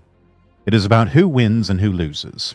That means it's a zero-sum game where just about any action is justified, including murder, to restore the lost Izzat. Izzat is a limited social currency, and the easiest way to get it is to take it from someone else. Winning is righteous in Izzat. Losing is unrighteous. This means if someone plays the game of Izzat well enough, they can get away with just about anything, be it murder, rape, scamming, cheating, stealing. The only morality in Izzat is the protection of your group's collective ego. The only appropriate response when your Izzat is attacked is the complete destruction of whoever insulted it. Let's say two people get into an argument. They might escalate, but chances are it won't be that bad. Oh, sorry, I broke your garden gnome or something. But with two Indians in an argument, the stakes are always deadly, thanks to Izzat. Neither of them can back down, nor can they admit fault. Admitting fault is seen as deliberately humiliating yourself. Not only that, but because Izzat is shared, you are shaming everyone who shares your Izzat. So admitting fault, or taking responsibility for the problem, is a form of social suicide. This means even if the dispute was over something completely fucking stupid or trivial, like a broken garden gnome, it could spiral into a decades-long honor feud. Izzat is also the reason why police are reluctant to get involved in disputes, because Izzat is a zero-sum game. All participants are involved in the game. If a policeman sides with one family over another in an Izzat dispute, this means he's deliberately taking the side of that family and dishonoring the other. This marks him for retribution by the offending party, and without parties being able to be impartial, centralized authority cannot effectively function. This is absolute madness. I can't believe this is even a concept in any part of the world. This is savagery. Let's say someone in India complains about a broken water pipe. Instead of the problem being addressed, like, in functioning societies, the official responsible for the water pipe denies it as a problem and counterattacks him instead because daring to question his efficacy and his role was challenging his Izzat. So the official destroys the person who brought the problem up, and the water pipe never gets fixed. I mean, that would explain why India is such a shithole. Izzat is also the reason why Indian managers are so infamous for hiring more Indians. It is because, from the manager's perspective, this is key here, chat, he's using his position to gain an invisible social currency. Merit and actual qualifications come second to that idea. If he hired a Westerner, he would not gain Izzat. He might even lose it by doing so. He has a very strong cultural incentive not to be impartial. Meanwhile, if he can strong-arm dozens of Indians into a company, he is gaining huge quantities of Izzat and conspirators who owe an absolute debt to him. It's not even about doing the right thing, it's about being in someone else's debt. This is just so twisted. It's not uncommon to see Indians gloat about their success in the West. And yes, Izzat is very much a system that enables short-term success. But the fundamental reality is the prosperity that these Indians find so attractive in the first place would not exist if the West practiced something similar to Izzat. How ironic. Our systems can only exist on the assumption of good faith, and not a majority of people exploiting them for destructive short-term gain. On top of that, if an Indian causes the systems and companies he comes into contact with to collapse, which he will, then he can just go back to India with his plunder. He has no stakes in the long-term prosperity, functionality, or stability of these systems. The stakes are completely asymmetrical in the Indians' favor. They all have to go back, chat. They all have to go back. Mass deportations. Now. Detain, deport all of them. Send them back, all their families too. They all have to go back. You all know that that infamous video of the Indians scamming a food bank. Once again, winning is righteous, losing is not. By employing clever means, or jugaad, he successfully extracted more resources for himself and his family. From the perspective of jugaad, a rule is not something to respect, but merely an obstacle to the Indians' own gain. This is psychopathic and sociopathic thinking. Since he cheated the system and wasn't caught, he is seen as righteous and a dignified man in the Izzat framework. I read a story in India about a man offering to pay another man to use a public toilet instead of defecating openly. The latter left and came back with several friends and beat the former to death. The problem was not that he was defecating openly. That is a problem, though. But that he was criticized for doing so. And with Izzat, it is not eye for an eye. Izzat is often eye for the whole head. Disproportionately and brutally annihilating your enemies is the correct move to make because you take back your lost Izzat and then some. This kind of vindictiveness would be rightly seen as horrifying and disgusting in most of the world. And it is. Objectively speaking, it is. There was a green text from 4chan. I don't have it, so bear with me. Anon knew an Indian. This Indian would make outlandish claims. He could bench press 500 kilograms. He was a billionaire. He did arms deals with the American government. Anon said he did not believe the Indian. The Indian reacted with righteous indignation. The situation escalated to the point where the Indian was emailing Anon death threats. Anon responded by forwarding the emails to the police. The Indian killed himself. Anon was left baffled at the whole situation and no idea what the fuck just happened. Not even Indians want to share a country with Indians. No, they really don't. They know what's up.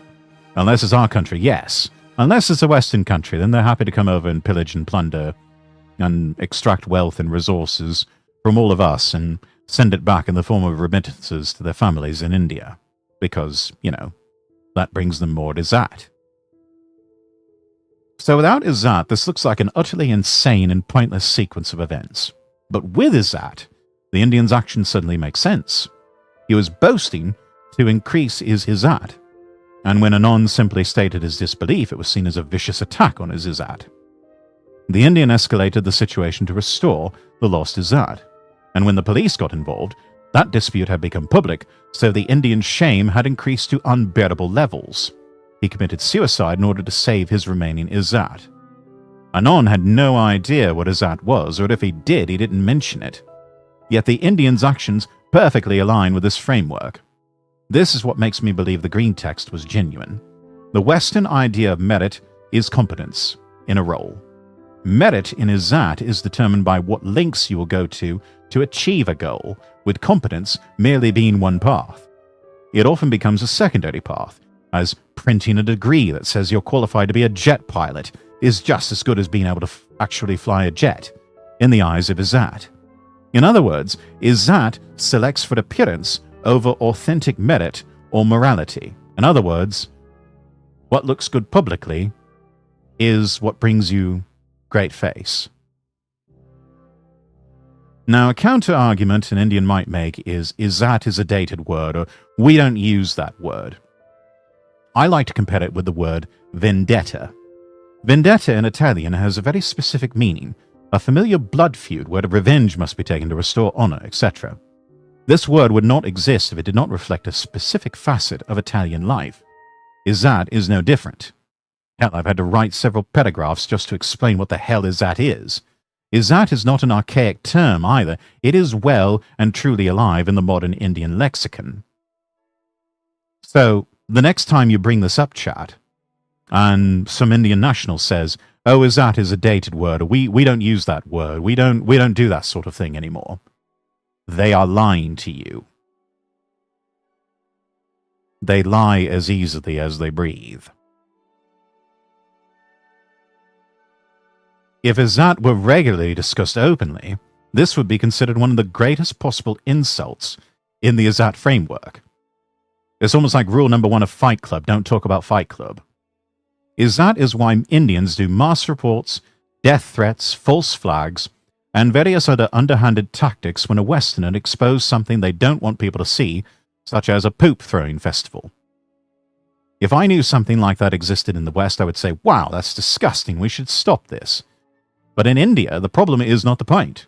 The point is the problem being exposed and the perceived insult to Izzat from exposing the problem. In other words, the water pipe never gets fixed. The poop-throwing festival never gets cancelled. The one saving grace is Izzat performs awfully in the long term. This is something to keep in mind, chat. Once Indians displace you, they'll go back to playing this insane game amongst themselves. It's what happened to companies that got hit by Izzat. This is also why there aren't any homegrown Indian companies that have the same influence as Microsoft or Google. Whenever they start getting ahead, their companies implode from infighting, nobody doing their jobs, everybody trying to cheat each other, and nobody addressing critical issues. I think we're seeing that with Capital One now. So Capital One is on borrowed time. Systems that delegate authority and work on good faith eventually win out over zero-sum honor feuding. ISAT cannot maintain complex systems because its players are only concerned with short-term gain. With the West, the issue is that it often fails to live up to its own ideals. It's not a perfect system, but we can course correct and address problems pragmatically. With ISAT, Indians live up to those ideals very, very often. When you see the dysfunctionality of India, remember, that's a feature of ISAT, not a bug. Jugaad as a term also warrants more explanation, but the post is long enough as it is. And that is absolutely brilliant. Really good stuff. This is from the account xJosh. He even linked over to the post on the farms.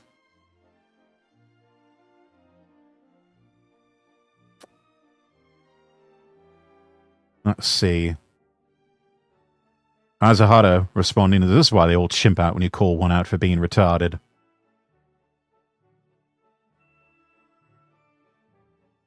Insane lore drop, much appreciated. Don't forget the Juggernaut lore too.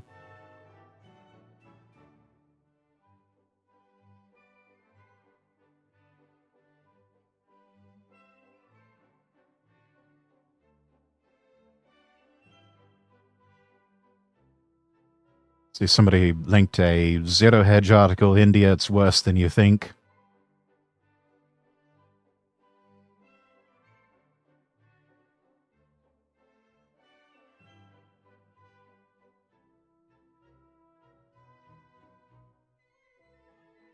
Anybody from anywhere in the Iberian Peninsula would have an uncanny feeling reading this because you're describing gypsies. They've been here for 600 years, still operate under this exact system which they brought with them from India. Unassimilable.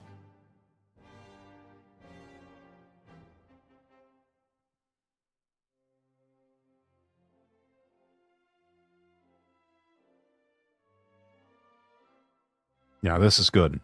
Anyway, let me drop a link to that in the chat for everybody.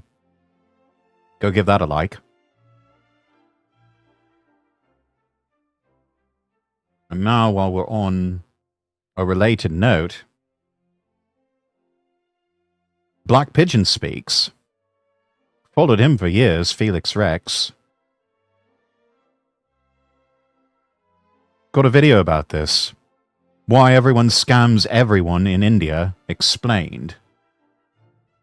We'll see if he talks about this.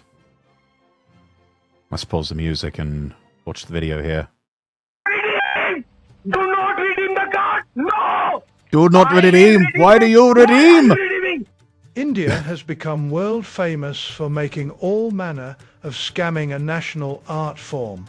Thus, in this video, we examine the zero-sum honor code, where winning justifies anything and getting caught is the only real crime, even if it means torching the West's good faith systems along the way. And it starts now. I see that Felix has taken to using David Attenborough in AI form. So then, whether we like it or not, stereotypes persist because they reflect real, observable, average differences between groups in traits and behaviors, which humans detect through evolved pattern recognition. Most stereotypes are true, chat. Most stereotypes are true. And I think we're all just sick of people pretending that they're not. Stereotypes exist for a reason, and most of them are true. And that's all it is, as he said. It's just pattern recognition. Individual variation is large and overlap is substantial, making stereotypes poor predictors for any one person. But robust data from psychology and behavioral genetics show that denying average differences entirely means ignoring empirical evidence. On a cultural level, Russians are known for their prowess in chess, Japanese for their refined manners, and the French for culinary excellence. The culinary excellence is debatable these days, and I would say that the Japanese have probably got the French beat. Others, of course, are less flattering. Americans are loud. Irish can drink like fish. And Indians, well, India has turned elaborate fraud into a national art form. Almost And now, sport. with mass, unrelenting immigration that is demographically transforming the post-Western world, and that's a good thing, it pays to understand what is arriving. I think he's being facetious. It's not a good thing. One thing arriving in industrial quantities, however, are scams.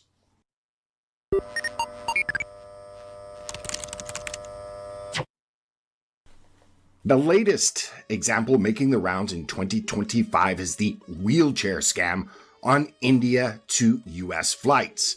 Viral videos show long lines of perfectly able-bodied Indians rolling through airports in wheelchairs to jump queues, skip security, and hog lounges meant for the actual disabled. Has anyone in chat seen this lately? Like firsthand? I'd be interested to hear what you thought of it if you saw it at an airport. Though the videos, those are wild, man. Air India suggests up to 30% of passengers request wheelchairs, with most ditching them post-boarding like discarded props. And these seemingly simple scams, all at the expense of people who are actually physically disabled. Because these people view it as a sport to try and game the system. Though, are very much overshadowed by much larger schemes to acquire ill-gotten loot. I would love for someone to capture this on video, calling out that whole lot there, and just watching as they all completely and totally chimp out. Because as we've just read, that puts their izzat at risk. That puts their honor at risk. I imagine those people would get out of those wheelchairs real quick and start throwing things, probably even throwing punches. It would get violent really quick, but it would show the world just the absolute savagery of these people and what they're capable of. All because they want to jump a fucking queue at the airport. This is beyond dysfunctional. This is also low IQ, sociopathic, and psychopathic behavior. It really is. Any psychologist worth their salt would look at this and say, yes, this is the behavior of psychopaths. Someone tell me I'm wrong. In 2018, celebrity jeweler Nirav Modi fled India after orchestrating the country's largest banking fraud. $1.7 billion extracted over 6 years from a single Punjab National Bank branch using a mountain of forged letters of undertaking. When the scheme collapsed, Modi was living luxuriously in London while the bank's share price cratered and India's taxpayers were left holding the bag. So we're going to Switzerland. Then there's Rotamac Pens. Its owner allegedly diverted $1.6 billion in bank loans meant for importing pen parts and expanding factories. Instead, the money funded luxury villas, private jets, and a lavish lifestyle. It's like he bought himself a nice BMW there. Lovely little country cottage. Pretty posh existence on the backs of others. By the time authorities raided his luxurious Kanpur mansion, and that was in 2018, Rotamac had become nothing more than a shell company that existed only on paper, and the banks were left chasing ghost ink. Rewind to the 1990s and you hit the most grandiloquent of them all, the Bihar fodder scam. Politicians, bureaucrats, and suppliers, all in cahoots, fabricated invoices for non-existent livestock, thousands of cows, buffaloes, even elephants that never existed, pocketing nearly $110 million in government funds earmarked for animal feed and medicine. The scam... They could have... It sounds so complicated. And credit where credit's due, it sounds like a fairly creative scam. But imagine spending that much energy on a scam when you could have been fucking building something. I mean, they really could have built themselves a hell of a business with that much ingenuity, that much cleverness, that much time on their hands. They could have actually built something. But no, they took the easy way out. They decided they were just going to make shit up and scam people out of money. Ran for almost 2 decades, involving the state's chief minister even, and exposed how entire treasuries could be looted with nothing more than a fake receipt and forged signatures. It really goes to show you how fragile a lot of these systems that we built up really are. From infrastructure to banking and financialization,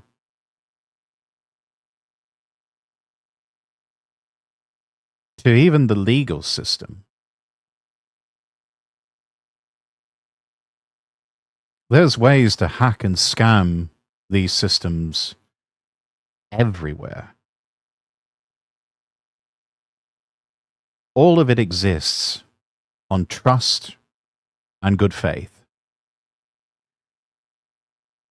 And when that trust and good faith is eroded or called into question, that's when it all starts to collapse. It all comes undone. And somehow we think these high trust, good faith systems can still be maintained importing these kinds of people. Make it make sense. And these aren't isolated crimes. They are what's called generational heirlooms, passed down like family recipes. As Palash Krishna Maharota wrote in the Daily O, my schoolboy crush scam was the Bihar fodder scam. For others, it was the Nariv Modi. And today's teenagers will grow up swooning over whatever fresh multi-billion-dollar heist dominates tomorrow's headlines.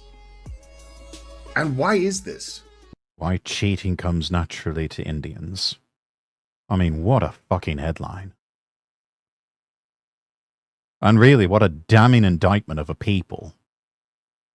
Of a people. Of a country. Of a culture. I'm not going to call it a civilization because that would be an insult to the term of civilization. Well, because, as Maharota explains, India is a zero-sum jungle. From the cigarette vendor quietly pocketing your 5... For us Indians, cheating has become a way of life. Headline, The Times of India. These are major outlets, Chad. These are major English-speaking outlets. And they just openly fucking admit it. It's like, yeah, cheating's a way of life for us. Big fucking deal. What the fuck are you going to do about it? Bet you won't do shit. Rupees to the private hospital billing you for blood tests you never took. Everyone is simultaneously predator and prey. If you don't exploit, Maharota warns, you will automatically become the exploited. Scams, he continues, barely register as scandals in India. We would riot in the streets over a fixed India-Pakistan cricket match long before we marched over a bank robbery that wipes out billions. But beneath the hustle lies sad. Something older. But then again, in-group, out-group preference. Of course they would riot against a fixed match against the Pakistanis because, India hates Pakistan. Always have, really. something fiercer. Is that? And a very interesting here we thread go, has been chat. making the rounds on X via Kiwi Farms that helps understand this concept more fully. Now, Izzat has no direct English equivalent, perhaps honor, reputation, or face, but they all fall short. It is a collective glory, a zero-sum currency shared by families, villages, and castes. Your gain is my loss, and losing brings unrighteous shame that stains everyone in your bloodline. In the world of Izzat, right and wrong do not exist, only winners and losers, and victory justifies anything. For example, a man pays another man to stop defecating in public. Well, the second man returns with his friends and beats the first man to an inch of his life. Not for the act itself, but for the public criticism. An eye is never enough. Izzat demands the whole head. And this, I can't tell if this is AI generated. But you know what? If someone were to show this to me and say, yeah, this is India, mate, I would probably believe them. I would probably believe them. Disputes can turn lethal and can last decades. And scams are Izzat on a grand scale. Nirav Modi did not merely steal $1.7 billion. He won. Rules are obstacles to bypass with jugad, or clever improvisation. Oh, here's the here's the Indian bloke who raided a food bank. Indian data scientist in Canada under fire for raiding food banks. Indian data scientist on a student visa in Canada faced online backlash over his video in which he revealed how he exploited food banks meant for students facing financial difficulties. People pointed out he had a 98,000 Canadian dollar salary and did not need food bank support. And I believe his response is just like, I don't care, fuck you. Or, how dare you criticize me? I'm sure he had a lot of backup from his fellow countrymen. Many viral videos, especially in Canada, show men fleecing Western food banks for resale. And for Western... Yeah, we the Westerners are viewed as the real bad guys because we're the ones stupid enough to fall for the scam. It's theft. But in Izzat, it is a triumph. He outsmarted the system and fed his family. Winning is righteous. Getting caught is the only sin. And look at that. Canadian Food Bank excludes first-year international students. A Vancouver-based food bank has decided to stop providing free food to first-year international students.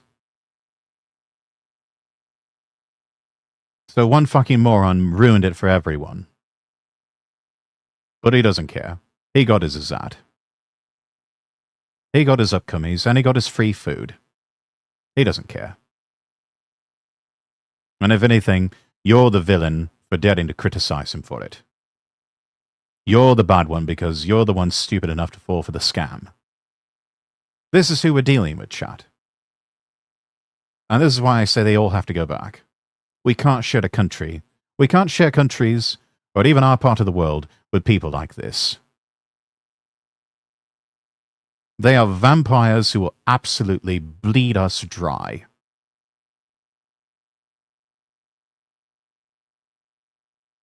They will bleed us dry and then grind up what's left of us and make some use of that.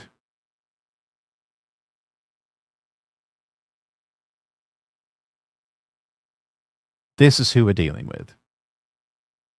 Fed his family. Winning is righteous. Getting caught is the only sin. Even in the diaspora, Izzat travels like an uninvited guest, turning... 2 men convicted in massive Ontario truck driver training scam.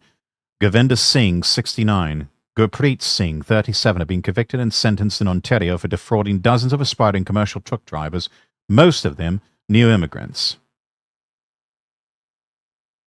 Those people don't need to be... I mean, first of all, those people don't need to be driving commercial vehicles. Those jobs need to go to native-born Canadians.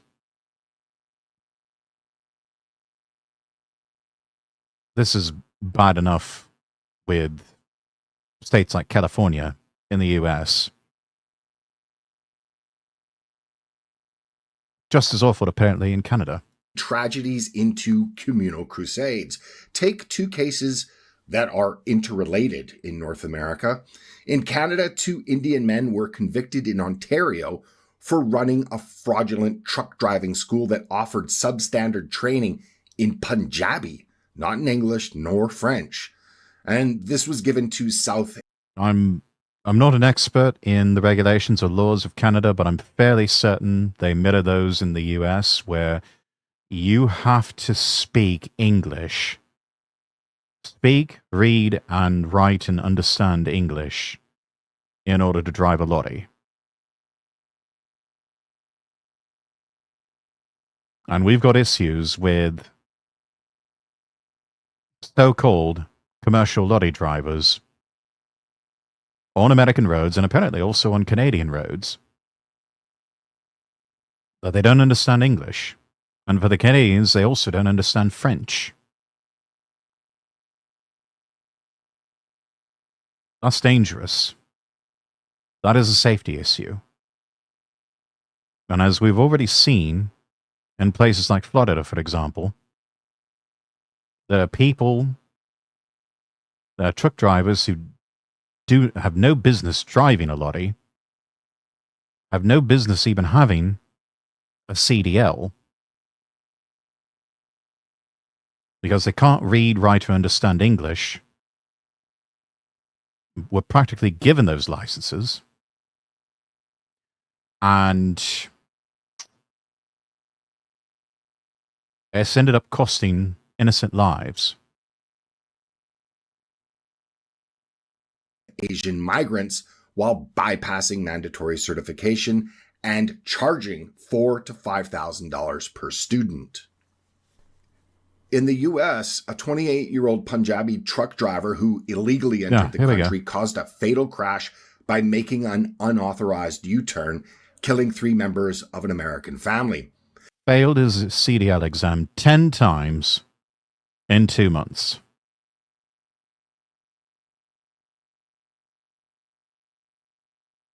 I think after about 2 or 3 times, it's really just needs to be, no, you're not getting your CDL, forget it. And what followed was not just a legal fallout, it was an Izzat storm. Within days, petitions exploded on change.org. Advocate for leniency in Harjinder Singh's sentencing. Yes, focus on the living, they said. Fuck these people who were killed, apparently. Let's focus on the living.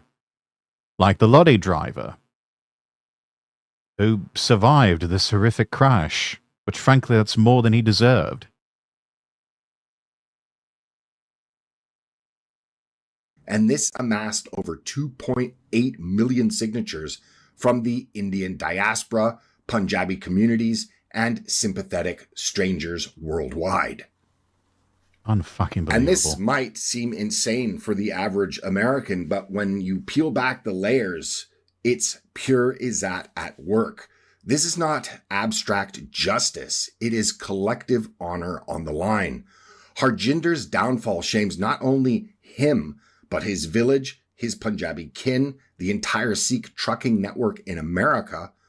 Admitting full fault is unthinkable. It would be social suicide, a stain spreading to every relative, every temple supporter. And instead, the community mobilizes like a feud. Mass signing campaigns, social media blitzes, and appeals from Sikh organizations. It is zero-sum redemption. Rally to win leniency. Restore the group's dignity, even if that means downplaying the shattered victim's family. For Izzat... Yeah, fuck the victims, fuck their families. All these people care about is their own honor and saving their own face, saving their own worthless hides.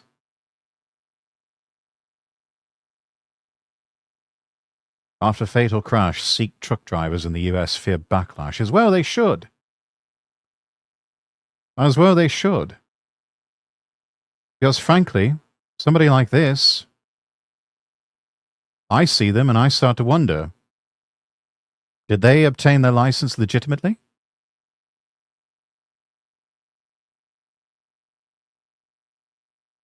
Because it seems to me like a lot of these people did not. And that's a safety issue that puts a lot of people's lives in danger.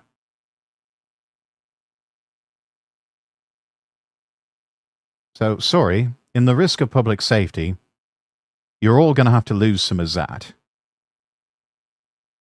You're just going to have to take it on the chin. You're going to have to take the piss on this one. Though considering that this lot hosts poop festivals in their home countries, they probably get off on that sort of thing. Players' exposure to the problem, and this, in this case being the fatal accident, is the real insult. Fix the system is secondary. Protecting honor is paramount, especially on the global stage. Yeah. This is why we can't share. We can't share countries, we can't share a civilization with these people. It's just not possible. This is why Indian managers in the West hire more Indians. Merit is secondary. Hiring your own brings izzat and a network of people who owe you lifelong loyalty. It's why diaspora Indians sometimes gloat about conquering Western systems built on good faith, as the stakes are asymmetrical. Only the superior will rule the world. Now the world knows that Indians are superior.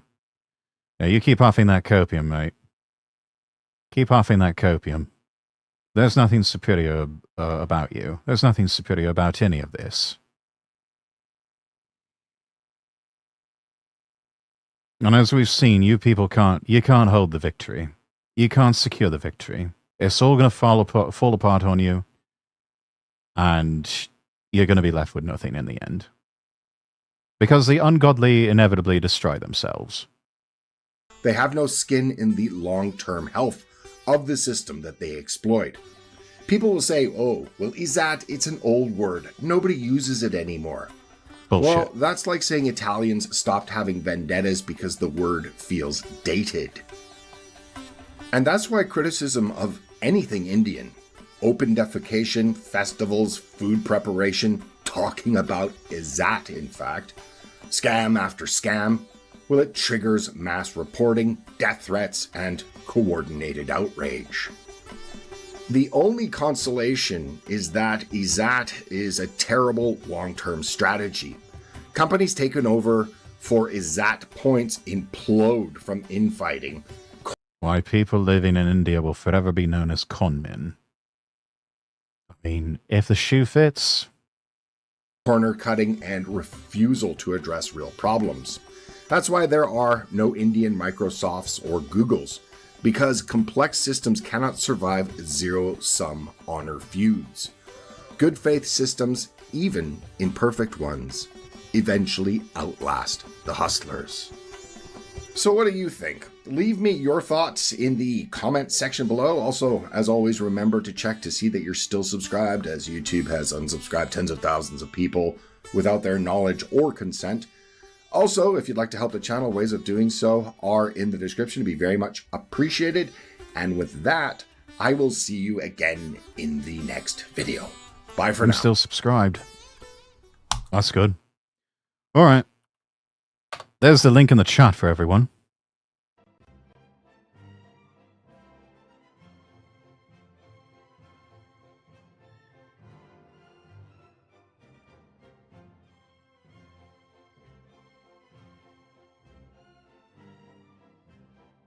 You just check and see here that I got stream health. Okay. Looks like we're all right.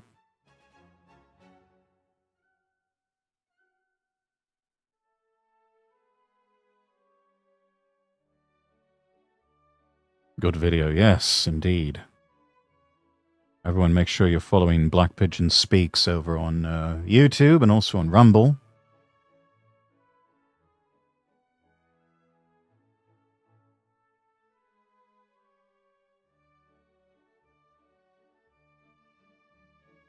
And we can go ahead and close out these tabs. I might save these as a watch party in chat. Showed these off on stream. Trumpy's got a new one. We're up to 18 now. In this more grown-up version of Thomas and Friends.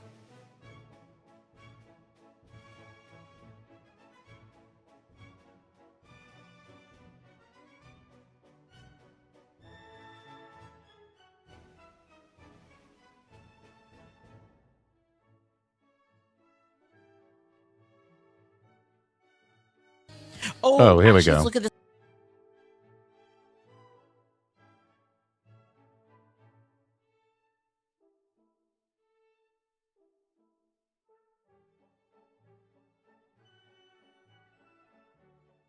Let's see here.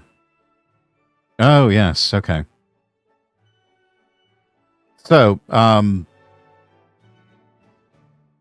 know if any of you have been following this saga with the location feature on X, but now you can see where certain accounts are based out of. And a lot of people got found out as being not from where they claim to be. Now, I want to preface all of this. It has been no secret since the beginning of my streaming that even though I've got this fancy posh British accent, I don't stream from the United Kingdom. I don't live in the UK. I live in America. I live in the United States. Hence why I stream during the daytime and in the evenings, long after a lot of UK streamers have gone to bed. This has been no secret, and if you go over to my X profile, x.com/Lord Rexworth, you will see account started in the United States, account based out of the United States. I've been here for years. Again, not a secret, has been known from the beginning. So anyone wanting to call that out, they can just sit the fuck down, shut the fuck up, because it's not a secret and it's not the own that they think it is. I have always disclosed that from the beginning. Not a secret, not a known. But for a lot of people, they were claiming to be in places that they weren't really. And they got found out. So, let's take a look at this from our dear lovely leaflet. Oh, actually, let's look at this one first. Because I wanna watch something on the Elon. Oh my god! It's exactly what you expect. Elon decided to spill the beans on all of the anonymous accounts. This is so huge, man. Out... So here we got a video on the whole thing. It's on the COD Daily. Elon reveals everything. Oh man. Labels. Two fantastic streamers right here, chat. All in one lovely package. Though if you like me, I guess you could say that there's three lovely streamers here in one package. But yeah, we've got myself, we've got Leaflet, and then we've got Carl Benjamin, aka Sargon of Akkad, also the host of the podcast Lotus Eaters. Fantastic podcast, by the way. Do give it a follow wherever you get your podcasts. On their My user profiles goodness. to show the country that they are posting from. It shows the. In fact, let's have a look at one. Here's Prison Mitch. Americans in 3 days. This motherfucker's not a US-based account. He joined April, whatever it is. You see, the account is based in the United States, and it connects. And you will see the same thing with my account, chat. Again, this is no secret. Account based in the United States, connected via the US App Store. Because I live here. It just makes sense. Say it's App Store, and they're on different ones. There's different information as well. For some reason, let's just have a look at the next one on this. Use Algebra IND. Yep. Well, the handle is a clear indicator there. But we can now confirm account based in India, connected via the India Android app. Android app. Account based in India. And man, that was... I mean, there's another angle. You can also find out who's an Android user and who's an iPhone user as well. So that's also another interesting little insight. That was a lot of them. It turns out that Best there are X update ever. around the world who realize that Elon's paying people to use Twitter now, and there are millions of very politically engaged people in the West, and we can post non-stop slop targeting one side or the other. This is one of the best things Elon could have done. This has happened not just on Twitter. So, like, there's actually... So, first off, though, I want to say, it is... As much as we're all celebrating this, like, let's, like, kind of think about it for a bit. As much as we're all celebrating this, do we really want, like, a company to dox our location? Well, that's a good question. As long as they don't take it farther than country, I'm all right with it. But it has exposed a lot of bad people. I think it's right here is where we need to draw the line. We start posting geolocation, exact, town and region and whatnot. Yeah, I might have a problem with that. But yeah, country, no big deal. Like, I don't know how I feel about that. Like out of nowhere, a company saying, "Oh yeah, by the way, we're gonna like say where you're from," right? And it's like without even like asking for your consent about it. Like that's kind of crazy. Call of Duty says, "I'm okay with country of origin." Yeah, but again, like it's kind of a slippery slope that they did this, right? Like, what's to prevent the next company from, breaching your privacy even further than that? Like, I think the bigger problem was scam artists. As we've seen a lot of people from India claiming to be something that they're not. Some people have found out fairly early on because they just sort of gave away the game. One of the most notorious examples being Colonel Ataku Gatekeeper. I think he's based out of Germany, but kept on claiming that he was claiming he was in Japan. They got to the point where even people like Random Yoko were calling him out and saying, "Bro, just stop. Just fucking stop. The jig is up and nobody believes you anymore. Just give it up and go find something else to do. Delete your account." I mean, I don't know. That's how I feel about it. So obviously, like obviously, I think that like the effect it had was like good, but I don't know how I feel about the method. Largest Black Lives Matter account on Facebook had raised like 600. Oftentimes, we don't get to choose the method. Sometimes it takes imperfect methods to achieve positive results. So, as concerning as the method may be, I think the results, at least this time, were a good thing. And the results are really what we need to focus on. 100K or something like that. It was found out to be just some Australian guy a few years back. And so... Yeah, exactly. What Saber said, it's like, what's to prevent them from saying, like, we don't want people not from Texas to be talking about... There's people from California that are posting... There's people from other states posting and like about Texas stuff. And like, we don't want them... Like, what's to prevent them from doing that? Honestly, I don't know. I mean, my defense for all of that would be, well, if California would stop sucking so badly, we wouldn't say anything about it. Your country is one thing, but going more is not cool. Yeah, but see, what's the consistency there? Like, what's the ideological consistency there? There's none, really. No, and of course there isn't. And I would dare say that these days, ideological consistency. How can I put this? Actually, there was really good tweet.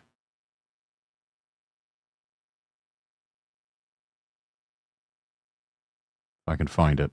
I retweeted it onto my page. Yeah. From Okairo.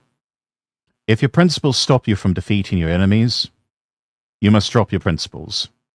Your principles are for your friends and allies, not enemies. Absolutely bang on accurate. Principles are for use for your friends and allies. For your enemies, whatever it takes. Whatever it takes. But there's no principled stand with enemies that would use your principles against you to destroy you. Principles are for friends and enemies. Or for friends and allies, excuse me. Enemies? No. Right, and that's the problem I have with it. I'm personally, I'm okay with country, but not with state. But not with state. Well, why? You're not bothered by it at all. As you can see here, you've got an anti-Trump account called Ron Smith. I mean, what you could do basically is you could have it so it doesn't say the country unless you opt in, and then you say, okay, I want to tell everybody that this is the country I'm from, so I'm going to opt into a verified. This is the country I've been logging in from. Yeah, and you can always get around it with a VPN, so there are still ways to game the system. This is not perfect by any means. This is just for the people that didn't want to spend the money on a VPN. And then the pressure would be to tell these other accounts, well, you know, how do we even know where you're from? Why should I listen to anything you have to say? And then, like, you kind of look, it's kind of like, you know, when you see account private on Steam and it's like kind of sus. It's kind of like that, basically. 52. I believe I keep my account private on Steam. I don't let just anyone add me. Only trusted friends can be friends with me on Steam. So, I don't know, chat, am I sus for that? 3,000 followers, just deletes himself because he's based in Kenya. Because you can just pick a side and you can join a team and decide, yeah, okay, I'm gonna, what Rana said, like, basically. yeah, I'm for this, post this repeatedly, get 50,000 followers, get hundreds of millions of views, make money. I have so many friends that keep it private on Steam that I stop finding it sus. Yeah. I mean, especially if you're a VTuber or you're a streamer. Oh yeah, you're going to keep your Steam profile private there. Because as Kitsunero discovered, when she let the sides down on OPSEC and exposed her Steam account handle, she was deluged with a bunch of friend requests. Saw that coming from a mile away, yeah. And she posted a tweet and it's like, don't add me. To which it's like, I can understand not wanting to be bothered by people, but at the same time, darling, you let the sides down on your OPSEC. This was bound to happen, and you can't control what other people do once that information is out there. The best thing would have been to,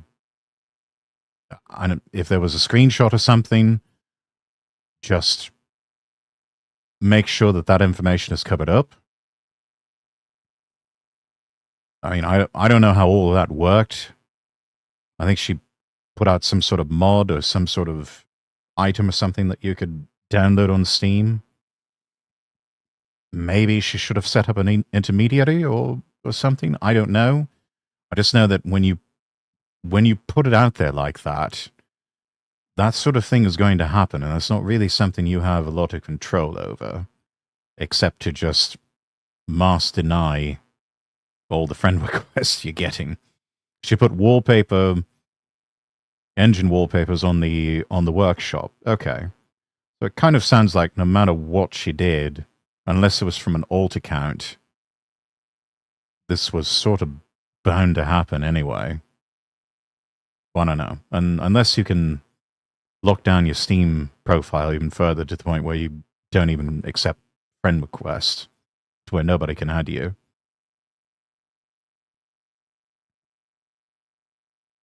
I don't know.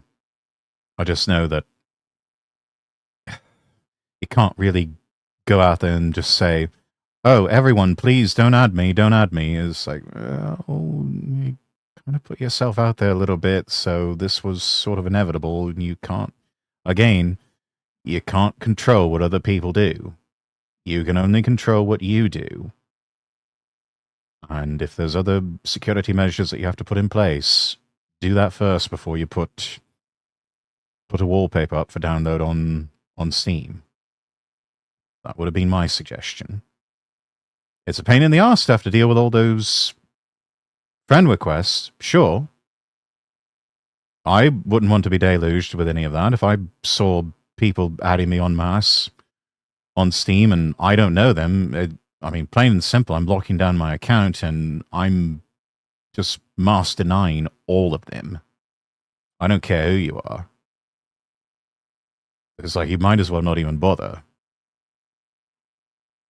Off of this, and let's say you're making a couple of $1,000 a month by constantly posting on Twitter in Kenya. Well, that's pretty good, and that's this. And this kind of makes sense. A little bit of behind the scenes here is that you basically get paid ad revenue based on engagements, right? And yes. What do you think gets the most engagement? Is like if you piss people off on X, right? If you Yes, piss people rage off, bait. you'll get a lot of people like posting replies to it, right? And like kind of sharing it, retweeting it. Yeah. And so if you're if you're like living in like a country, right, that your methods of income aren't very good, like you can make a lot more money making US dollars, then you're incentivized basically to go in and be a shit kicker, basically. Mm-hmm. Right, you're incentivized to throw shit everywhere in order to like get the most amount of money. So there's kind of a dark. And for some people, like those who live in Kenya, that small amount of ad revenue you get could be a fortune when you factor in exchange rates. A dark motive, basically. This is what happened in India, actually. India became a bit of a problem for this, because you would get sort of loops and closed networks of verified accounts all replying to each other to game the system to give themselves like $500 a month payouts. It's just almost like a circular ecosystem of do not redeem, do not redeem, do not redeem. Sir, why you don't redeem? Now, that's not much to you or I, maybe, in the West. $500 is a very useful amount of money, but it's a lot more in India. Yes. Anyway, there were plenty of these. Absolutely plenty. Like, you've got anti-American, anti-Israel one, Marxist stuff from suppressed account based in North Africa. News comes from North Africa, connects via the North African App Store. You've got other ones just in India, and you've got right-wing ones, this conscious philosopher from Serbia. Then you've got ones from Turkey. I mean, Serbia, I guess that's not so bad. And Norway and wherever. Right, you can see that actually there is a huge number of anonymous people who have quite sizable accounts who are taking part in the discourse. And so this has been a real apocalypse. This has been a proper unveiling of what's actually happening. And you know what? As someone who's, of course, not anonymous on the internet, this has not affected me one bit. One of the problems, like, there's a cultural issue in which so the internet has kind of created like a space where all sorts of cultures can like kind of mingle, and a lot of the cultures here are kind of, I don't want to say fully incompatible, but there's a high degree of bad actors within those cultures. They're incompatible enough to where they really just need to be cut off access from the internet.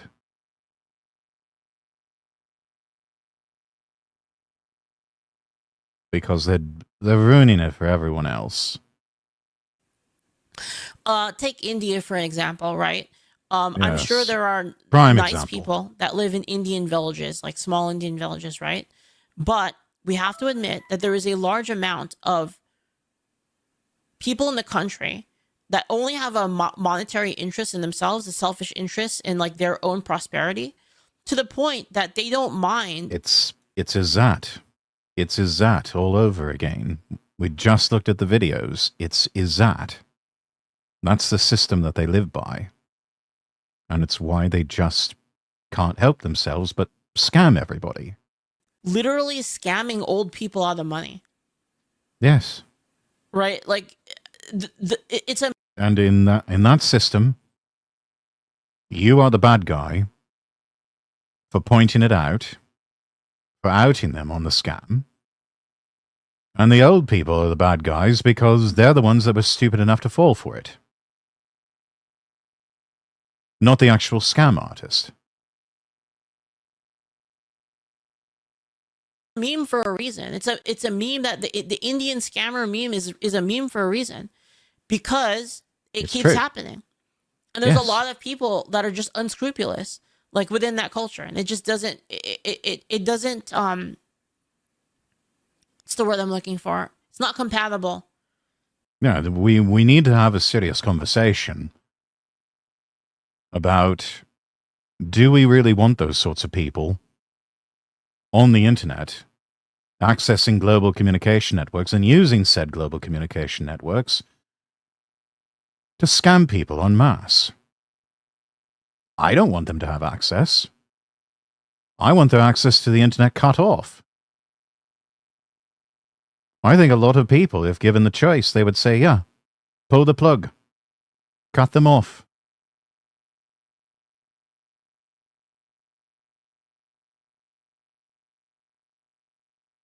And rightfully so, because they won't stop scamming people.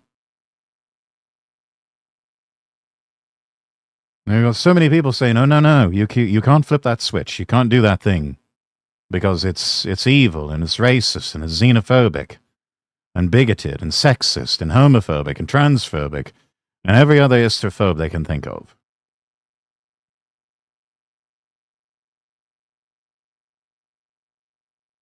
But what would the effect be of actually flipping that switch? A little less rage bait? Far less scams on the internet. This whole place that has become this cesspool might actually become a slightly sweeter, friendlier, better place to be.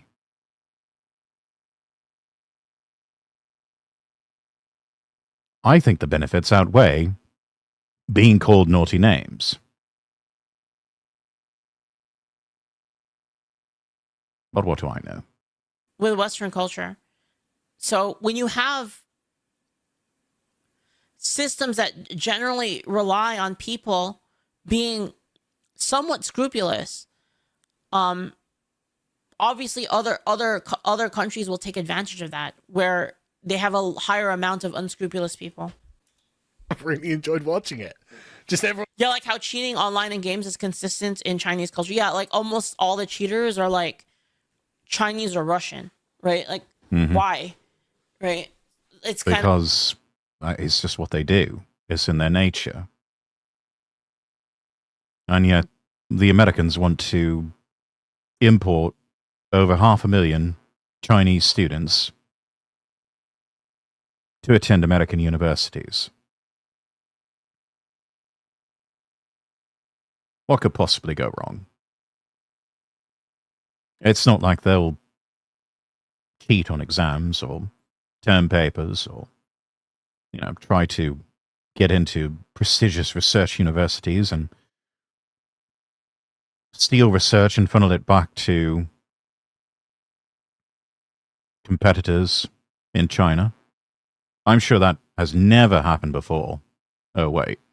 I was like, oh my God. China is like the biggest outlier though. Holy fuck, man. Yeah, people who there's delete so their many accounts, Chinese, there are people and who it just has to do with the culture just being different, right? clearly were like, oh god, I better activate my VPN to make sure that it looks like Exactly what Saber said, because cheating isn't the same taboo in the West. Yes, it's a cultural difference, right? And that's what I mean. It's just incompatible. I'm in America or wherever I'm commenting from. It is genuinely funny, and like I said, as someone who's And not again, like that doesn't mean that there aren't people who are honorable within, you know, these countries. Obviously, there's honorable people in India. Obviously, there's honorable people course. in China. It's just the percentage of non-honorable people is not ignorable. Does that make The percentage of non-honorable people far outweigh the honorable. sense? Like it is significantly higher. Yes. And then when you create a system in which our interactions are global, now we have to deal with people that have we have to deal with places that have a high degree of you know, dishonorable people. anonymous. It basically takes what was once a high trust ecosystem and turns it into a low trust ecosystem. Like on my one, it's just like posts from the United Kingdom. Oh, what a surprise! You know, like it's very self-evident because I'm an influencer or whatever they say. So, like for me, this wasn't anything interesting. But man, I was having fun just watching it online. But there was also some interesting things like Hope Not Hate, account based in the United States, connected via the United Kingdom App Store. Isn't that interesting? Account based in the United States, a UK-based organization, based in the United States but connected via the United Kingdom App Store. That's interesting because I do believe Really gets the old noggin jogging. that Hope Not Hate is headquartered in Britain. And so it would suggest they're using a VPN.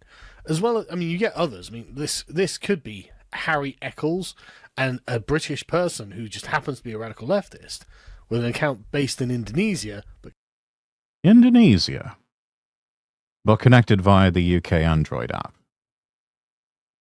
Huh. connected via the United Kingdom Android app. Right, again, that's interesting. Because what that would imply is that they're using VPNs. Now, that's really interesting because the government is coming for VPNs. Like, they're worried about this. Hope Not Hate are responsible for doxing Zuma historians. Shutting them down isn't enough. I agree. Shutting them down isn't enough. All their members need to be jailed. That sort of thing put Zuma's life in danger.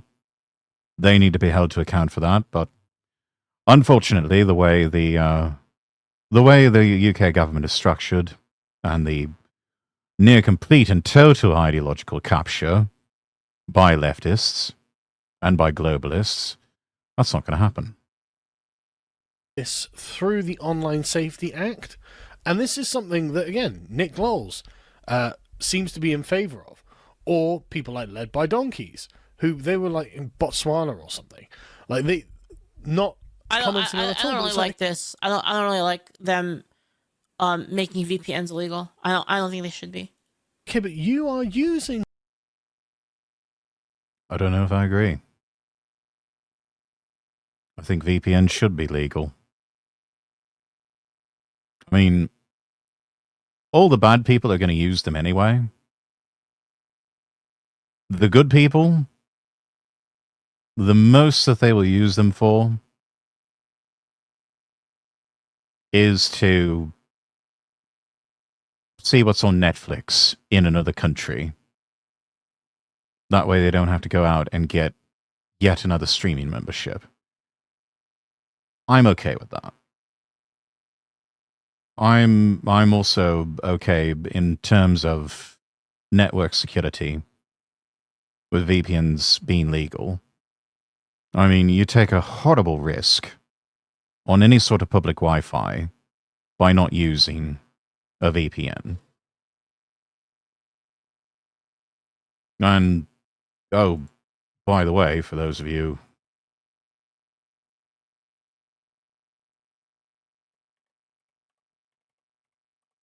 in the Twitch chat, we've actually got an affiliate arrangement with NordVPN. You can try it risk-free for 30 days. There's the link in the chat. Stop taking away our freedom, man.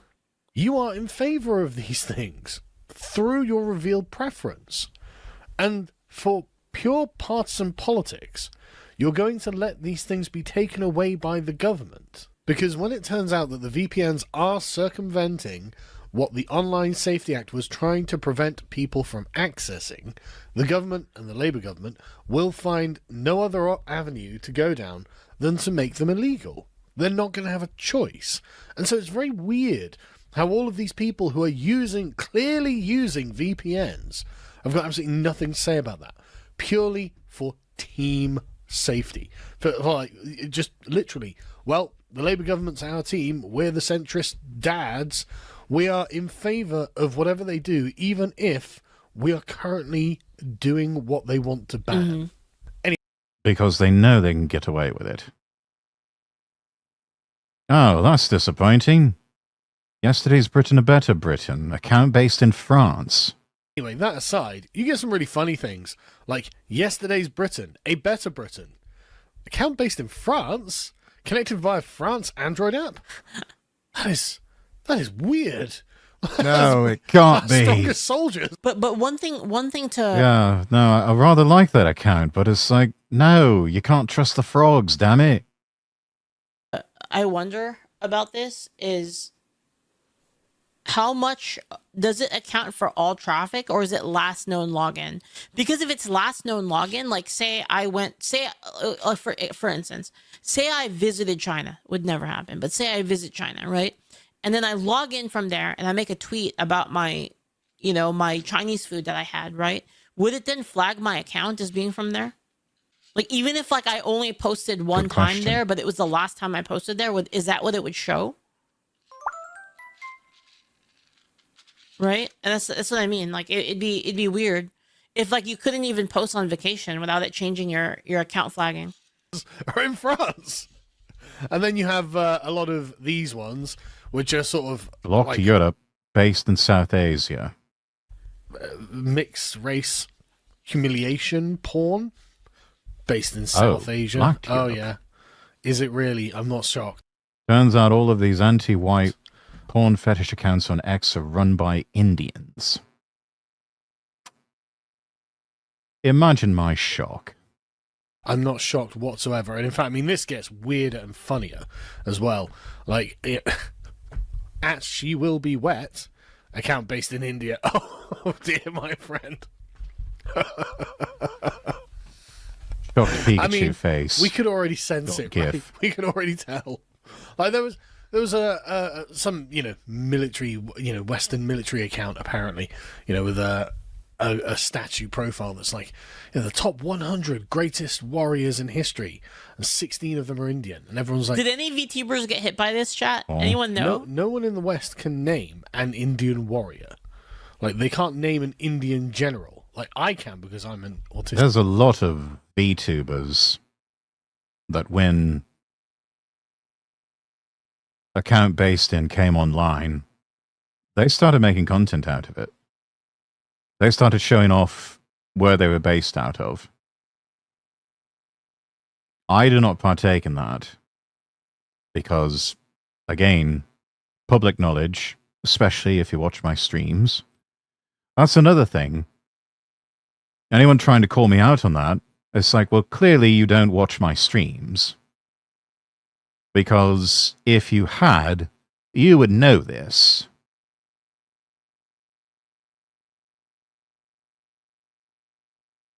So, again, not the gotcha that you think it is. If anything, you just outed yourself as someone who doesn't even bother to watch my content. History nerd. But most people can't. And even then, I can only name like one, maybe two. So it's weird that this account happens to list 16. It's like, yeah, see you. I know what your game is. But anyway, it turns out that basically all of The only reason why I'm annoyed about it is because I'm in Europe. I don't feel safe enough for that, but at least I can choose continent over country. Yeah, I suppose for now, anyway. But a lot of countries in Europe.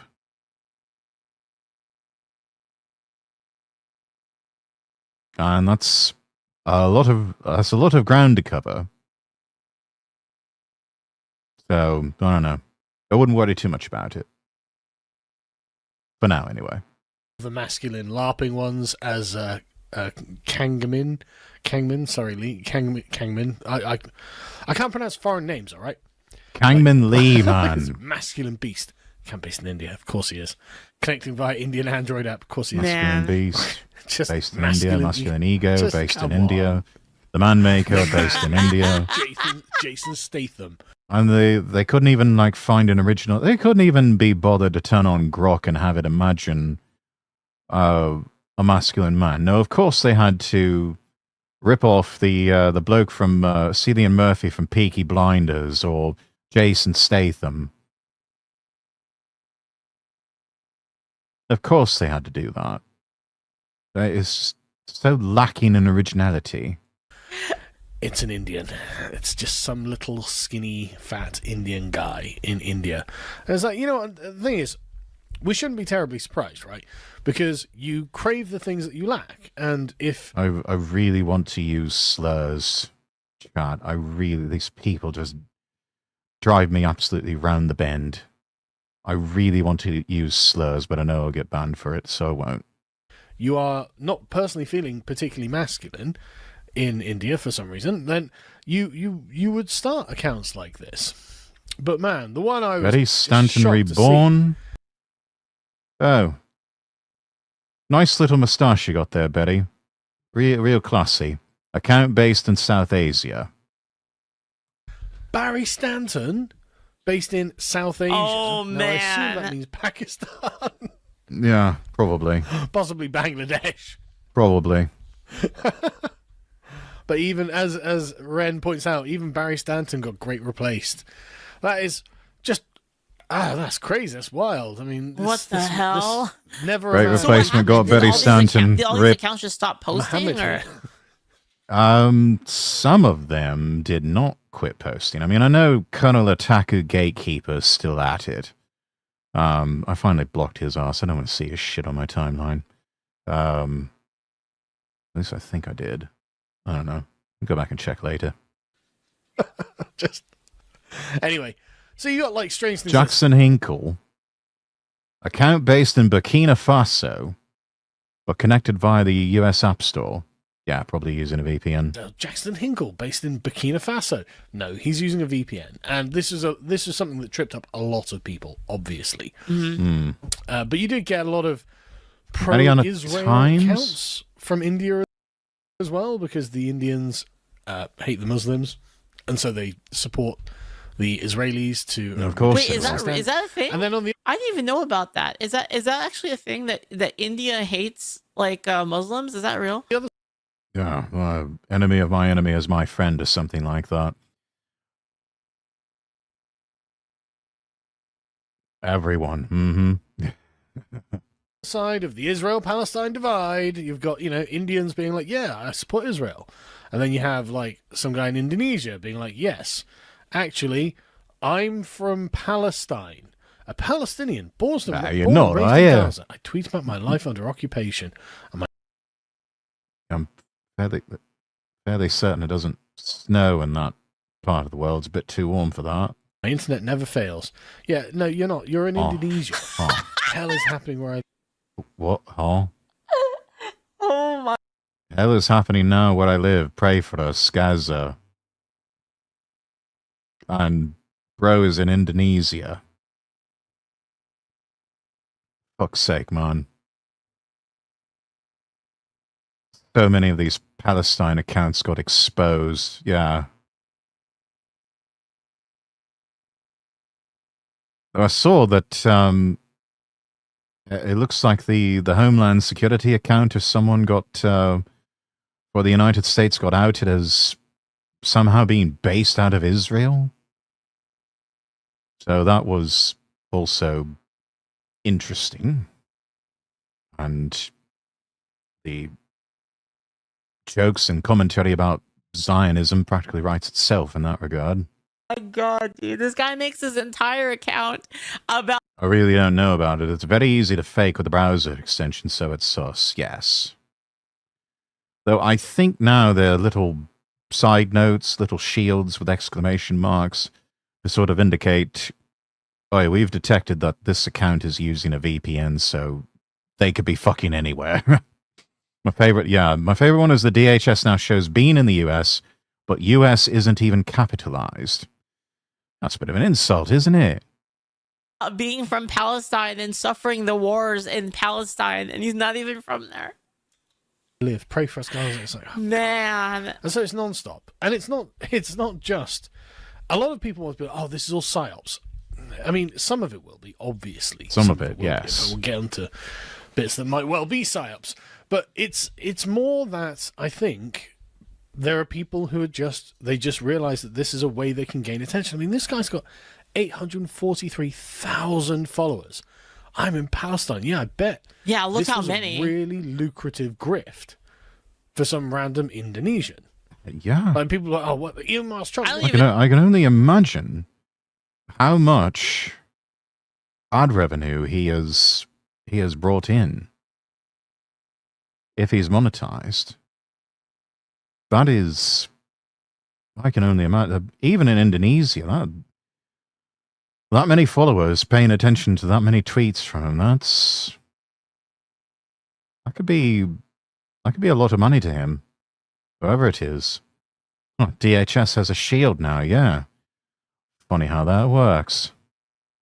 I don't know what grift means anymore. The word grift is meaningless now. See, I think this is the original meaning of grift, by the way. Like this stuff is the original meaning of grift. Elon Musk Chung is well known for being an Indonesian. He uses his face. He put, whether you like him or not, he at least, that in advance that he is an Indonesian or Malaysian, I think it was. Sorry, I'm not sure which one it was.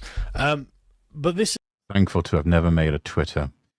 Yeah, in some ways, I don't really blame you. Sure, that's probably a good thing. I know I sort of have to have a presence on Twitter to get the name out, get the stream info out there. Nearly at 1,000 follows, chat. So do make sure that you're following me on twitter.com/Lord Rexworth, or just search at Lord Rexworth when you're on X. This is the point that people are so angry about, really, and this is why this is so important. Actually, it's more useful to know who you are actually dealing with. All right, guys, how do I make a new Ask Gemini? Okay, hold on. Generate for me. Yeah, I didn't have one before. Now I felt like an alien using it for the first time. Yeah, it takes you a while to sort of get your feet wet and figure out how things work.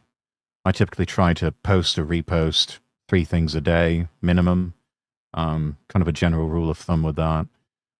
Most of it is original content, though. I admit that I do retweet and quote tweet a lot of things because my page is, part information on what I'm doing and when I'm going live, but also, this is something I found interesting on X, and sharing it with everyone else.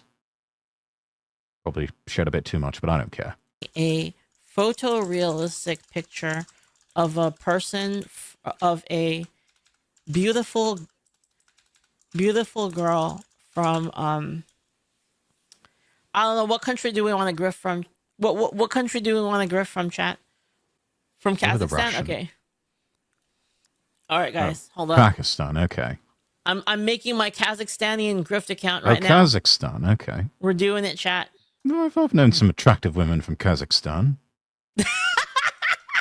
Okay, he gave me a picture of a Kazakhstani woman. I said, no, more cute, more makeup, idol levels of cute, super cute influencer superstar that would get all the guys to click follow. All right, go. All right, let's see it. Let's see it. I need my profile pic. I need my fake Kazakhstani girl to be hot as fuck. Come on. We need our female Borat. Come on, not hot enough. I mean, it's pretty cute. The picture was cute, but I needed more. You like Kylo Ren, more. Okay, this isn't enough. I need more. More cute. Downward selfie angle, total e-girl, mewing, circle lenses, cleavage. Needed a Discord back in my MMO days and YouTube since 2010. That's really the only places I exist. Hey, that's fair. I mean, if it works for you, it works for you. I'm hitting it with everything, guys. I'm hitting it with everything. Okay, give me oh shit, guys. Oh shit. Okay. Okay, guys. All right. I think we've done. I think this is good enough. This isn't like perfect, but I think it's decent. Speaking of Discord, you'll find a link on lordrexworth.com. That's lordrexworth.com to the Castle Rexworth Discord. So if you feel so inclined, join the Castle Rexworth Discord.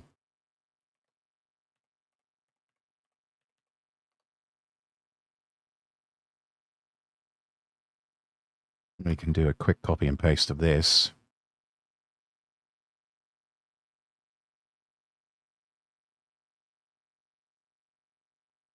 Twitch, you're going to get this twice, so just bear with it.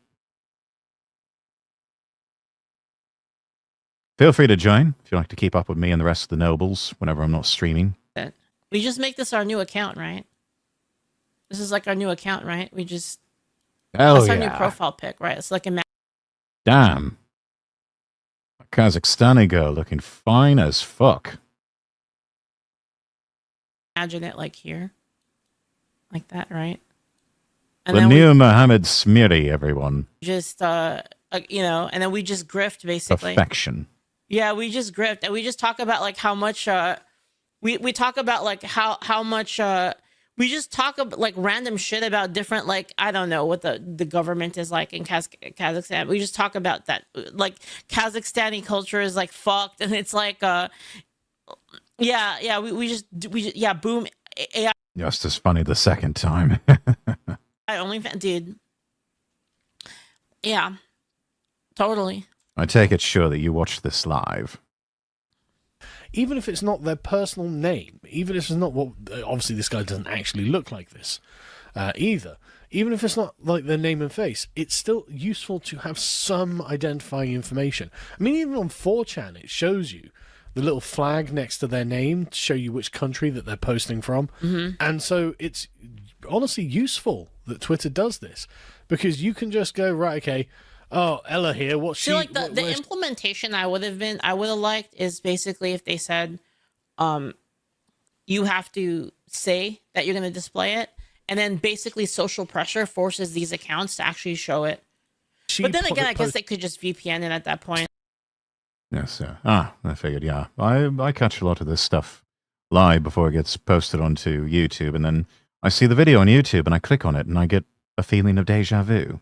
From the kind of mask off moment was kind of funny. I'm not gonna lie. Well, let me find out. She's posting from... Why do clankers have to be cute? We wouldn't have them any other way. From Israel. Of course she's posting from Israel, because she's talking about this Gaza account.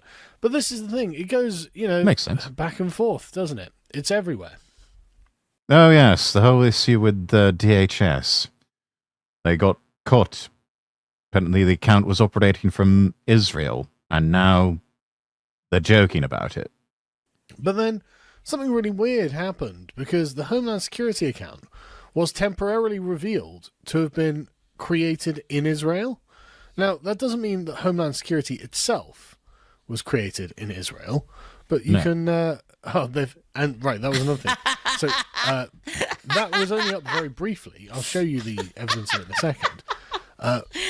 But it was then hidden for government accounts. So for Keir Starmer, for example, you can't see where he's... More than likely outsourced to a third-party contractor. That's the more simpler explanation, but still not a good look for the Department of Homeland Security. That's not a good look. Posting from. For the Department of Homeland Security, you can't see where they're posting from. And they were dude, can you imagine that? Okay, listen. If you were like a leftist, right? You were like, say you were a turbo woke leftist and you really wanted to get at the right, wouldn't you just make a grift account? Like you just make like a this really, really cute Nazi girl, and then you just have her like say all sorts of vile shit just to get like and be like, wow, look guys, look how bad the right has become. You know, sometimes they do exactly that. Someone who is claiming openly that they are a Nazi, and it's not like a LARP or something, or they're just doing it to be edgy, like they're claiming to be unironically like that, more than likely you are dealing with someone who is engaging in a psyop. It is either some sort of grift or a psyop. I mean, like, you just do that shit. This, frankly. Yeah. Tweet now. They were just mocking this, frankly. It's like, well, hang on a second. I mean, this is a bit of a weird thing, because here's the original post. Account based in Tel Aviv, and the date was joined from Israel. So we've got every reason to think, and it's connecting via the Israel App Store as well. So we've got every reason to think that the Israeli government is operating the Department of Homeland Security's social media presence. I mean, that's not good. That is not a good look for the United States government. And it only feeds the fire of people claiming the existence of Zog. It's like I would love to help these people, but they've got to help themselves. It's like the very people that they kvetch and moan about, saying all sorts of nasty, naughty things about them on the internet, and then they go and do this shit. And it's not doing them any favors. If anything, it's making the problem worse. It's like, really, people? You can do better.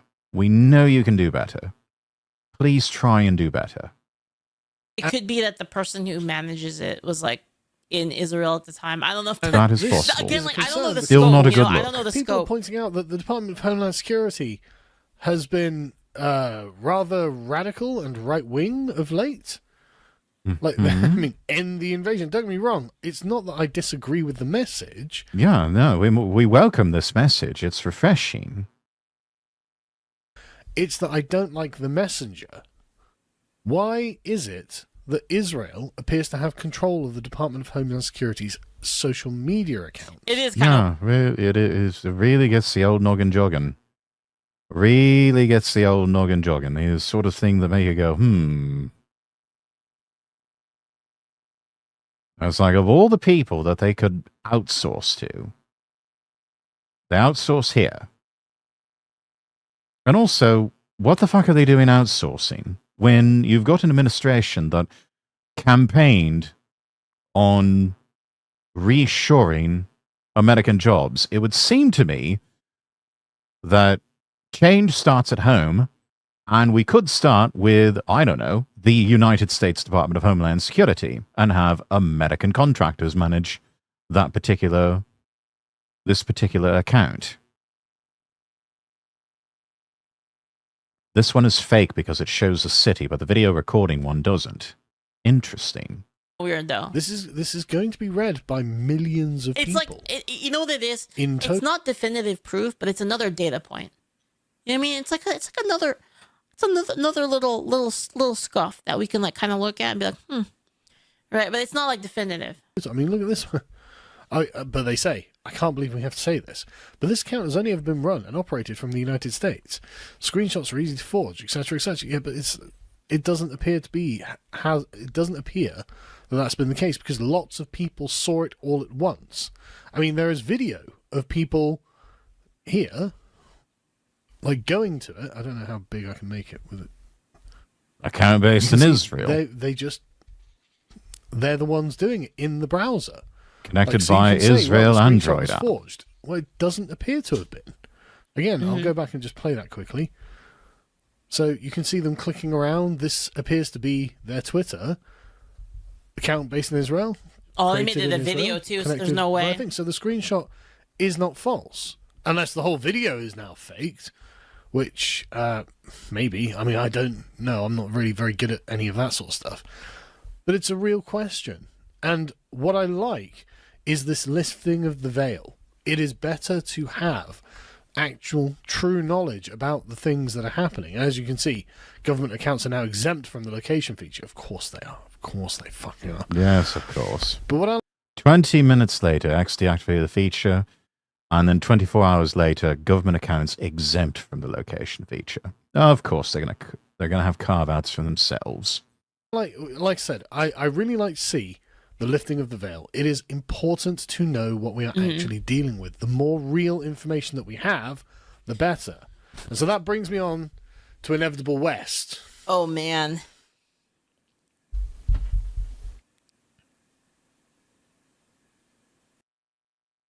Okay. Based in the United Kingdom. Could be worse.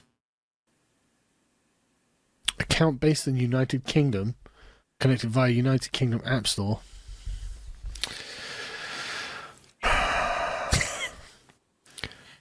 There are a lot of Indians in Britain, you know, Inevitable. Watching you.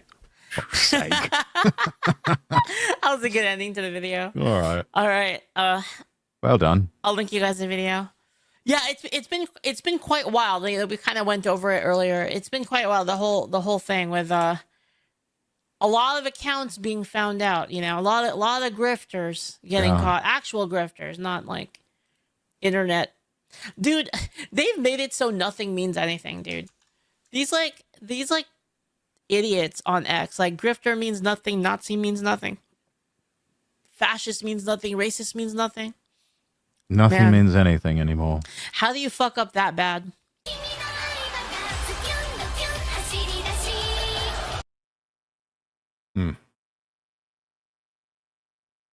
Interesting. Okay.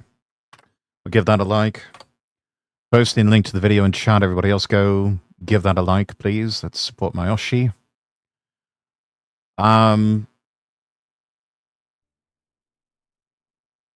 Play some music here. Right, chat. I'm starving. I'm hungry.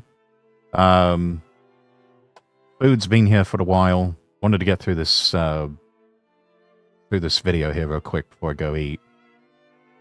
So that's exactly what I'm going to do. Leaflet is so awesome. I stay awake at 3 or 4 a.m. just so I can catch a sleep. I often fall asleep to listening to her stream because she's so late at night, and I'm usually going to bed at that hour. So and usually waking up 2, 3 o'clock in the morning, headphones still in, and she's still at it.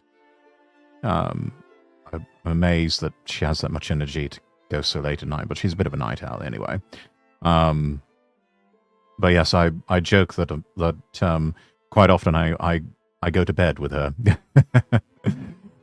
Anyway, Inevitable West did turn out to be an Indian crypto scammer. I hope not hateable. People found this out and were shocked he wasn't white, which is why they did not report it. Other outlets decided to instead. Interesting. So, truth to the joke. How very interesting. Yeah. To the gallows with all crypto scammers, I say. And no one should be spared, so yeah. Inevitable West, fuck you. No, I lost my leaf emotes. What? Bad luck. They'll come back. Let's hope so. Anyway, chat. I'm going to grab something to eat. Give me... I don't know. I shouldn't be long. 30 minutes? Can hang out for 30 minutes? Just chat amongst yourselves? Just give me some time to eat, and we'll either find some more videos or I'll play a game when I come back. But, yeah. Stand back and stand by. I'm coming back. I always come back. If anybody's really good at coming back, it's me. I'm the best at coming back. You know, Kamala always said, do not come. Do not come. But I always say, I'm going to come. I'm going to come. Cool, gives me time to read and draw. Excellent. Bon appetit. Thank you. All right. Be back, everybody. Stand by.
Alright, chat, I return. Obviously, I'd make it quick. Just enough time to have some pizza and watch the bonus round on Wheel of Fortune. Let's see. Let's get caught up on chat here. Gotta say, it's been pleasantly chilled to code with Rex in the background. I appreciate that, Haruki. I do try my best. He's a pleasant lad because he doesn't run his gob. Well, not all the time, anyway. Doesn't talk when he doesn't need to. Everything he says isn't anything that doesn't mean anything and just spaz out the mouth like most streamers. Yeah, I try to make every word count. I try to, anyway. Knows what he's talking about. I think that's just because I'm a bit older than most streamers and been around the block a bit. Very good to have his background noise. Well, thank you. And if he's to play a game, hope it's the Great Rebellion. Have not acquired it yet. Yeah. Changing up jobs and everything. A little bit short on cash for that. But I will get it at some point, and I will play it. Right. Let's see. I've got a few...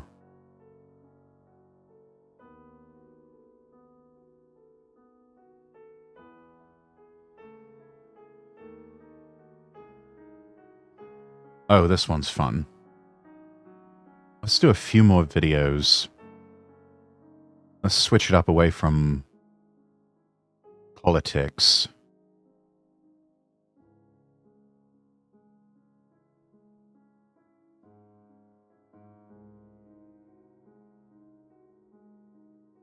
And let's go with car culture. This is a video by Bert's Car Stories. Watching any Bowden anytime soon, Rex? Oh, that reminds me.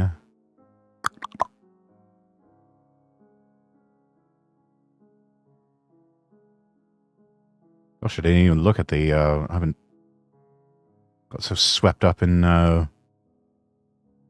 videos here. I did not,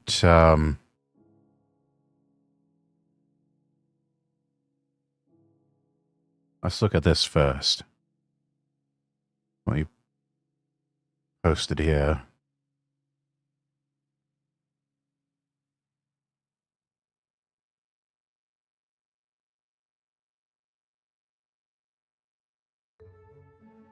This was a story that was breaking earlier. Gator City, thank you for the resub. Thank you for the Bezos books. Mwahaha.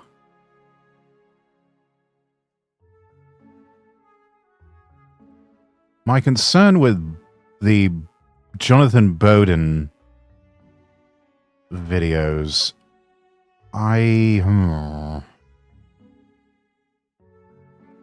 they are on YouTube, so I suppose they're alright.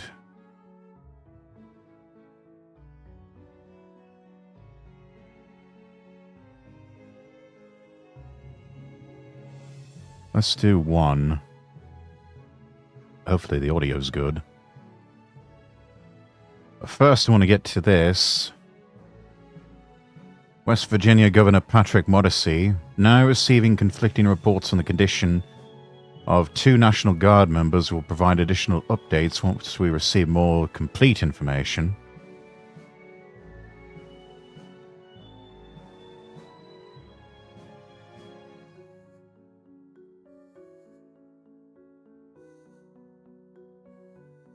Now, here we go from 4 hours ago. A.J. Huber. 2 National Guard soldiers from West Virginia who were shot near the White House in Washington, D.C. have passed away. Vice President Vance, I want everybody who is a person of faith to say a prayer for these 2 National Guardsmen. May God bless our National Guard, their families, and the United States of America. From Governor Patrick Morrisey, it is with great sorrow we can confirm both members of the West Virginia National Guard who were shot earlier today in Washington, D.C. have passed away from their injuries. These brave West Virginians lost their lives in service to their country. We're in ongoing contact with federal officials as the investigation continues.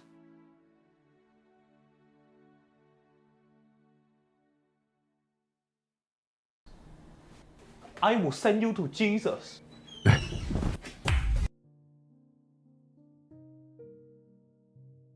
Oh, I'm sorry. Gator Kerry is Welsh Brit. Yeah, well, I never was very good with Welsh. It's only a tiny single-digit portion of my DNA, after all. Mostly English and Scottish. Tiny bit of Irish, a tiny bit of Scandinavian, a tiny bit of Welsh.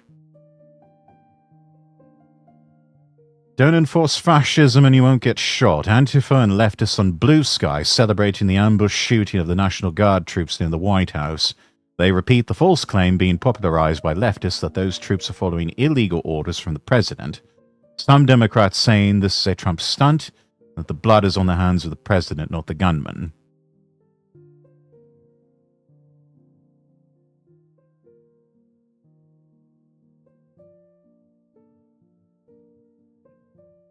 Liddell's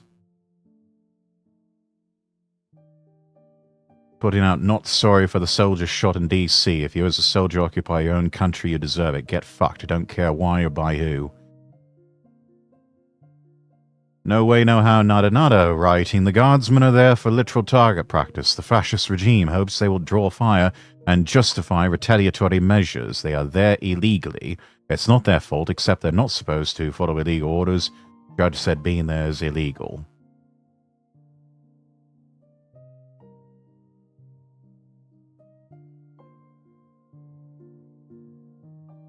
I think it was a Pakistani that did it. Oh, Afghan, same difference. Oh, here we are from Benny Johnson.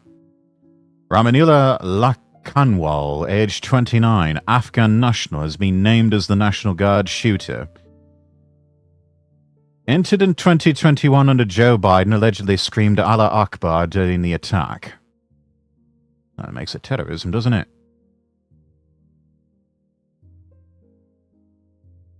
From Libs of TikTok, Elissa Slotkin, one of the seditious six, suggested a few days ago the National Guard will start randomly shooting at Americans. She knew this was a lie, yet said it anyway. Now 2 National Guardsmen were shot.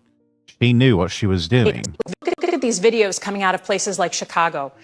It makes me incredibly nervous that we're about to see people in law enforcement, people in uniform military get nervous, get stressed, shoot at American civilians. It is a very, very stressful situation for these law enforcement and for the communities on the ground. So it was basically a warning to say, like, if you're asked to do something, particularly against American citizens, look at these videos coming out of places like Chicago.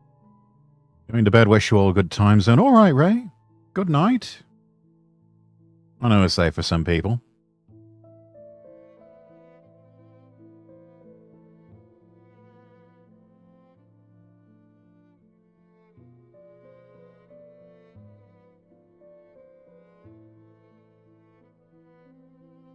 Oh, and thank you for the hydrate, Redeem. Take another sip of water here. And we'll do a stretch.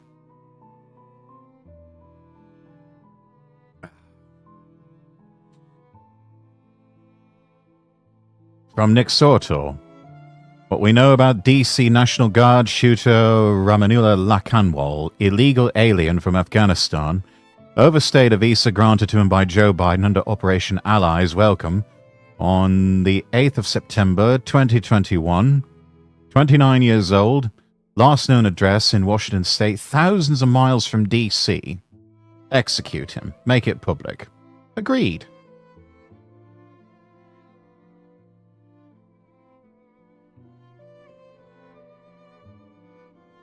Also from Libs of TikTok, CNN guest just a few weeks ago compared the National Guard to Nazis.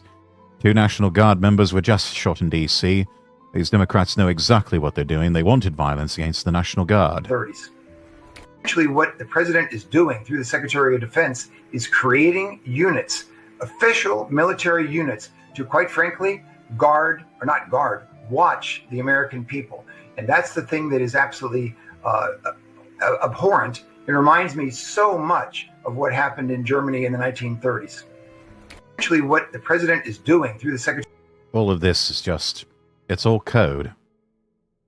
I had a feeling that that's what was going on there. The whole "don't give up the ship" message was been, it felt like an op was being triggered. Some sort of psyop was being activated. And now, you've got 2 National Guardsmen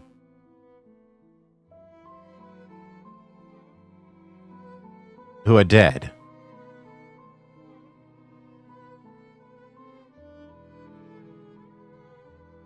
Can we not blame our military men and women? They are following orders because that's their job. Blame the ones giving the orders.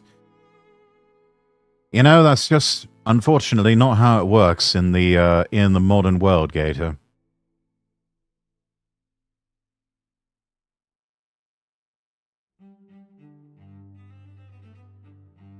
Unfortunately, unless you toe the line, you're a target. It's just as simple as that. I know, but it's not right. No, it's not right. Those 2 guardsmen had families, had friends, people who loved and cared about them, and now they're gone. Because some fucking illegal alien from the Middle East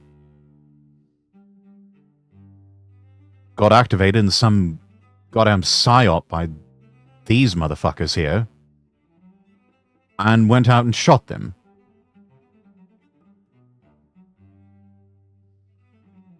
In an obvious act of terrorism, yelling Allahu Akbar as he did it.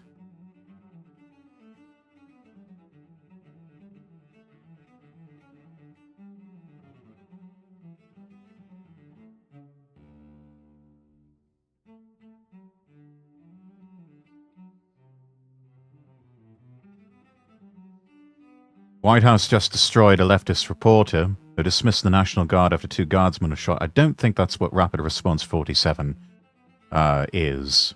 I'm not sure that... Oh, no, wait a minute. No, it's grey check mark. Okay, so it's... government account.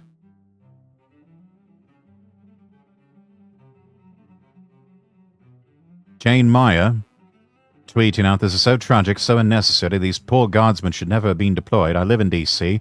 Watched as they had virtually nothing to do but pick up trash. It was for political show and at what a cost." Rapid Response 47 responding, "You sick, disgusting ghoul. 2 of these heroes were just shot in broad daylight. The Guard has saved countless lives, backed up by evidence, which you're clearly too stupid to notice. They are American patriots." Makes me think of how horrible our troops were treated after Vietnam. Yeah. When a lot of them started coming home from Iraq and from Afghanistan,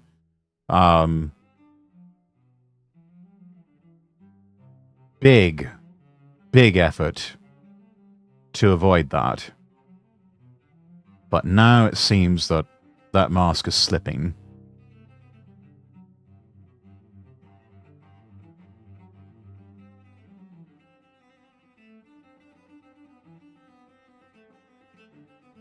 Now there's a mugshot of this piece of shit.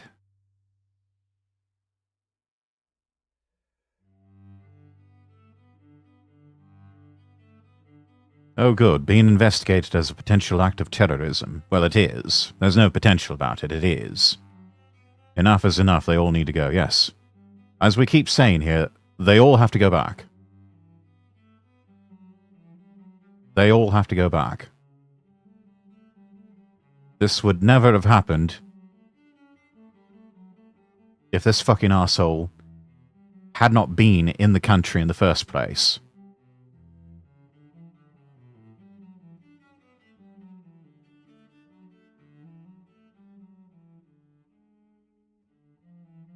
But because the previous administration decided to grant him a visa as part of the whole invade the world, invite the world stratagem that globalists and neocons have been perpetuating for decades now, they created this problem. And now, 2 National Guardsmen are dead because of their actions and their stupid policies.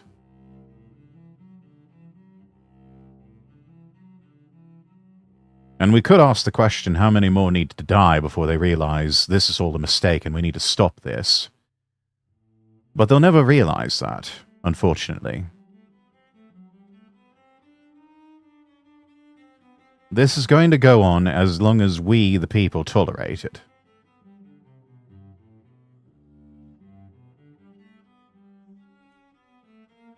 They do it because they think they can get away with it. And they do it because they don't fear us.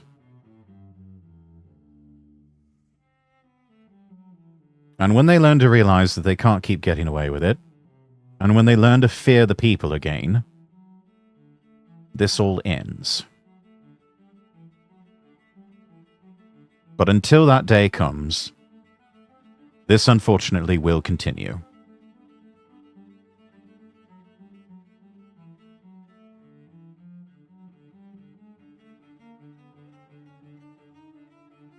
Matt Van Swol tweeting, Democrats will call federal agents the Gestapo, they'll call President Trump Hitler, they'll call America 1940s Germany, then pretend to be shocked when this happens.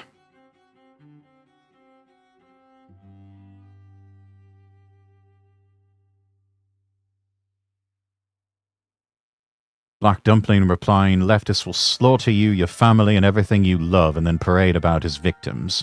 The left must never take power again. DC jury would acquit whoever did this. They probably will.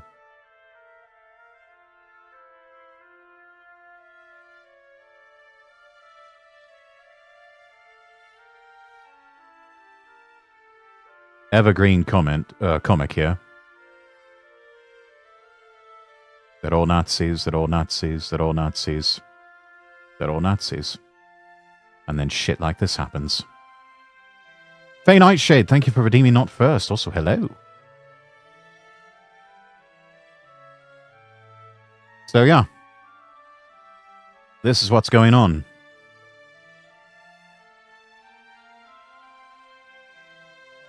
This is what happened in modern America.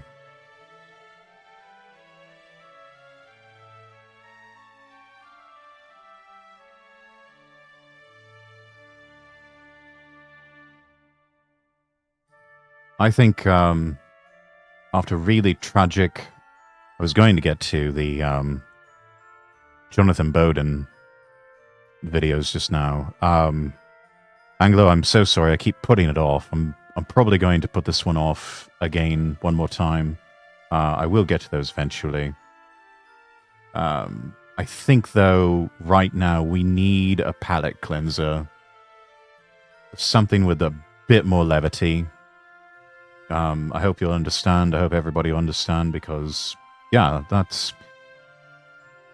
Talking about deaths that just happened like that, it's heavy stuff. So, but I would suggest let's obviously keep both of those men, their families, in your prayers. And also pray that justice is swiftly done, especially to an obvious denizen of the ungodly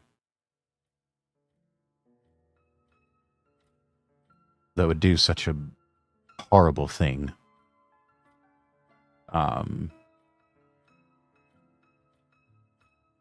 Yeah. Why don't we do some... Let's go back to... Here we go. Let's talk cars.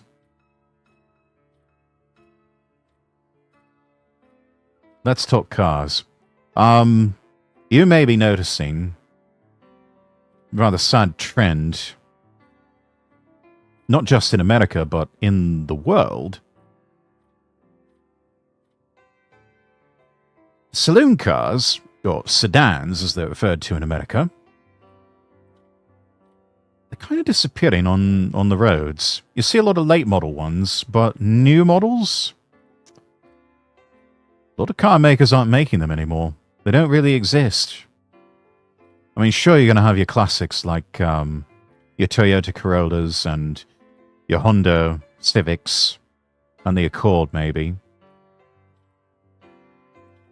most of the Americans and a lot of the European car companies, they've given up on the saloon car. They've switched over to SUVs for the most part. In recent years, been apparently large global demand for something like that. But, yeah, the American saloon car has sort of died, and nobody really talked about it.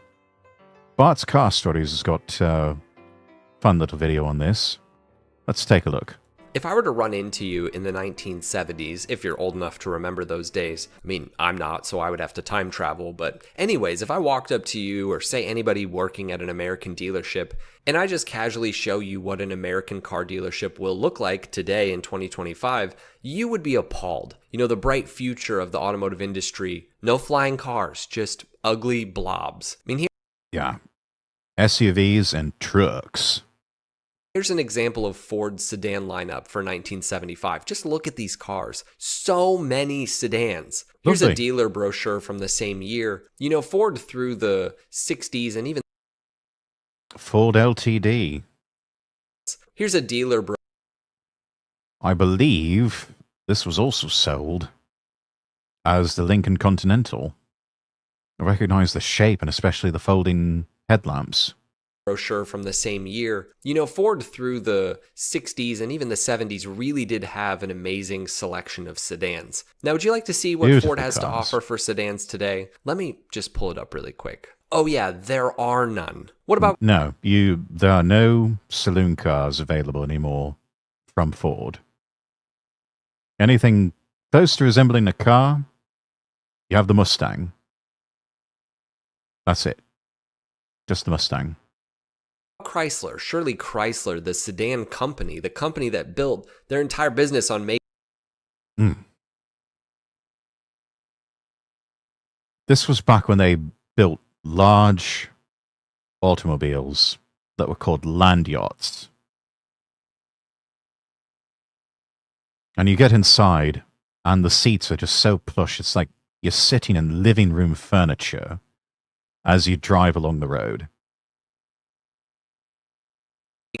quality cars for regular people. Surely they have some cars, right? Nope, just a van.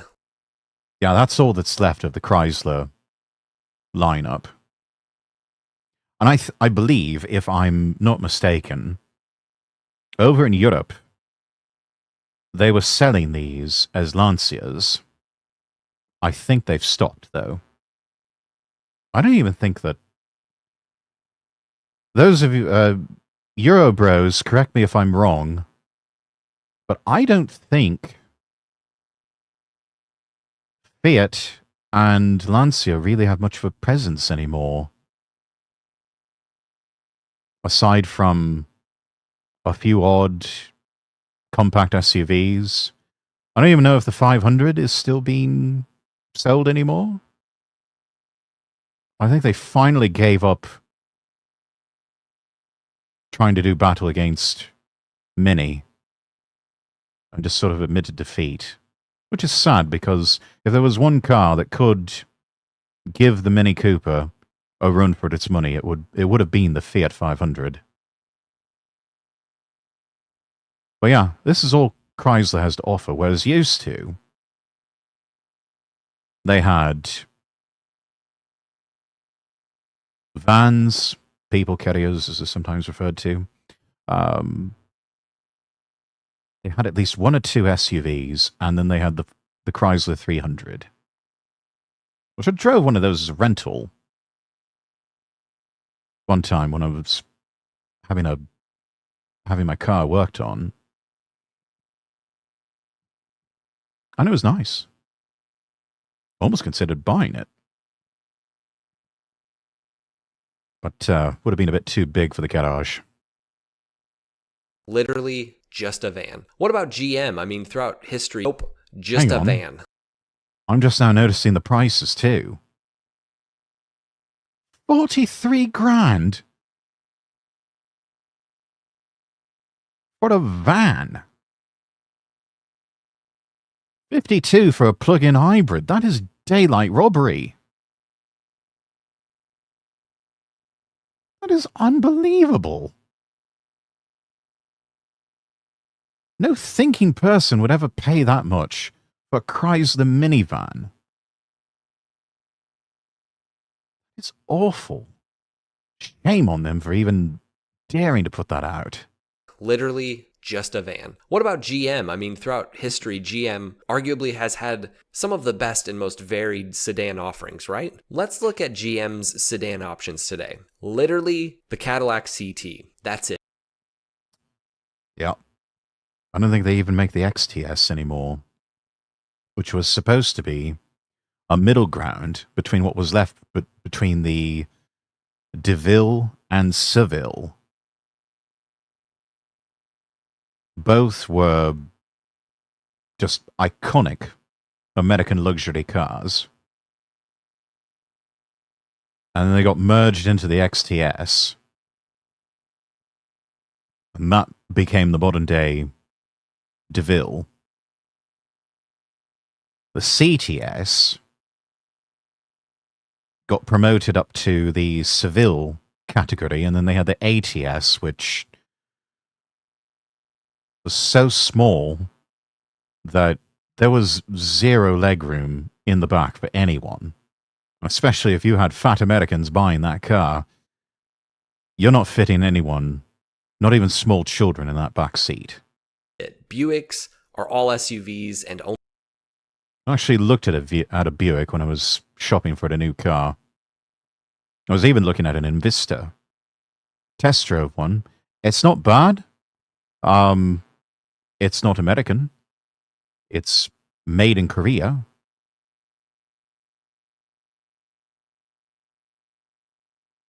The rest of these, I don't even know where they come from.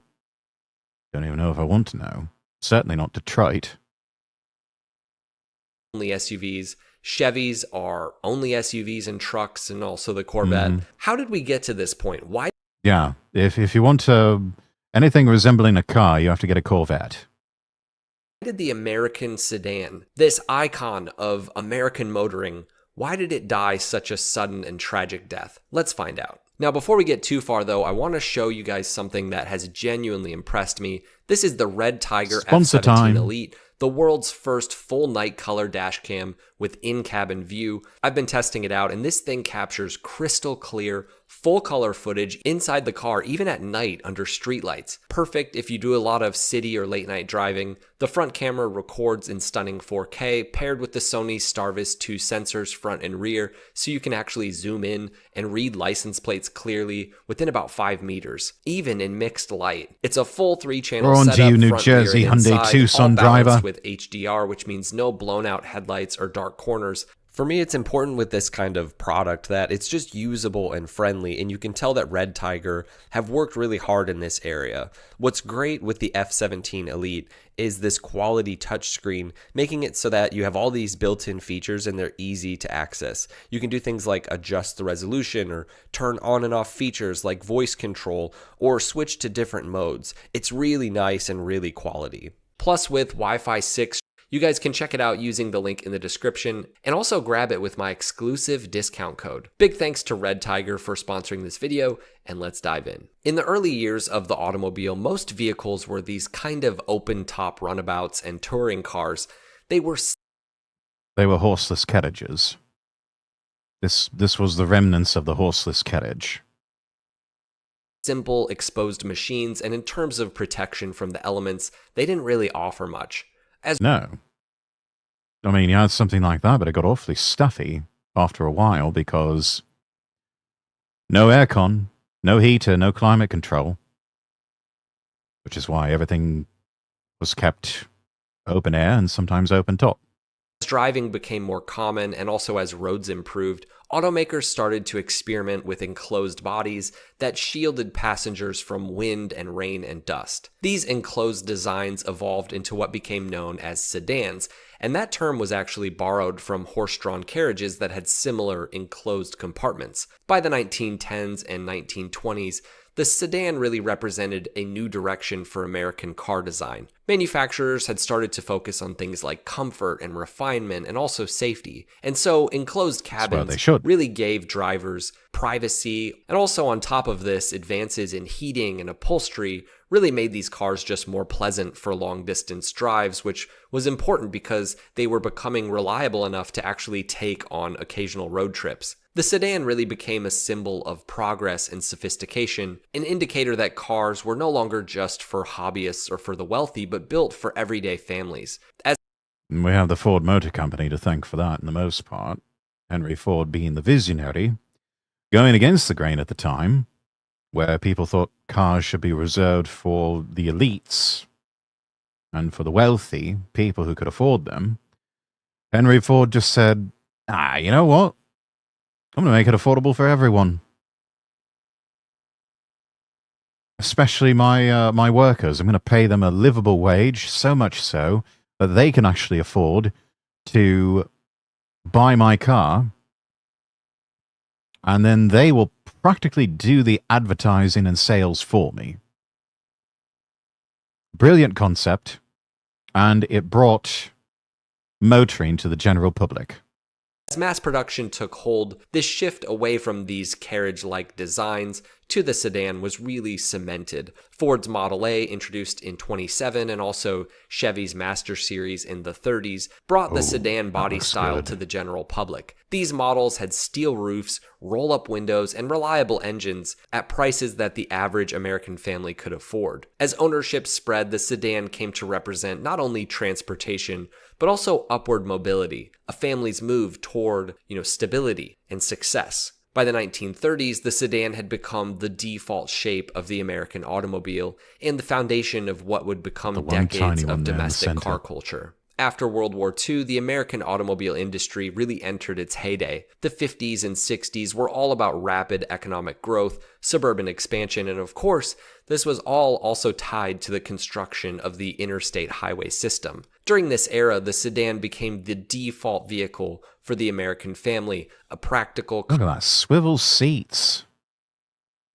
Just sort of sit down and swivel your way into the car. That's brilliant. Comfortable and stylish way to navigate this new and exciting suburban landscape. Design took center stage as automakers competed to capture the optimism of this age. The 50s brought sweeping tail fins, heavy chrome trim, and jet-inspired styling to the sedan. This era really reflected the country's fascination with space and technology and just this hopeful, futuristic spirit. And that's the key with the design, hopeful. Really optimistic, hopeful design.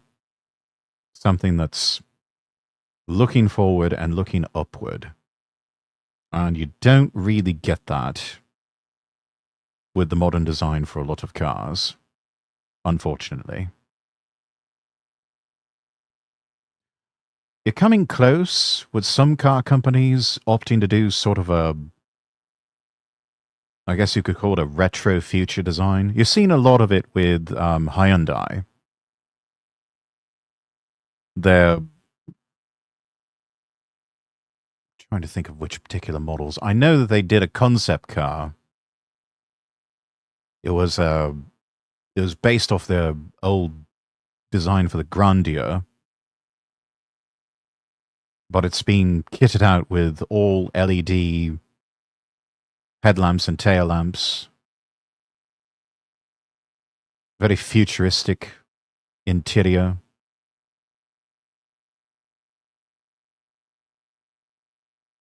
That is also, in some ways, a bit retro, because it almost has this kind of crushed red velvet velour type carpeting and trim in some spots.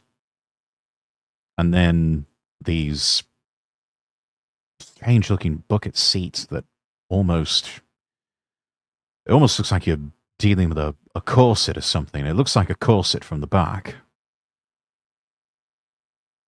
But the shape of the Grandeur concept, very boxy, a lot like old cars from the 80s.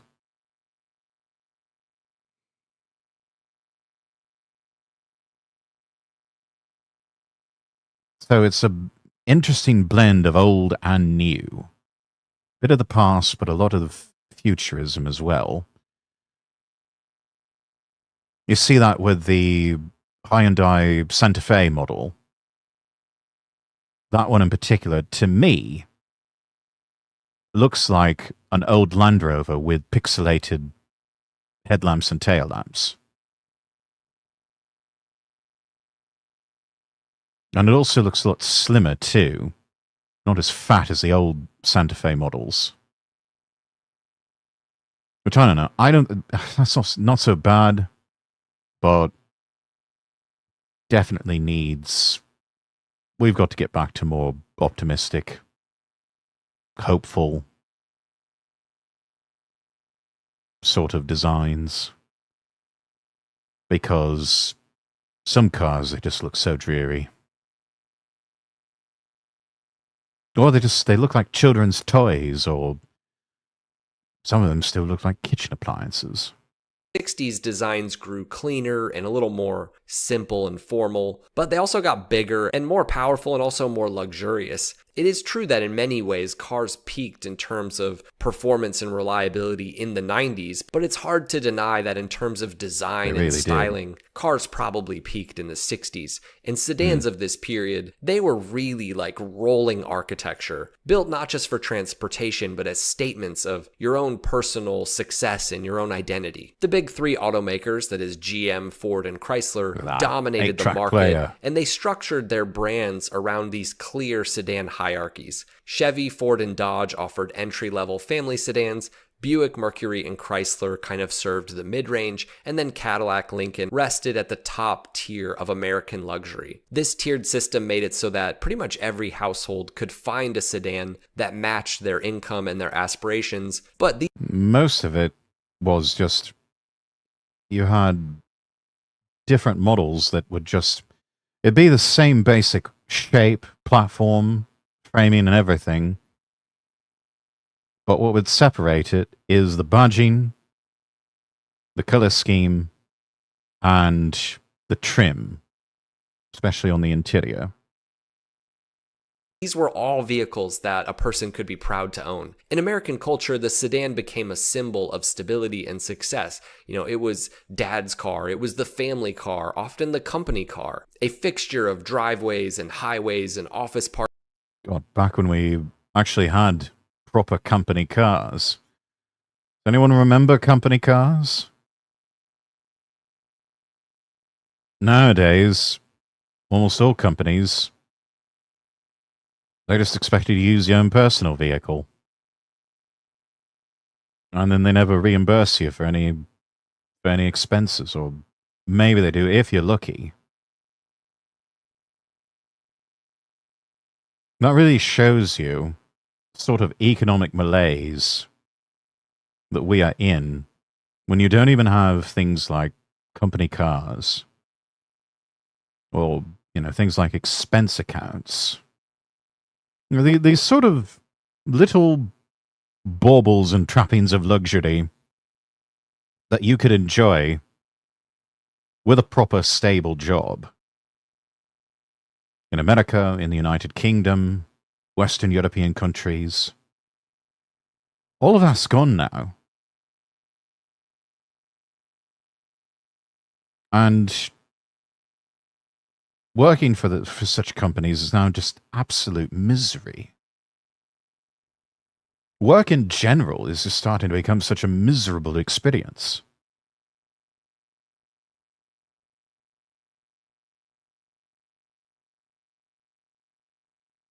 Because, as we've alluded to previously, companies aren't being allowed to fail. Stock market's not allowed to have a bad day, because that could hurt the boomers' retirement accounts. Parking lots across the country. Models like the Bel Air and the Galaxy, the Chrysler New Yorker, the Cadillac Fleetwood.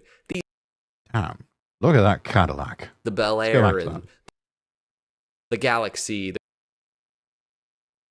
Ford Galaxy. Now there's a lovely car. In the early days of NASCAR, they would kit these out and use them as race cars. The Chrysler New Yorker. the Cadillac Fleetwood. Look at that. Look at that interior, chat. That plush velour interior, especially that back seat. That looks like it looks like a sofa in the back there.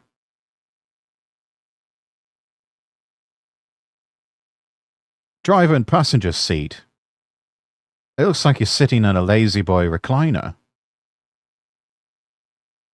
But like a classy one, not a trashy looking one. It actually looks like you're stepping into a really comfortable, almost like one of those sunken living rooms that were quite popular back then. And this car is just, it looks massive in the photographs and it is massive in person. Fleetwood was the flagship, I believe, of the Cadillac lineup for a long time. You had a Cadillac Fleetwood. You had mucho dinero there. Funny you should mention that. NASCAR had to change their rules since American car companies don't make sedans anymore. Yes, I think sometime around the 2000s they started letting in the Japanese to race their cars. But that was only because there was a rule saying they had to be a car brand or a particular car lineup that was built in America or assembled at least partly in America. So that's how you were able to start seeing, I think, Toyota Camrys racing in NASCAR. Memory's a bit fuzzy on that. Used to be a rule, it had to be a model they actually made in order to race, yeah. And nowadays, it doesn't have to be a model you make. Then again, cars in NASCAR, very little resemblance whatsoever for a long time to actual production models. Maybe the frame, but the rest of it is all just fiberglass body, and that's about it. So, really stretching the rules for a long time. These sedans really defined this era. They were a picture of post-war confidence and really the embodiment of the American dream on four wheels, and then it all went to crap. By the early 1970s, the dominance of the American sedan really began to weaken. The decade opened with big, powerful cars that still reflected the optimism of the previous era, but this confidence was short-lived. The 1973 oil crisis exposed a major flaw in Detroit's approach. Most American sedans were large, heavy, and really fuel-hungry. And yeah, I think I remember a family member telling me about a car that they drove. This was in late 60s, early 1970s. American car. An American muscle car at that. I think it was a Dodge. And they noticed that as the car was idling, at an intersection or something like that, waiting for a traffic signal to change, the fuel gauge would just slowly start to tick down towards empty. I think they were having to fuel up on the daily. It was like either going to work or going home, had to stop at petrol station. That is how thirsty a lot of old American cars were. A lot of cars in general. Fuel economy did not really become a thing until the oil crisis in the early 70s. As gasoline prices spiked and shortages hit across the country, the full-size family car suddenly started to feel like a burden instead of a necessity. This period became known as the malaise era, just kind of a word used to describe negativity. American sedans were slowly used to describe negativity. Now that right there, nothing malaise era about that. That right there, chat, in front. That was the pagoda version of the Mercedes-Benz SL. About 10 years ago, these cars could be sold practically for a song in good condition. Now, six-figure collector's items. And the following generation, the R107, is quickly getting up there in price. Decent models with some mileage on them. 10, 15 years ago, you could have gotten them for about, I don't know, 15, 20 grand, something like that. Really good models, 30 grand. Now, I think at last check, I think they were climbing towards 40 or 50 grand, which doesn't surprise me in the least. Beautiful old cars. And, yeah. I'd drive the hell out of one of these. It's just, oof. Chef's kiss, perfection. Negativity. American sedans were slowly getting bloated and inefficient. Stricter emissions and safety regulations cut performance, and the cars added weight and complexity, and this really hurt handling and performance and even reliability even more. The result was a generation of vehicles that looked big but were really underpowered and outdated, because at the same time, Japanese manufacturers started to get... I mean, for the most part, it's all they could do. But all they knew how to do was just... They wanted to make things safer? Okay. Make it bigger and bulkier. Put as much space between the actual crash and the people, the point of crash and the people inside the car. Emissions tightening? Okay. Make the engine smaller and weaker. Whereas, as we're about to see here, Japanese said, no, you know what? You can build it smaller and lighter. And that way you don't have to put a big engine in it and go fast. And you can still make it safe.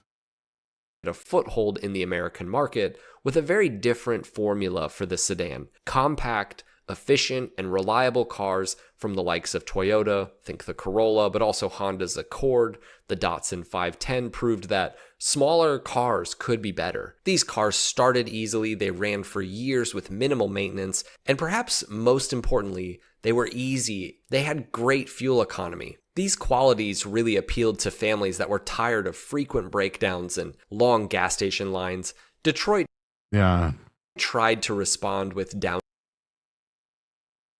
So many of the American automakers, they got a bit too fat and happy, and so they started becoming a bit arrogant and thinking, yeah, you know what?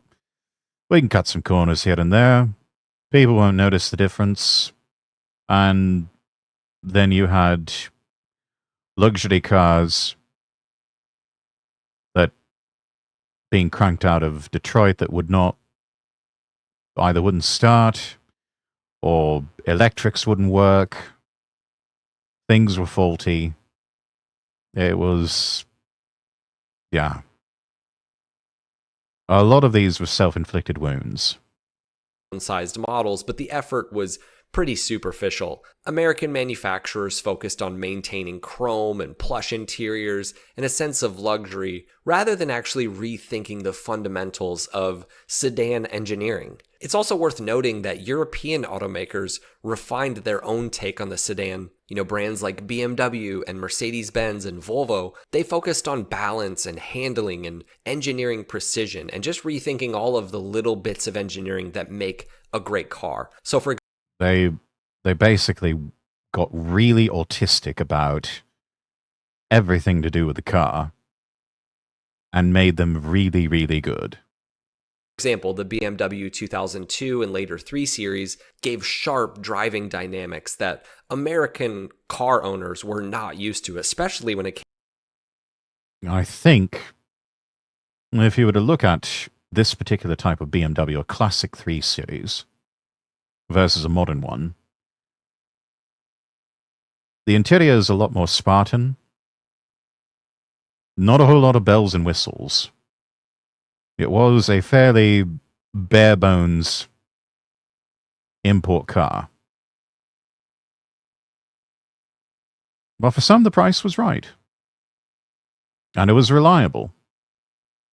So a lot of people bought it. Came to sedans. These cars really were efficient packages, and they set the template for the modern sports sedan as we know it. Mercedes focused on long-term durability and also understated luxury, while Volvo leaned more on safety and practicality. These cars really showed that a sedan could be engaging and sensible, but usable and practical. And they would influence a generation of enthusiasts and really reshape global expectations for what a well-built car should feel like. And all of this helped to shift perception away from viewing American manufacturers as really the leaders and pioneers of the sedan class to falling behind, and all of that happened pretty fast. By the 1980s, the American sedan was really at a crossroad. The oil shocks of the previous decade had reshaped what consumers wanted, and new technologies were beginning to redefine what a family car could be. Things like front-wheel drive, for example, really transformed this segment. Sedans got more interior space, better traction, and better fuel economy. Think cars like the Accord, but also Chrysler's K-Car platform and the... Gosh, remember when...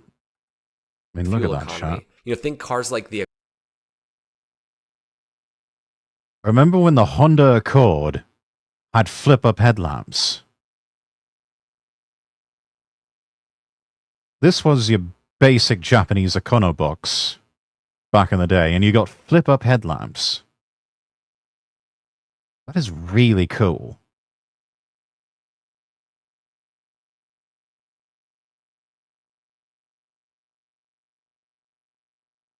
This was back when the Japanese were the discount models, the cheaper imports. Nowadays, they're quite expensive. Especially a Honda Accord, that's like 35, 40 grand if you want any options on it.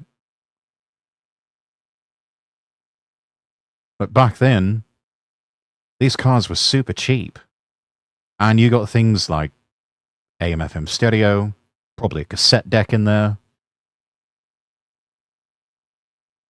aircon, heater.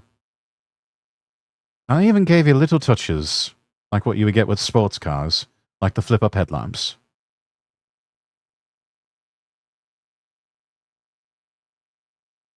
Or, take Nissan. And I think it was the 300ZX. Or what was sold in Japan as the Fair Lady Z.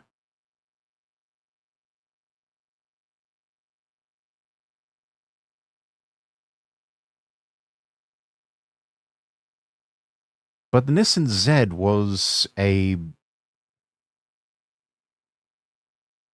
I think I'm remembering this right. If prices on them escape me, but I think you could get one of those for cheaper than you could an American muscle car or even a European sports car. I think.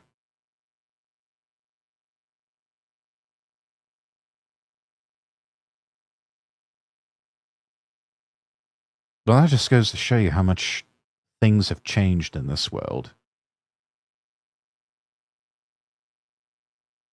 To where now, even Hondas and Acuras, even just a standard level Honda,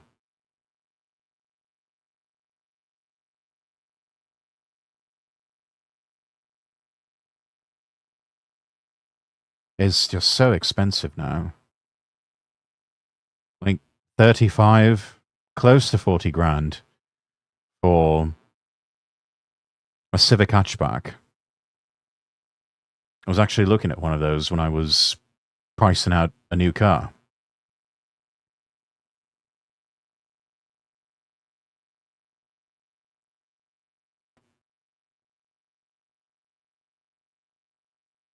I actually had to walk away from the idea of getting a Honda. Because I've driven Hondas before, they're nice cars. But, yeah, the days of affordable Hondas kind of gone. You've really got to buy a bare bones model or be a person of means in order to have a brand new Honda Civic. Or really any sort of new car these days. Almost any. Accord, but also Chrysler's K-car platform and the Ford Taurus. Now, the Ford Taurus was a milestone in American sedan design at this time. It was aerodynamic, it had modern interior, it looked like a car from the future compared to all the American boxy sedans of the 70s. And I think I had a neighbor who drove a Taurus estate wagon.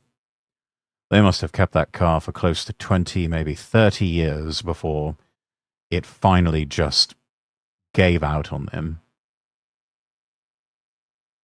And they didn't make them anymore, so they had to go find something else.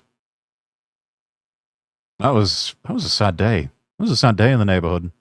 it did give people hope for American sedans going forward because it did show that Detroit could still innovate when they really wanted to. But even as the Taurus helped to revitalize. Trouble is, Detroit never really wanted to. They've always had to be dragged kicking and screaming into the future.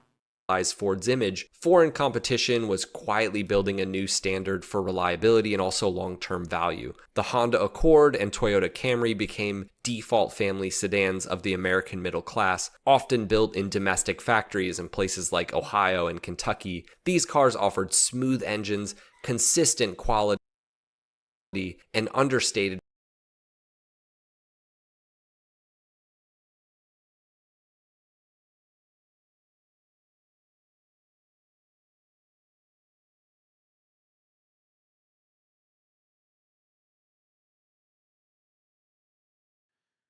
Jack, give me a few minutes. I'll be right back.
Alright, chat, I'm back. Sorry about that.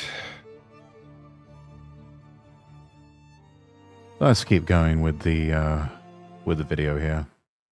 Refinement, and they soon defined what the American family car looked like, even if they weren't designed in Detroit. At the same time, many domestic sedans lost their sense of identity, brand overlap, and cost-cutting turned these once distinct nameplates into just basically indistinguishable fleet cars. The sedan was no longer a statement of aspiration, it had just kind of become ordinary. Basically just basic transportation, and the people that were doing it best were not the companies in America. So up to the point of the new millennium, I think it's fairly safe to say that the groundwork was laid for American sedans to potentially disappear altogether. The American sedan was at a crossroad. Manufacturers like Ford and Chevy, they had to make a decision. They either were going to invest heavily in car development or they had to shift their focuses elsewhere. In many ways, the cultural tide shifted again at this time. Suburban lifestyles, outdoor marketing, and the growing idea of safety through size really made SUVs the next family vehicle of choice. The high driving position felt commanding, and even this promise of all-weather capability appealed to consumers, even if,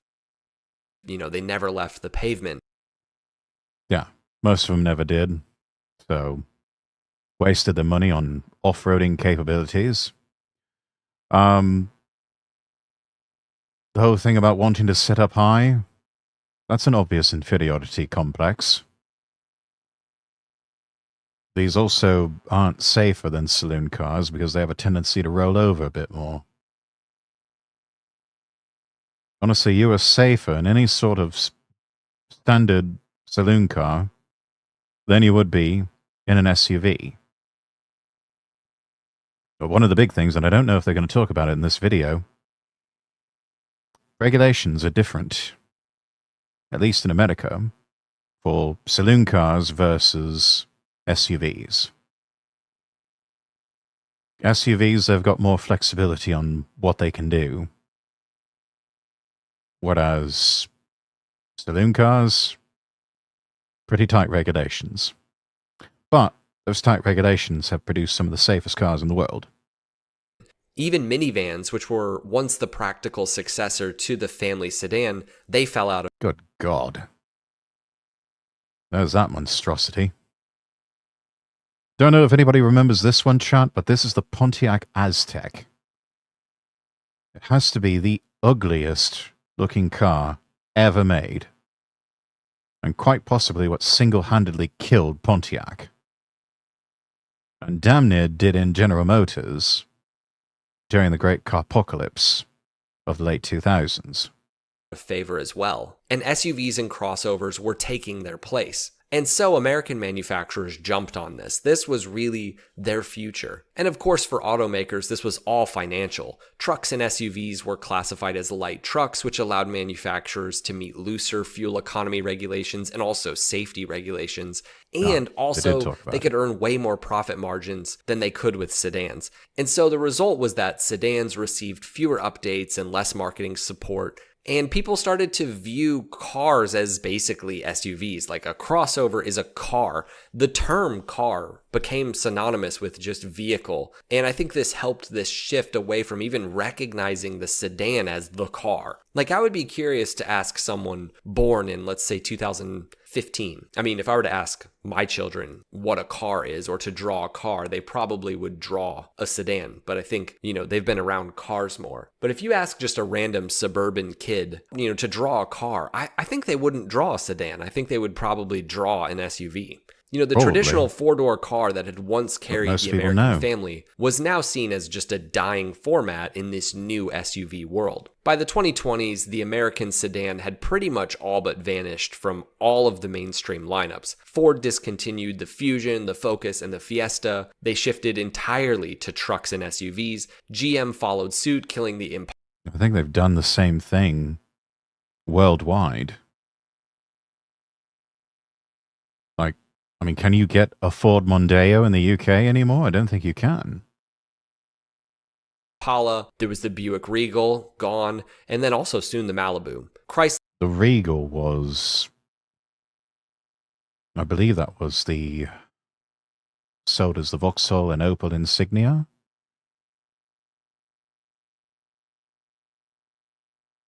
But it was actually a really well-made car. And it's just a damn shame that it got discontinued.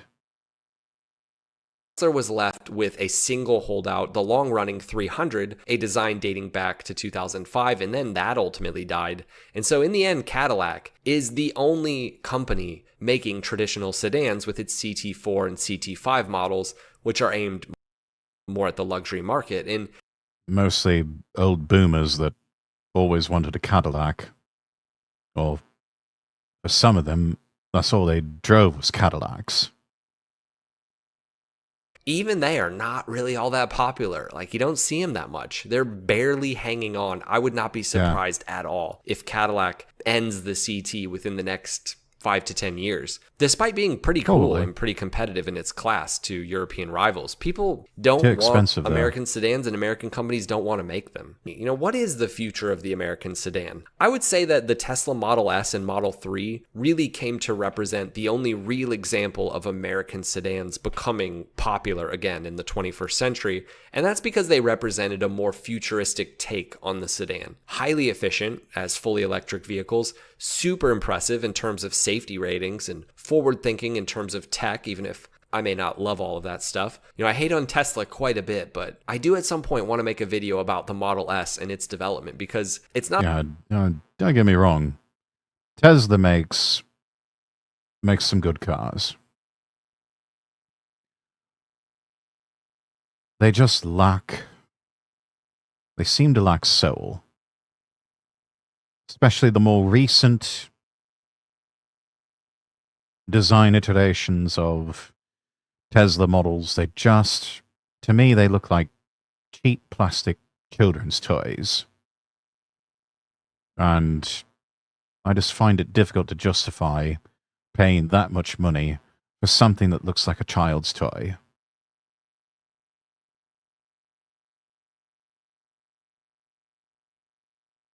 Great cars. I've been chauffeured around in one before.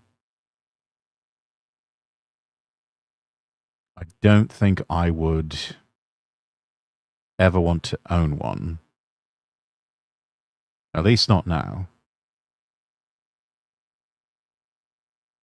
Even though they are pretty cool. Not only fascinating and somewhat scandalous, the Model S does exist as probably the greatest electric car ever made, and in some ways the greatest and most influential modern American sedan. It helped revive at least one kind of the American sedan, namely the electric one. So, perhaps the future of American sedans lie in EVs. Again, though, it's hard to not notice that most American manufacturers want to focus not only on SUVs solely, but when it comes to EVs, they just want to make giant electric SUVs, not electric cars per se. So I think it's safe to say that the American sedan... They want to take what they can focus on and what, for the most part, has been the big sellers, and just zero in on those and make them all electric. Which I, myself, being a bit old school, preferring petrol and diesel powered cars, I find that rather troubling, because the infrastructure is just, it's not there. It's not ready yet. I don't think it's going to be ready for many more years. Because, I mean, let's face it, end of the day, it still takes longer to charge up an electric car than it does to fill up a car with a standard internal combustion engine with petrol. Is basically dead, and I don't think it's coming back anytime soon. Maybe we'll come to our senses at some point. Who knows? Well, thanks for watching, guys. Hope you enjoyed it, and we'll see you in the next one. Drive safe.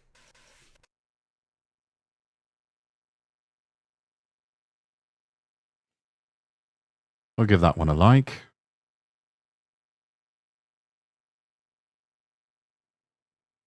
Aside from that, EVs are less fun to drive. Yeah, EVs lack a lot of soul. Like I said, the soul is not there. Now, you can tune an EV to be a really exciting car. By the way, post in the link and chat to the video if you want to go give it a watch, give it a like, leave a comment.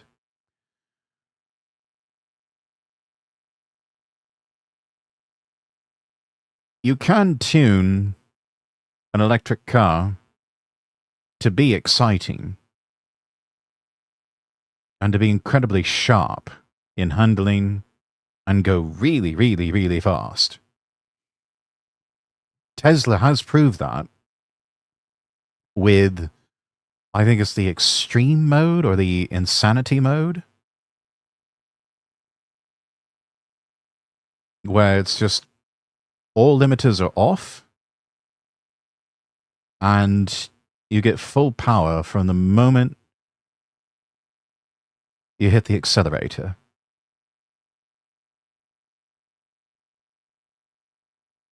Handling is sharpened to the point where it feels like you are in a go-kart. And it is just, that mode in particular is said to be quite fun to drive in. Though a bit dangerous too, so don't make a habit of it.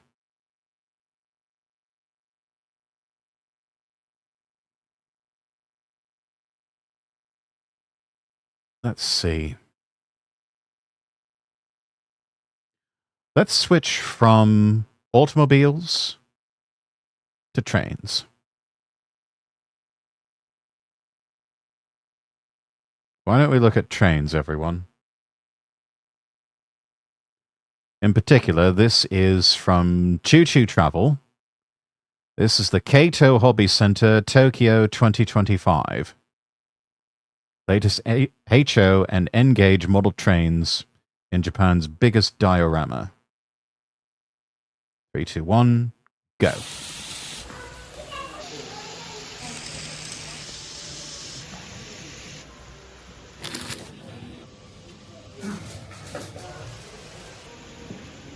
This looks like a lot of fun.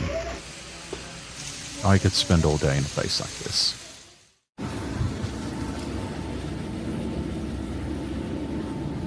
We're heading to the mecca of model railroading in Japan. It's in the heart of things, near Shinjuku. This is Kato, precision railroad model maker. You know you're at your headquarters when you see the train car outside.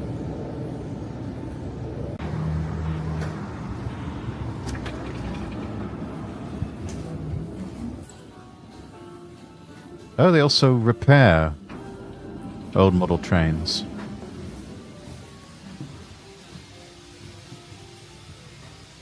And we can see the latest in 2025 on display here.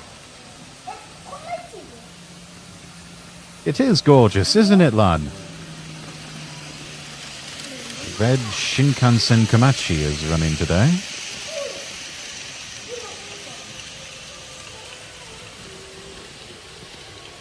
Look at that. Absolutely massive layout.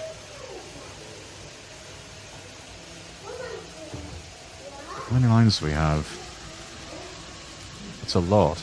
Here's a country style layout.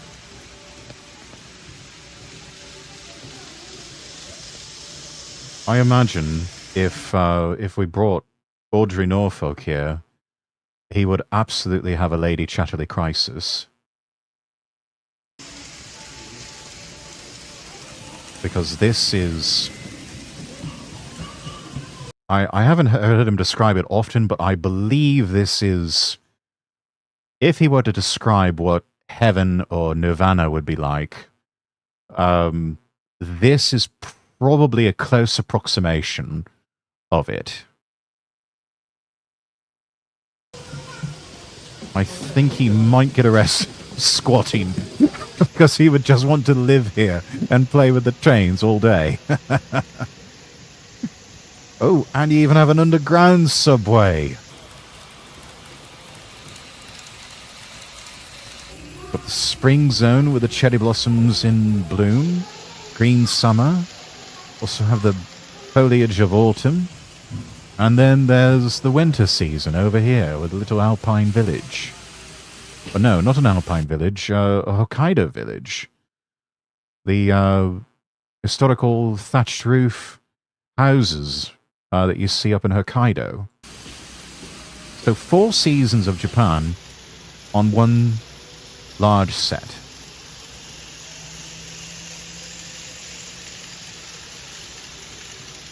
And off goes the Komachi again.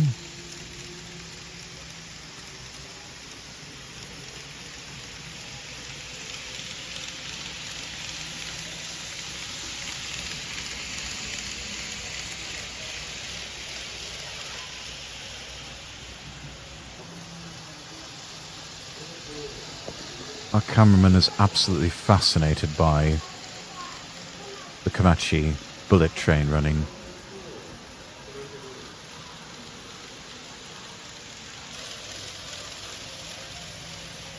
And it runs so smoothly too. This is a really well-built train set.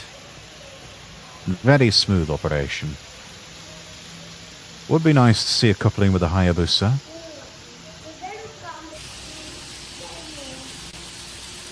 I wonder if it's capable of that.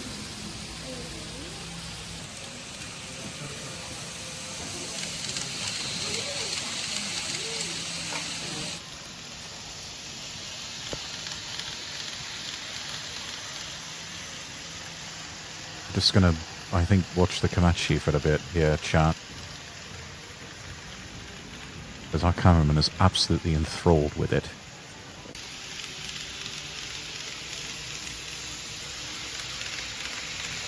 Excellent level of detailing on such a small train.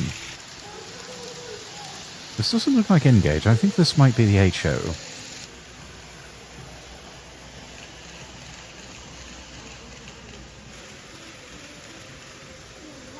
Oh, that's a good angle right there, yeah, as it goes into the tunnel.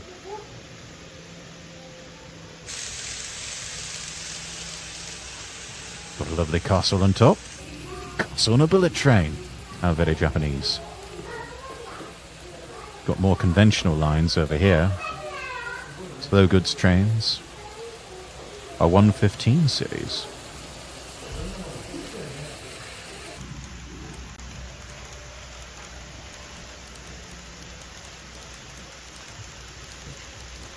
The orange really pops against the green foliage.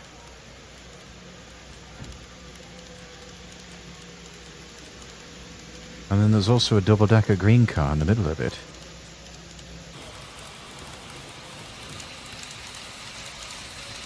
What of a slow passenger train.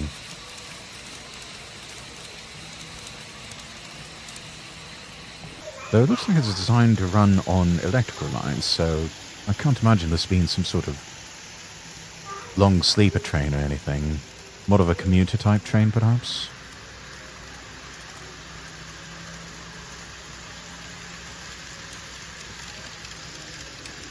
And then up there you've got a subway line. I wonder if they have the Yamanote line running on this one. You can tell it's the Yamanote line when you see green stripes on silver train cars. And here comes another fast train.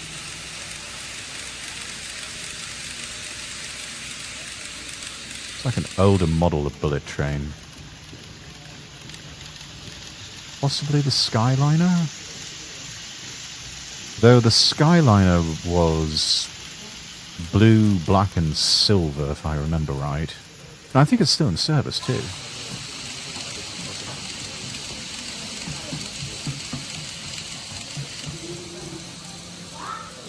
Looks like the EMU 3000, which runs in Taiwan. Okay. So a very international train set we have going here, chat.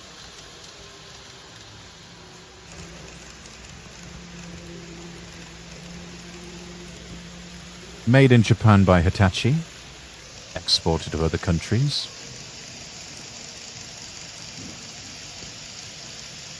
Same or similar conditions with the Azuma line in the UK.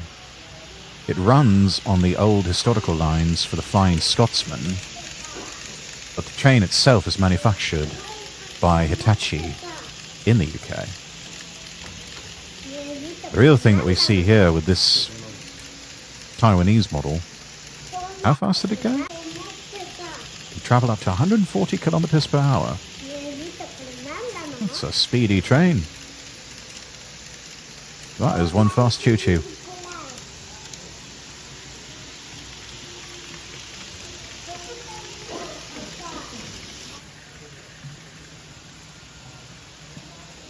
And here comes another goods train here.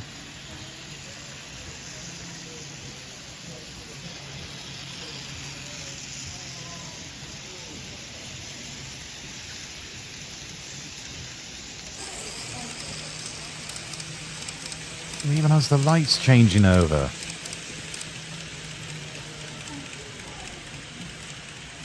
What a clever little detail. It even cycles through.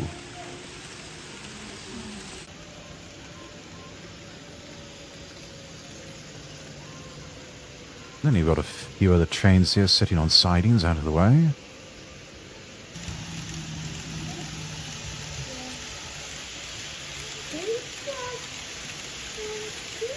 Full sheds.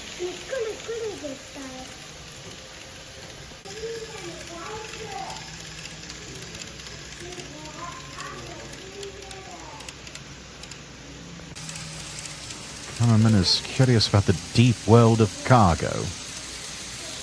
I don't know if it's all that deep, but I admire the curiosity nevertheless. And here we have the 211 series. Typical commuter subway type train.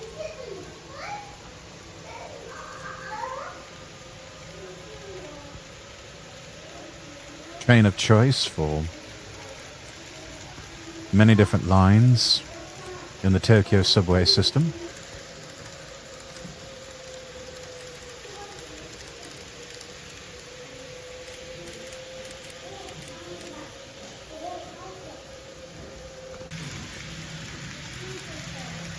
And we've got this, the Yakumo Series 381 in a rather charming lavender purple.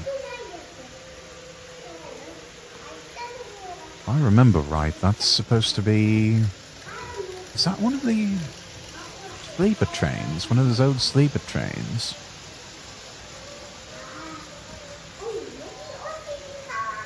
Before there was wider distribution, or before they had more bullet train lines, I remember reading or hearing something about a lot of sleeper car type offerings for Japan Railways. So quite often, if you wanted to go to a different city, you know, take a train from Tokyo to Kyoto or up to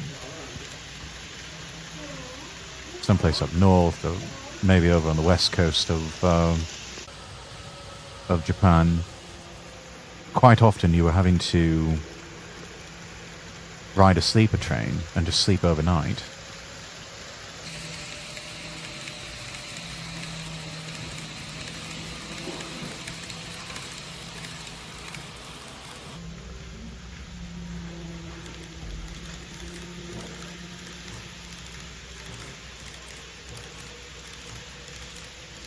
there was also a time when you could not take a bullet train, but any train for that matter,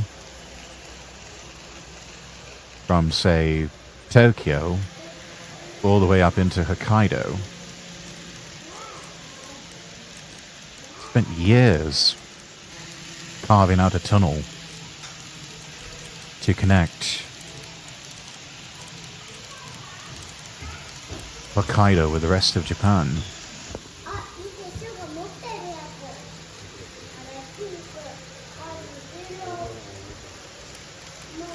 It's quite a feat of engineering.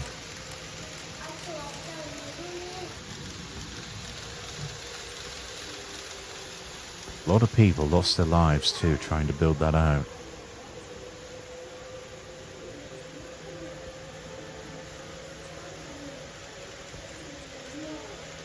Slow moving train there.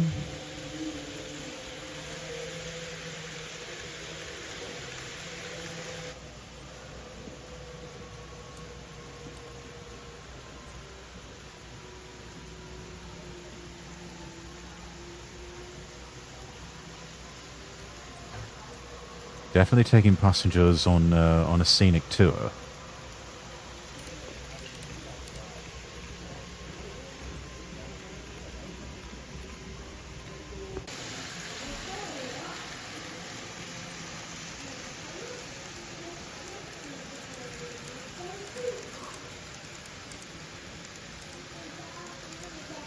Blue really complements the yellow foliage.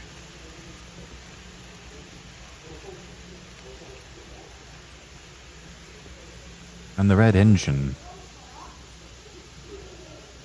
That is a lovely pop of colour. Unless you've got tail lamps that activate whenever it's running. Truly, a train for all seasons.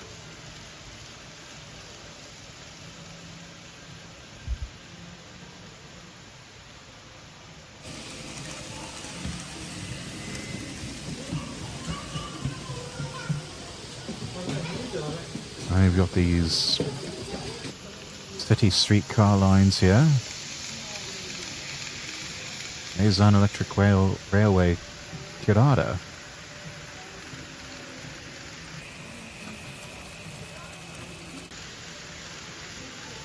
Combination truck layout.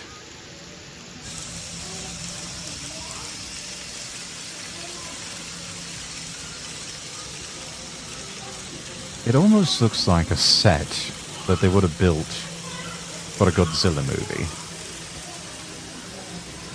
The scale is way off.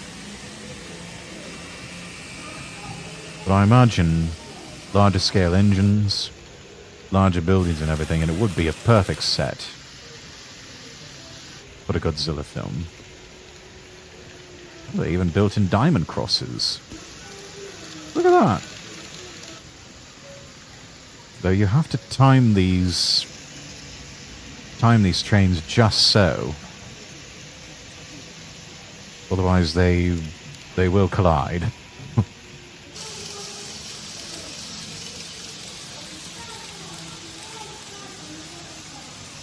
that's clever too, yeah. Lots of sidings for additional train cars. Well, it sort of loops around, I like that. Okay, but not really much of a risk of collision there. There's just one train on that line. And then they just have a diamond layout right there as it loops round. I wonder how many control panels does this take to operate all these trains? Right, we can see the subway again.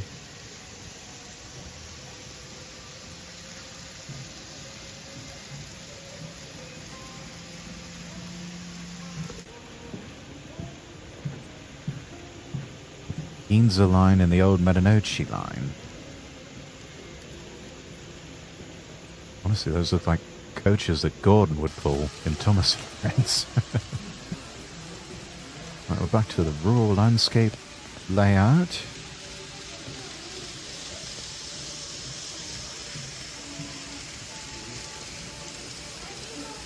lot of steam locomotives set up in a sort of roundhouse setup, but they've got a Yakimo on the turntable.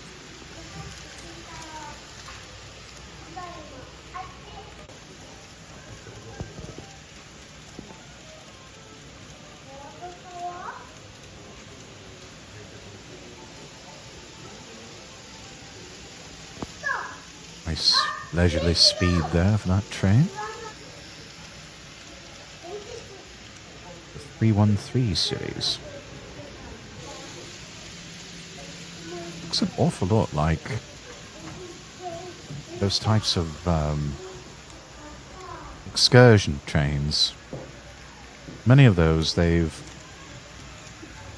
converted into dining cars. And you have like bar-side seating,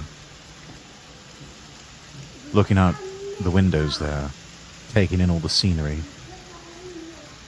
Usually they reserve that for lines that don't see a whole lot of use anymore, but they know they can still get some tourist money out of it. Everybody going to admire the view. So they'll have setups like that.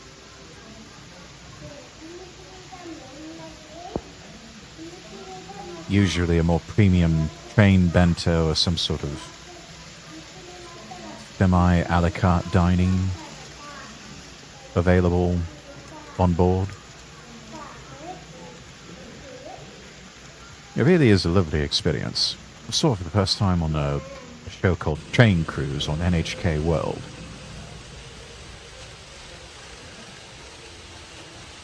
There's several different types of what they call train cruises. Ah, the old Tokaido Shinkansen models. All the way up to the latest models.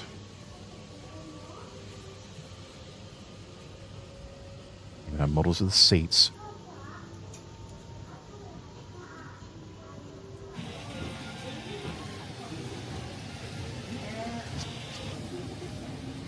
Next generation is supposed to be maglev based. Oh, look at those. Those old steamer models. Taken back in March of this year.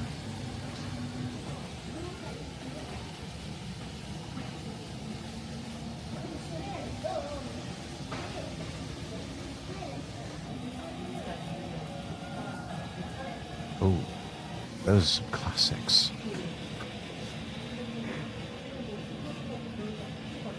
Here, Puerto Rico. And we've also got tanker trucks. And then that looks like a limited express up there, and the just passed by it, but it looks like they have limited express model that goes between Tokyo Station and Narita Airport, the Narita Express. Traveling display stand kit is $9.31. Even in figure animals, $42.47. $13.41 for the little pandas. Same if you want the train car. Dr. Yarodis.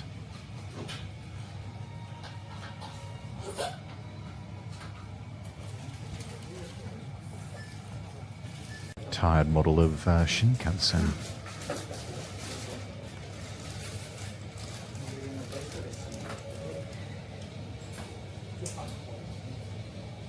This one's $189.24. Collecting model trains can be a bit of an expensive hobby, chat, so just bear that in mind if you get bitten by the bug.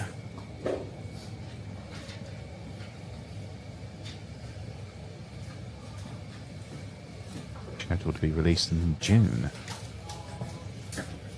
Test track vehicle East I is $171.36.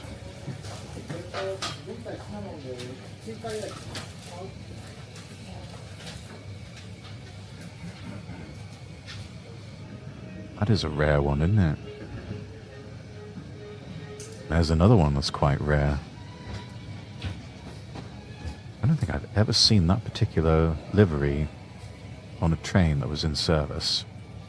This one I have seen. This one is still in active service.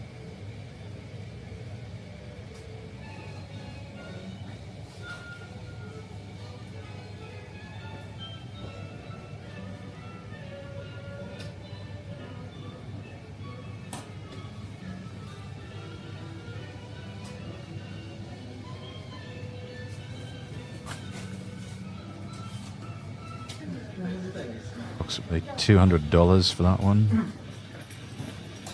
You know, all of these... Oh, this is the N700. This is definitely still in service.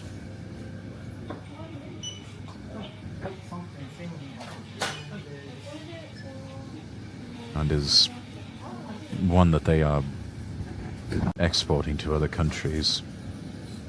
It's like also about maybe 125 to 175 dollars for a full set. Not cheap, but could be worse. I think if you were to try and purchase a Japanese train set now would be the time to do it, just because of the exchange rate, especially between the dollar and the yen. It's really good if you're holding dollars, not so much if you're holding yen.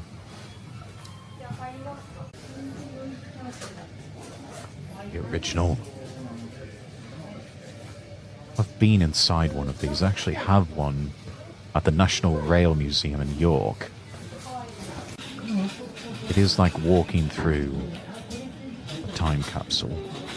Oh, there's the Sunrise Express. Now that's the Sleeper Express. This is the all-sleeper train. I think it's still in limited service. And there's the Nanatsusei. That's supposed to be one of those 5-star ultra-luxury type trains.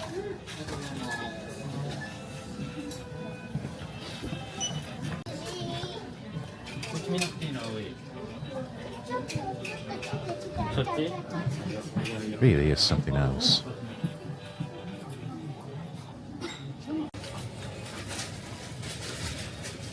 Don't think we can cover all the trains because there are too many. There are indeed too many.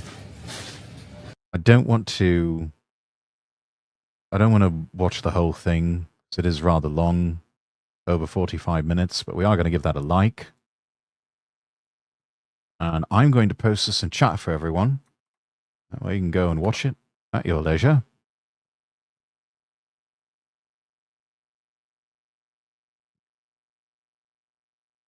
Let's see.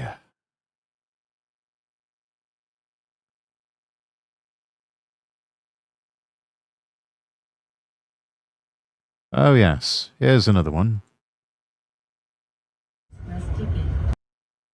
This is from Travel Geek. Overnight in Japan's abandoned onsen village, like a ghost town, Yunayama Onsen. This was filmed about a month ago, 21st of October 2025. Let's give it a go. 3, 2, 1, go! Restrooms are in cars number 2, 4, 6, and 7. We are riding a limited express train from Osaka to Nagoya, the urban liner on the Kintetsu Railway.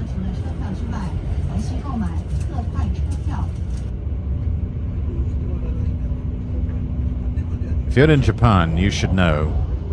Onsens or hot spring resorts, they're everywhere. But Japan's population is on the decline. Economy is on a bit of a downturn, so not many people have a lot of money to spend going to hot springs, so there are some places that are in danger of just disappearing. We're going to visit one of those endangered species ones, Yunayama Onsen Resort, located in Mie Prefecture. The place is supposed to be like a ghost town, practically. We're about to see it for ourselves. This express train runs it's about a 2-hour journey. Fantastic views, though. Very peaceful. Really relaxing. You almost end up like the old lady there, falling asleep. Anyways, here we are at Yokkaichi City. It's the most populous city in Mie Prefecture. It's an industrial town.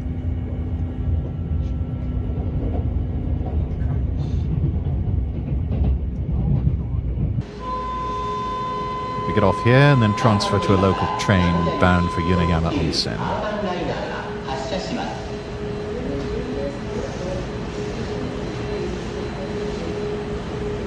Classic, this one.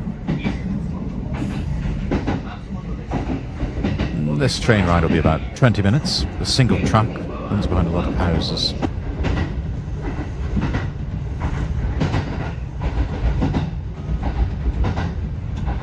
That'll be a bit relaxing, like the clickety-clack of the wheels and the rails. Right, switching the plates. Going off here on this other track. Go around this other train.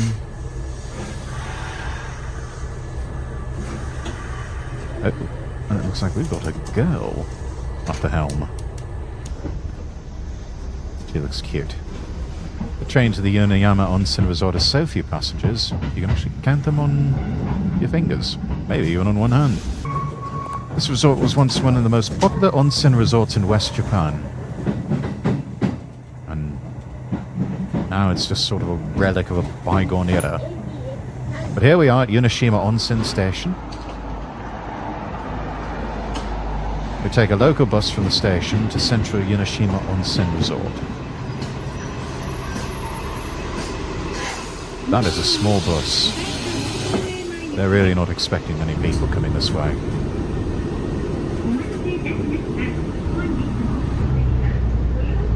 And it is only the cameraman on board. What a desolate place this has turned out to be.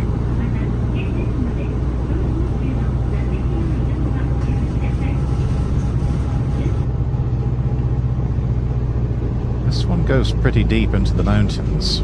Fairly remote. Almost seems hard to believe people would make the trip for this sort of thing. But oh, look at that view though.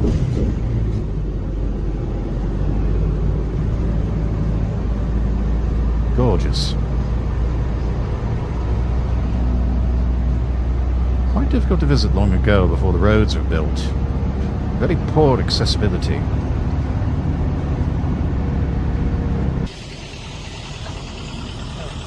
But we made it. Almost. Bus has arrived in front of a ropeway station, the Gozaisho Ropeway.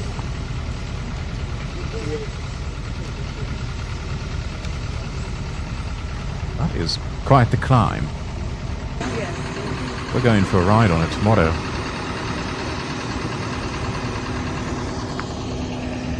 From here, short walk to the town. But you can actually see the resort over there.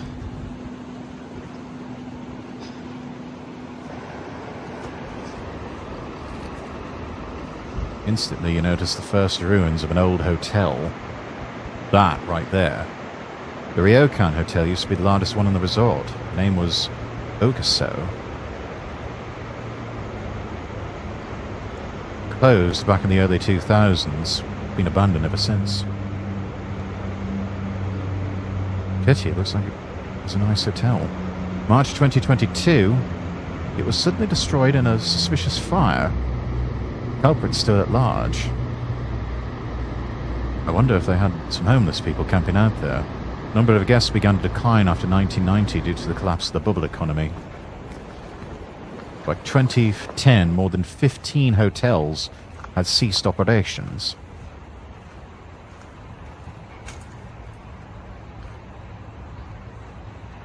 From the bus stop, we walk along this somewhat creepy foresty path, climb these old stone steps, and reach the main street of the resort. Probably.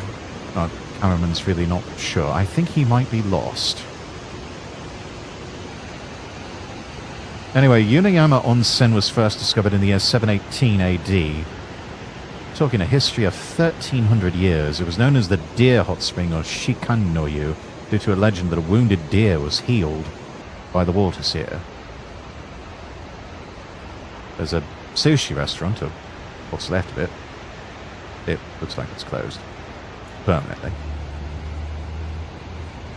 No shops were open on the street. Might be because the cameraman decided to visit on a weekday, but it might also be that all of this is closed and abandoned.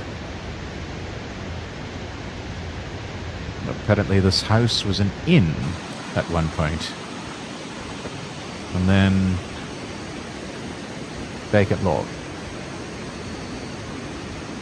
There's a lot of these here, apparently. Now they're just car parks that nobody uses. It's easier to just get up by bus and walk around. Anyway, Cameron walked for about 10 minutes and took in the nature around here. Quite beautiful. Relaxing river full of stones. According to Google, this river is particularly famous in the area for its clarity. I mean, that does look like some really clean water. Must be quite a hike over there.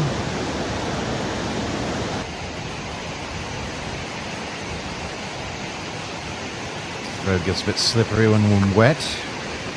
Speed limit 40 kilometers per hour. Can't imagine what this must be like if there's fog. There's some lodges you can stay up by the river.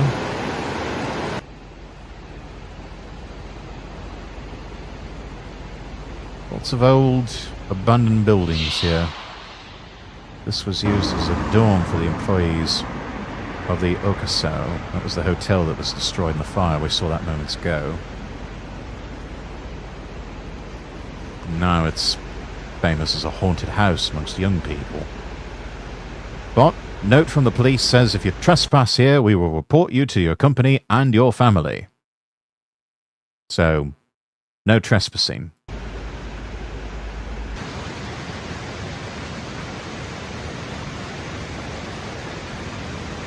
Most ruins in the area are no entry, and with good reason. I mean, I can't imagine that these structures are entirely stable. Okasao is completely shut down.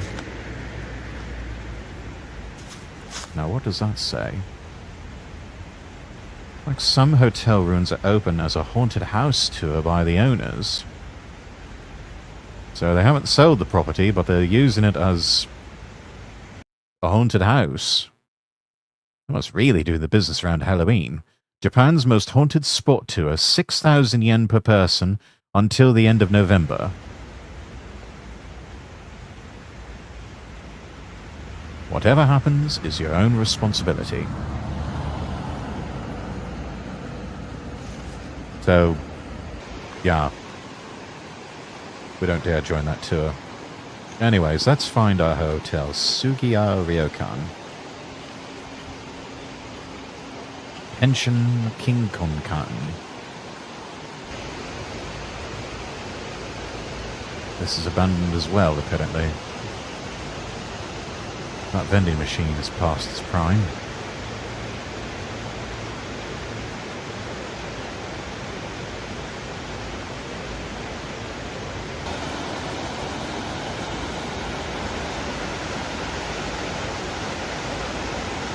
Sad-looking little abandoned plushies and dolls beside the windows.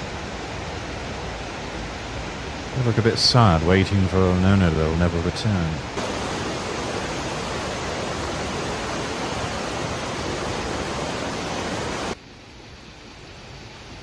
Great. More steps.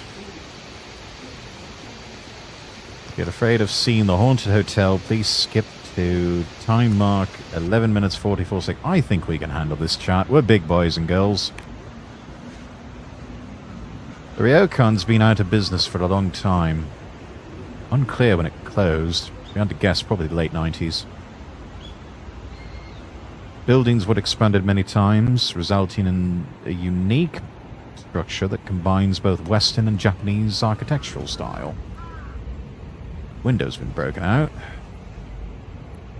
Pieces of it scattered on the road. Not safe to walk around there in slippers.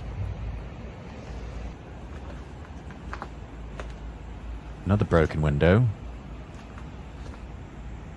Still have the dishes intact.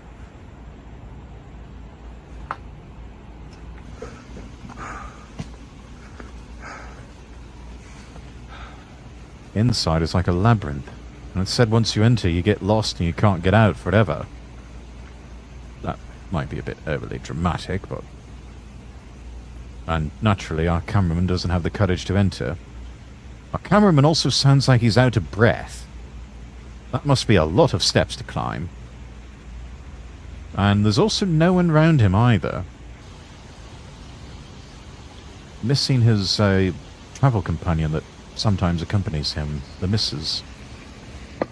She wisely noped right out of there before he even had a chance to ask her.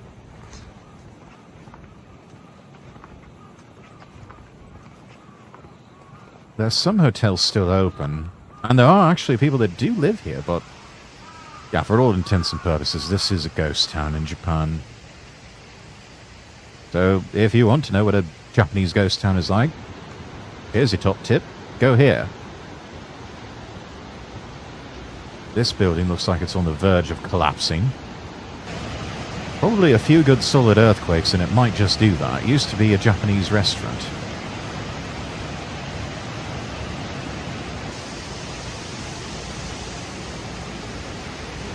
Cameraman's father told him that he stayed at this inn, Kurenosuke, as a family trip when he was a wee lad. It looks like it's still open for business. Except for today, it's closed.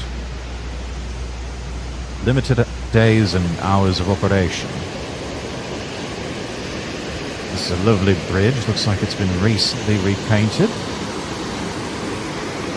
The red is very striking, especially against all the landscapes, which are quite beautiful here.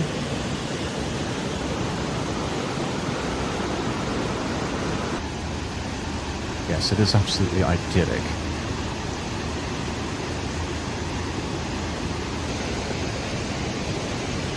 That looks ominous. It looks like it used to be a large hotel. The ceiling might have caved in on one part.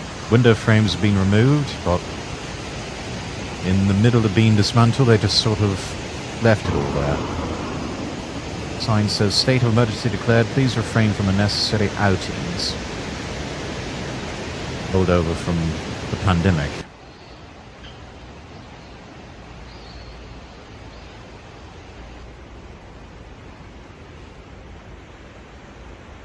Closed shop, but there's... Nobody's got the telly on inside.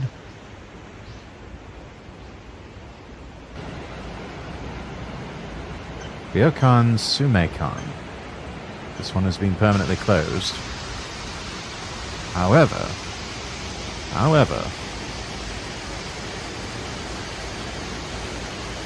there is a cafe on the first floor that is still open for business.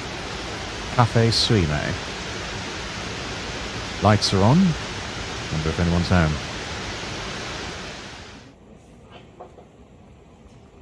And inside there are so many lanterns and it is whisper quiet. Interior has this Ghibli movie-like atmosphere. Weird Studio Ghibli movie music playing. Really leaning into the vibe and aesthetic. Looks like former Japanese movie star Kiyoshi Atsumi visited this restaurant at one point.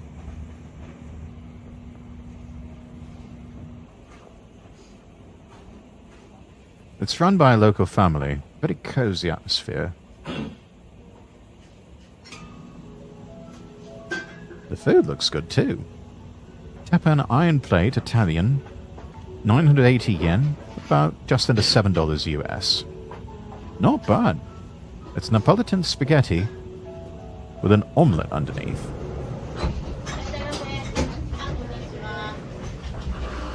And a cute little sausage in the shape of an octopus.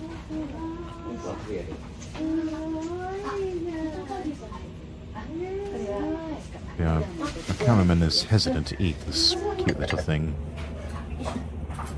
Napolitan spaghetti is This is a Japanese-style spaghetti made with ketchup and vegetables.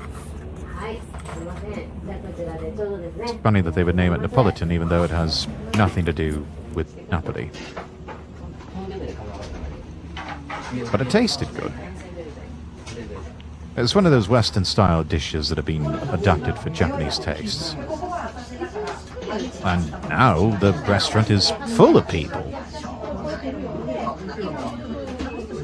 Nobody on the street, but they're packing them in here.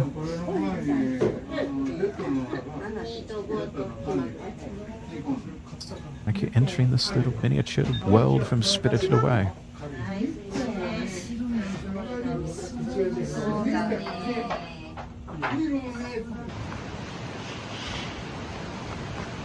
Since we're in an onsen resort, it stands to reason we need to stay at a ryokan hotel.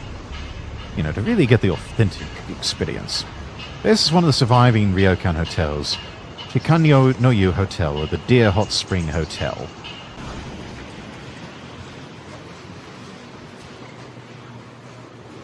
And the interior is gorgeous. Hello, dear son.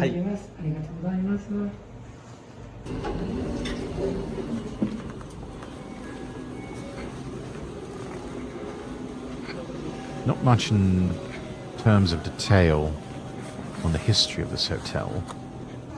It might be recently renamed. It looks like it's been renovated fairly recently. It does look comfortable.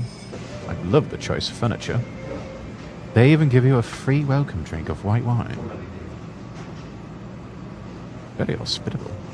Yes.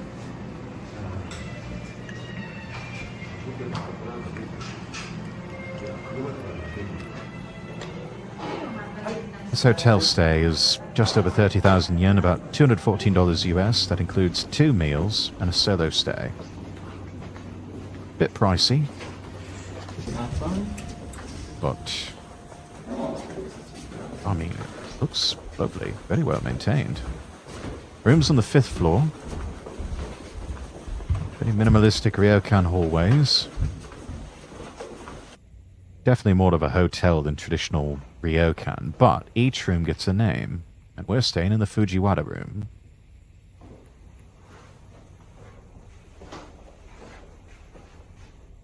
Feels more like a modern Japanese house and not a hotel. It looks really modern. This is posh. Sofa / chaise lounge. Flat screen television. Simmons twin beds. They look comfy.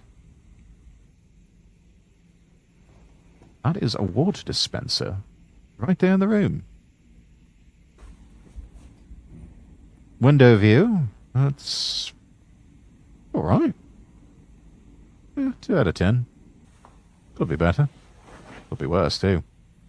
And you get a massage chair in your room. Yeah, that alone makes the hotel 10 out of 10. Here's the toilet. That's cool. That is so fucking cool. No, it's not haunted, man. That's a Toto washlet doing its thing. Greets you by lifting up the lid.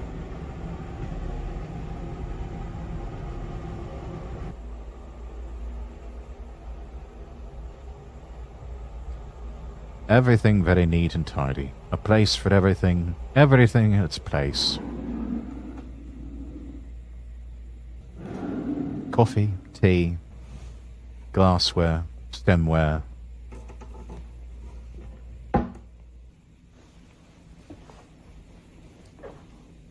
Oh, and you even get welcome snacks. Looks like some sort of biscuit or something. 3 unique snacks of the Yunayama Onsen area. This package here is cinnamon-flavored mochi. Inspired by the mochi of warrior monks during the time of the samurai and the Heike clans. Cinnamon flavor, that sounds delicious. Well, we are in a hot spring resort, so probably should have a bath. You can choose either the Manchurian wild rice hot spring or the Japanese cypress hot spring.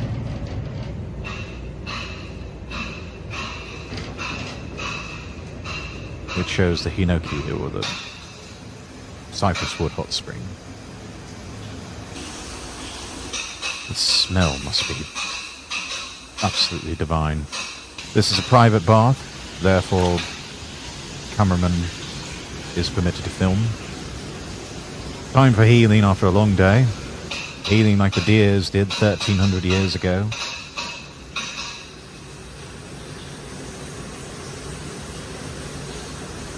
Hopefully his odor feet will be healed. I guess cameraman has confessed to having rather smelly feet. Oh, what's going on with that? Is that a doctor around here? Or a plumber?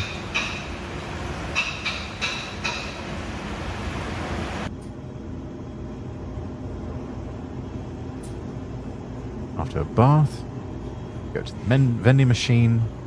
Got the choice of having a beer, or green tea, or cup noodle.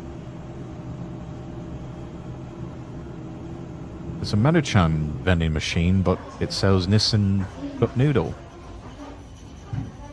Dinner and breakfast meals served in a private room for all guests. おちょこでお出汁をお飲みくださいね。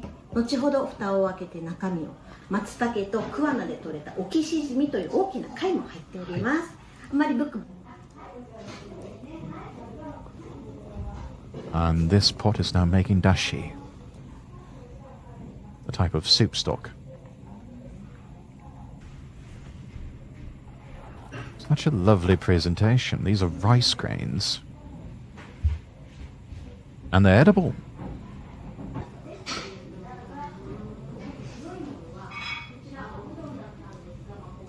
Very delicate taste of all this.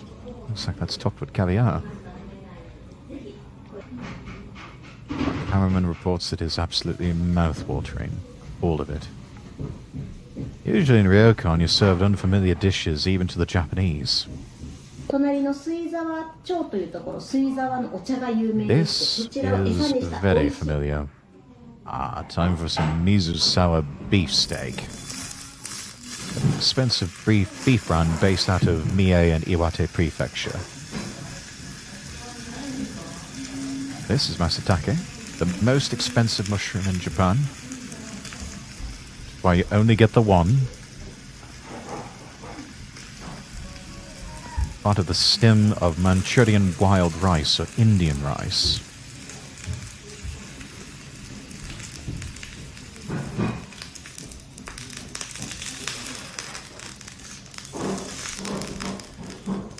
That is some good-looking steak. Not for too long, mate. Dip it in ponzu. Not that it really needs it, but you know. To each his own. And the dashi is now ready. It's a broth made by matsutake mushroom and shijimi clams.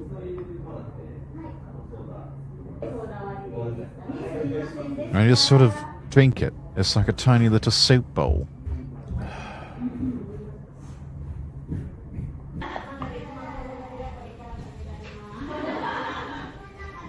This is chawan mushi, or a type of Japanese pudding. Tasted like gratin, contains cream cheese. Now in a ryokan course meal, rice and soup are saved for last. Soup looks good. The miso soup, lots of root vegetables in this one.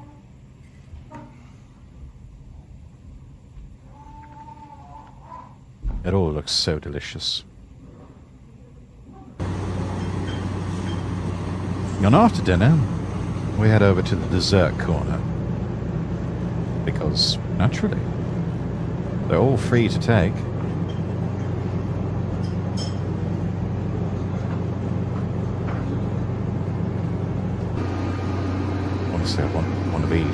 I don't care how gluttonous that makes me look. There's also soft drinks and soft serve ice cream.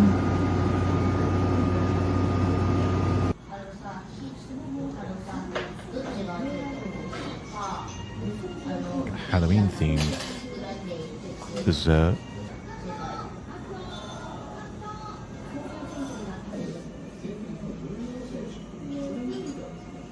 Oh, and it's just in time to see appointment of the new Prime Minister. Now this right here is Manchurian wild rice hot spring. Wakamoyu is a traditional folk remedy, praying for good health through the summer.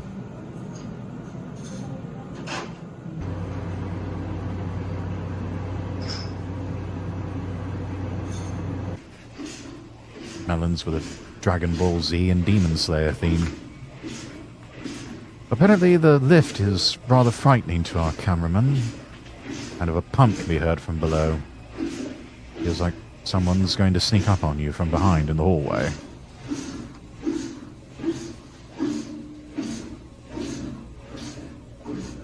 I'd be more nervous than anything. That lift sounds like it's past its prime.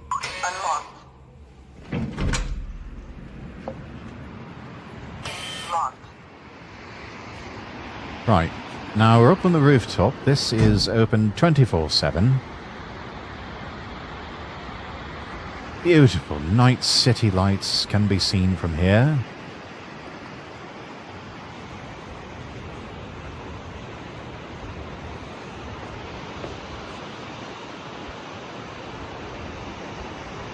Makes the whole trip worth it.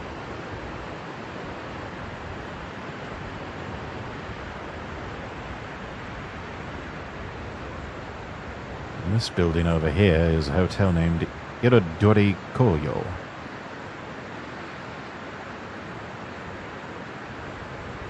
Amazing sunset views from their rooms.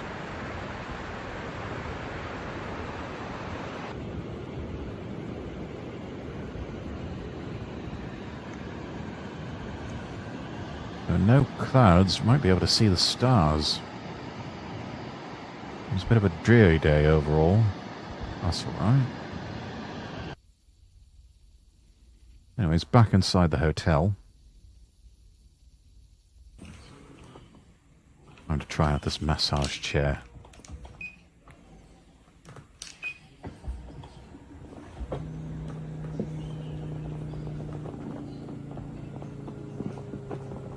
Well, we know it works. Camera keeps shaking. On exact words of a cameraman, it's a heaven. He thanks God for bringing the massage chair into the world.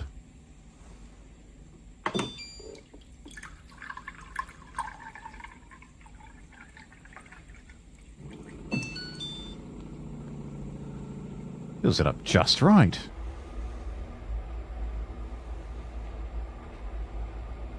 Also have a light on the mirror. Anyways, it's past midnight. It's bedtime.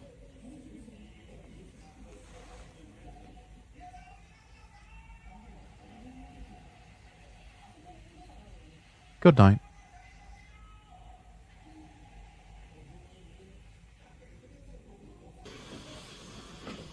And through the magic of the internet, it's morning already.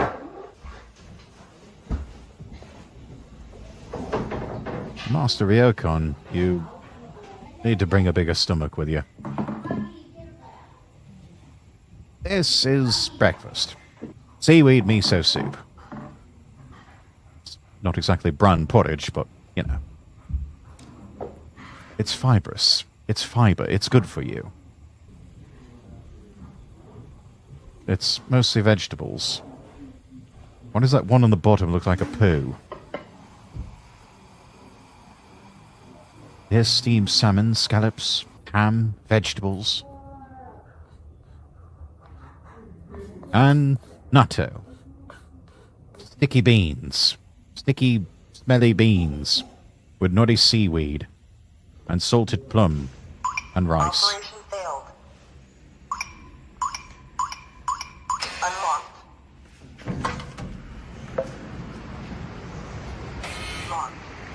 Strange that they would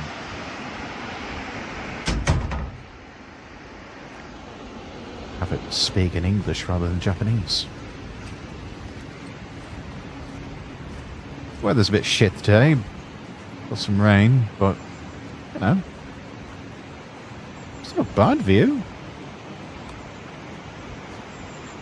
It's like the rain's holding off for now. Long enough for the cameraman to get a good shot. Tanuki. It's a taxidermied raccoon. Looks too real. Maybe a specimen. It's taxidermy. It's the name of the deer.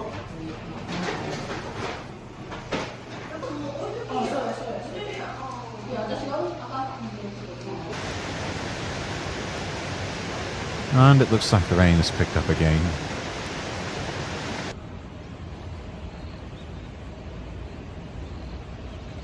Right, time to take the Gozaisho ropeway.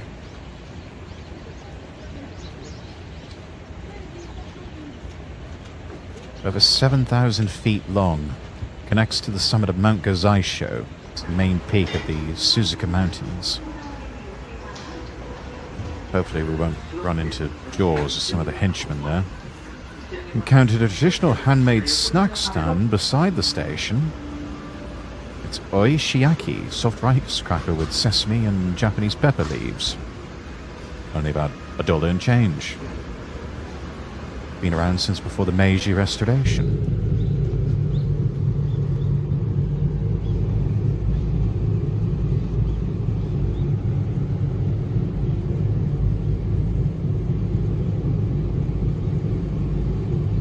It's about a 15-minute ride.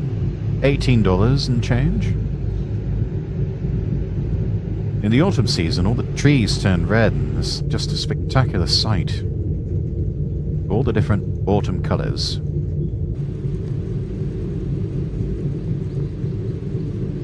And you're surrounded by the beautiful Suzuka Mountains. Very majestic. The Gozaisho ropeway is probably one of the greatest ropeways in Japan, but its popularity is still growing.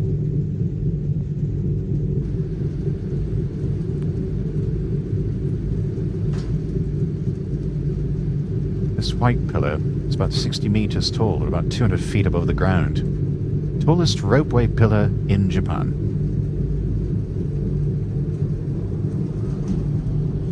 Just don't look down. We said don't look down, cameraman. What are you doing? If a strong wind blew and the ropeway shook, our cameraman would probably be scared half to death.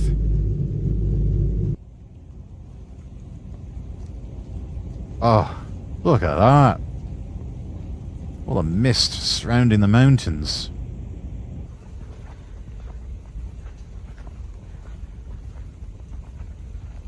Torii to the clouds.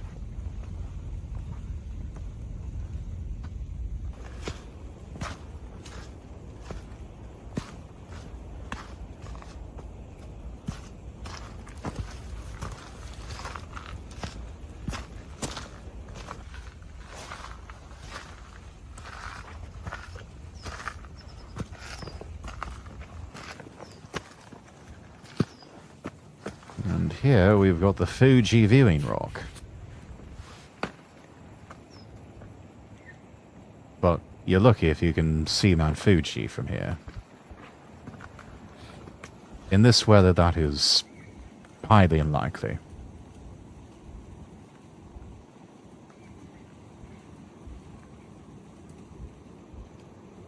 That might be Mount Fuji, but that we don't really know. That's too much cloud cover, to be sure.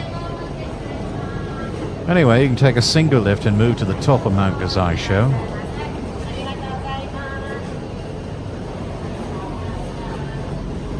Move to the very tippy top. Not the best day for this, it's raining, but, you know, our cameraman soldiers on for the content. Almost touched the ground. Almost. Probably could if you were a bit taller. But Imagine these trees being just a sea of red and orange.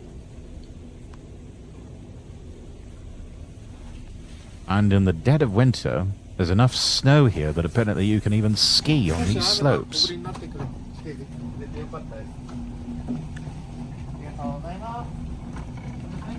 It's only our cameraman riding the lifts.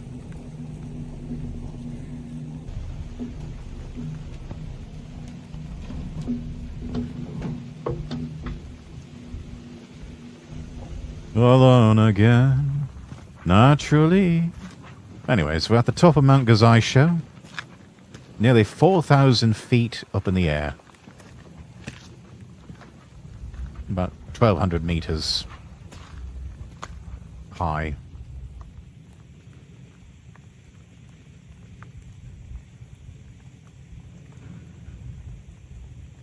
It's so lonesome out there. It's like you're a monk in training. Like the world of Dragon Ball, perhaps. Da da da da, Dragon Ball. Da da da da da da, ba ba ba da da. Right, rock, scissors, paper time. 1, 2, 3. Rock. You know, because there's rocks here. That's why I chose rock. You chose paper, you're a silly little sausage. Anyway, give that a like. Drop the link in chat. Hope you all enjoyed that.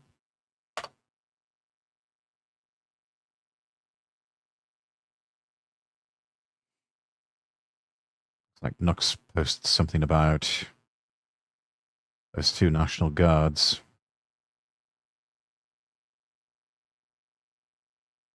I might be streaming right now. I don't know.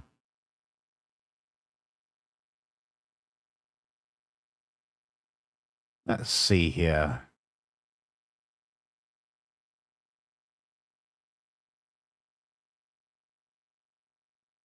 I think we'll save the rest.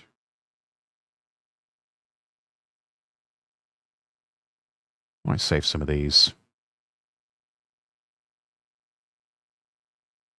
for later.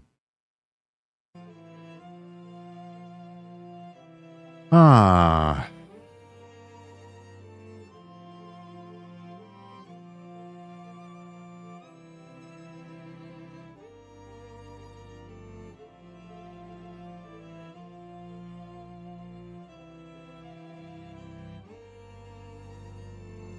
I have an urge. I have an urge to play a game, chat.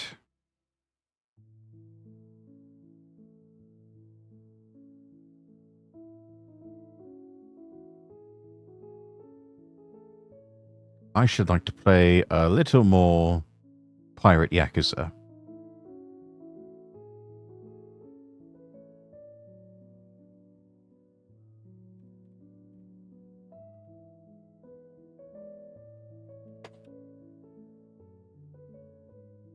Because I want to get through all this. I want to get through this game. I haven't touched it in quite a while.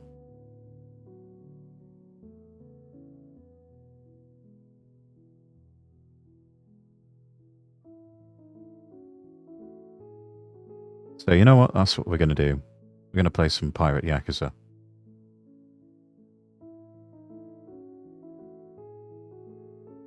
Get the game going here.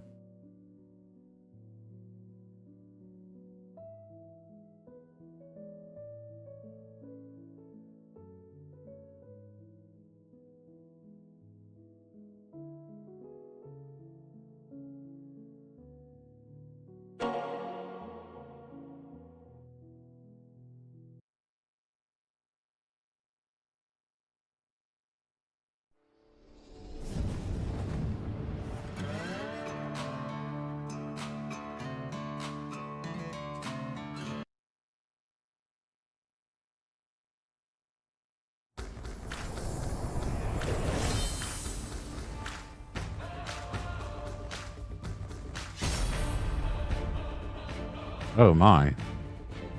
Majima, what have you done?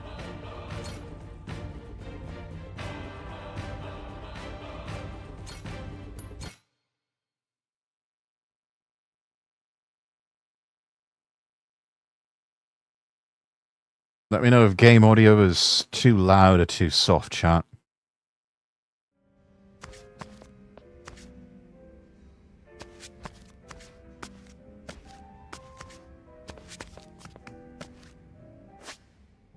Now, let's see. What do we need to do? Look over the ship's equipment at Julie's Gear Works before we head back to Atlantis. Okay. We can do that. How many bounties have popped up? Do you have any new ones? Got Talbot over here.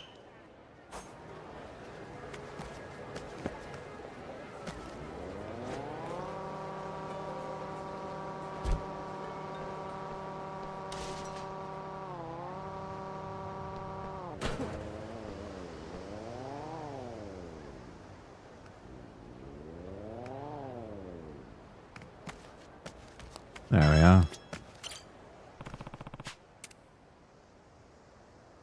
Talbot, a bodyguard scorned. Gang heavy renowned for his size and strength, who's killed many in his time. Unfortunately for him, he was discarded by his organization and put on a wanted list. No one knows where he is right now. Looks like we found him.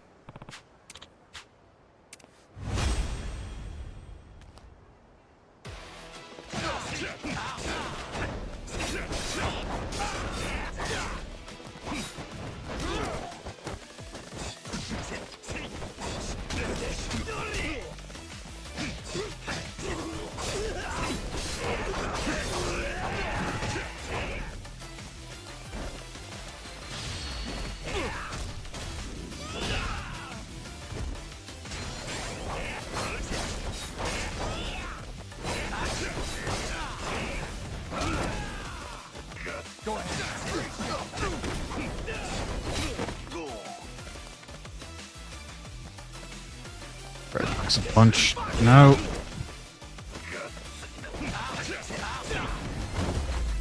That got him.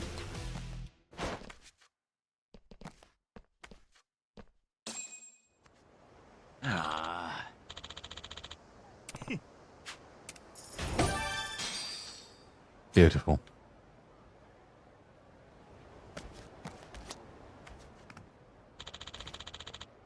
Can't let you pass beyond here, but turn around if you don't want to get hurt. Right. Got a bounty on you, don't you? You're good then. This here's a place for all outlaws. Just one thing, don't make a scene that'll out this place. Anyway, enjoy yourself.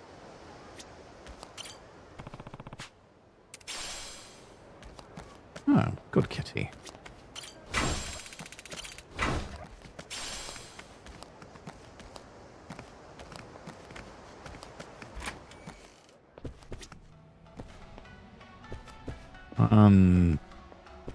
Oh.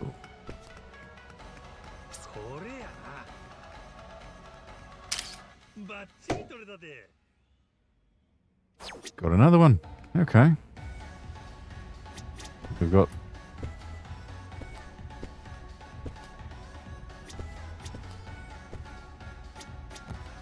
Baicho Kabu and Koi Koi. Not really interested in gambling. But hey, good to know it's there, I guess.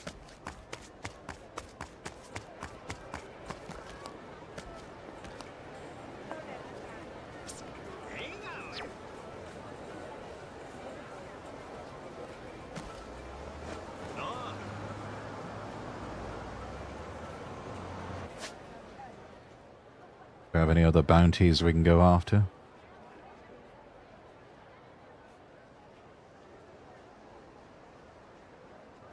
There's a few. Porter, Harper. Oh, there's some big ones over here.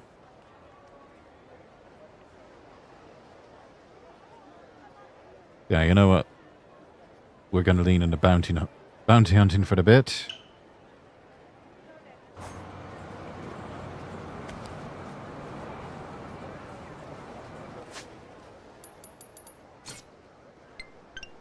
And we are going to hail a cab.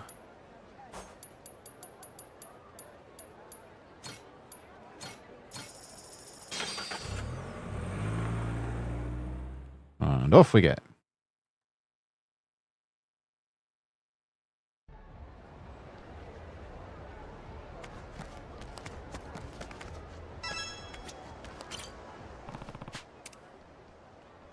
Mendoza, pandemonium pugilist. Used to be a star of an underground fighting ring, but grew unsatisfied and began wreaking havoc around Hawaii with his friends. His whereabouts are unknown. What is known is how tough he is.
No, trying to beat you with a keg.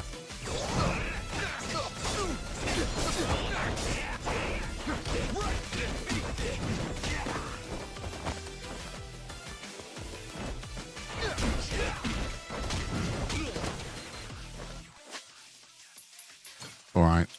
Let's see. Recovery items.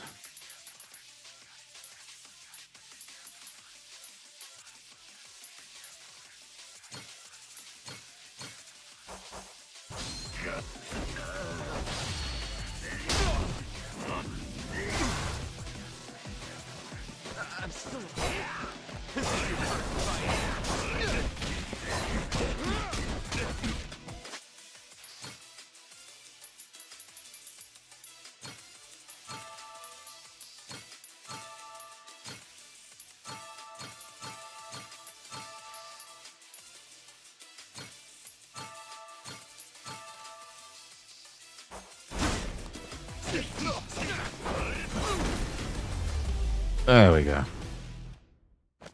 Just needed to consume copious amounts of sake.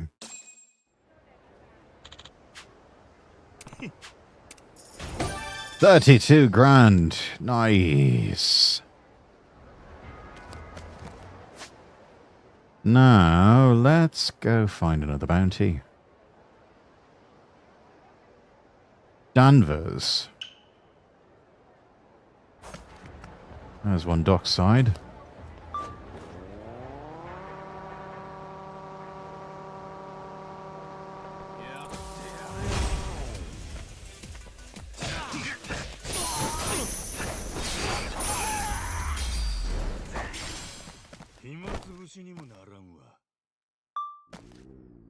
No.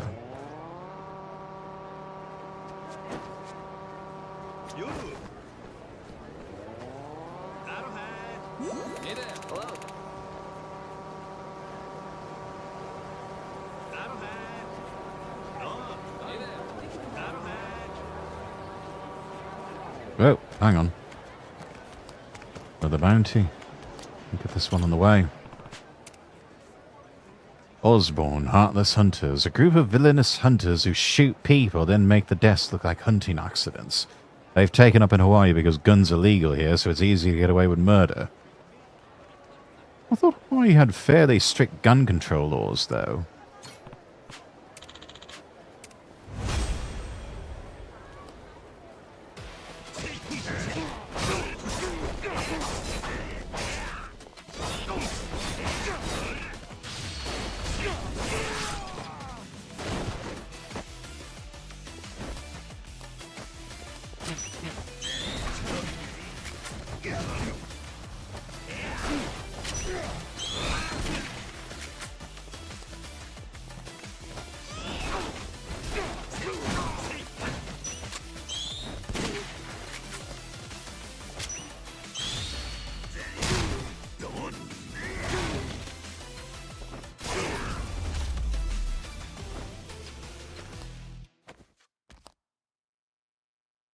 Took a few slugs, but I... Not going to be able to shoot a shot anymore.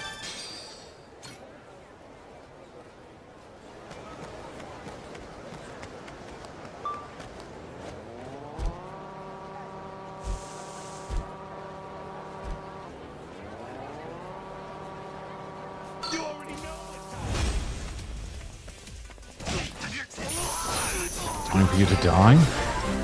Oh goodness, we've got a raid. Tsushiroi, welcome in. And welcome in, raiders. If it's your first time here, I'm Lord Rexworth. I'm an English nobleman VTuber. And we're playing Pirate Yakuza in Hawaii. How was your stream? Stand by for shout-outs.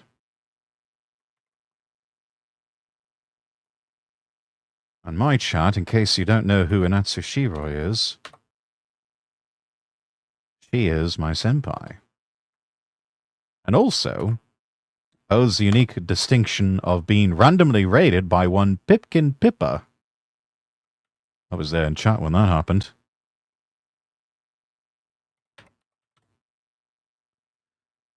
Let's see, you were playing Arcanum of Steamworks and Magic Obscura. I've no idea what that is, but it sounds like fun, and hopefully you had a fantastic stream. I totally understand if you need to raid and run. It is getting late out there for a lot of us. But yeah, raiders, if you need to flub that one hard. But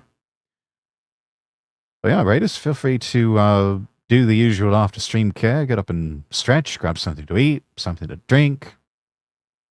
And just... It's an old RPG made by the guys who made Fallout. Oh, I see. Okay. That sounds like fun. Good old-fashioned retro game.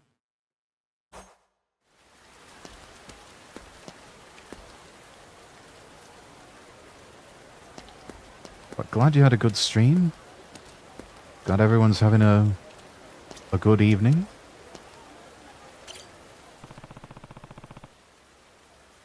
Very British. Now you piqued my interest. You really piqued my interest. Let's see here. We've come up on another bounty. Sawyer. Loyal cosplay buddies. You know that cosplayer you captured last time? Well, his buddies launched an attack while he was getting transported to jail and freed him, so now they're wanted too. Call it the power of friendship, I guess. I don't know. Pretty cheap on Steam. I have to add that one to the list real quick. Hang on. Let's go to store. Arcanum. Oh, there we are. Arcanum of Steamworks and Magic Obscura. Oh yes, it does look like a charming game. Alright. In the wish list that goes. Alright, we're going to accept this mission. Let's kick some cosplayers' ass. Pretty tough, so expect to die a bit. It's usually the case, isn't it, with the more retro classic titles.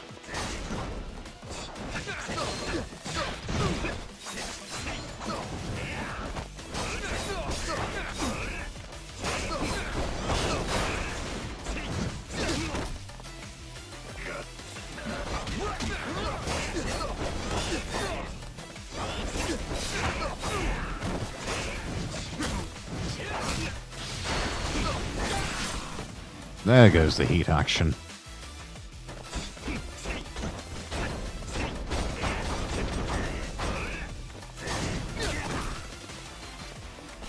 Setting is like a fantasy of the start of the industrial age. Oh, okay. So maybe some Expedition 33 vibes? Something like that?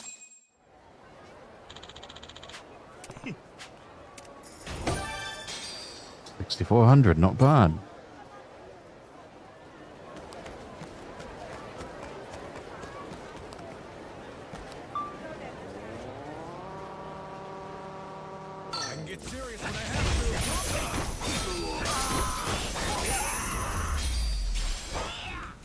kind of unique. It certainly looks that way. I think I may have played something very similar from Apogee way back in the day. Of course, we know it's way back in the day because it's Apogee.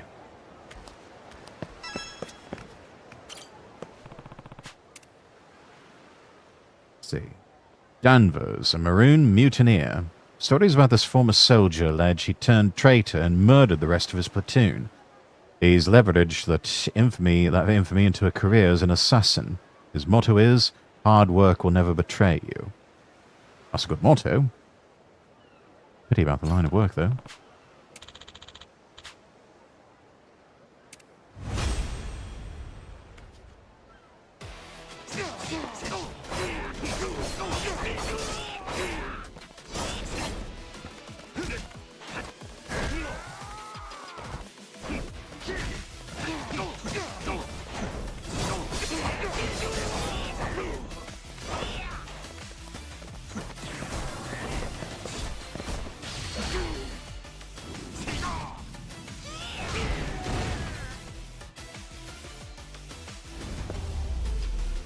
Fatality.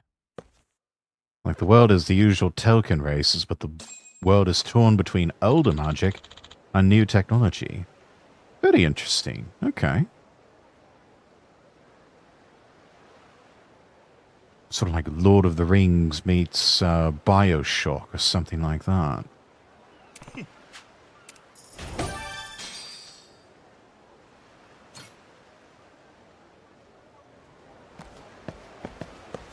Right, there's another 16 grand. Got a few more bounties over here.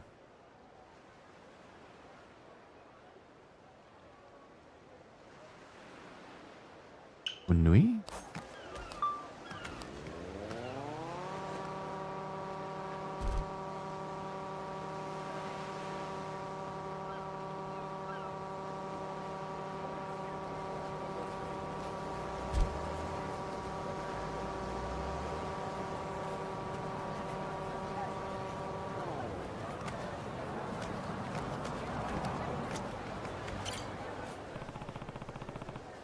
I might regret this one. This lot looks... They look really lubed up. No person's body should have that much of a sheen to it. Openui the Slap-Happy Slippers, a group of deviants who patrol the city wearing skimpy swimsuits in order to show off their bods. Rumor has it they're surprisingly tough in a fight. No one wants the shame of getting their arse beat by a bunch of exhibitionists, so they've remained on the loose. Well, someone's got to take them down.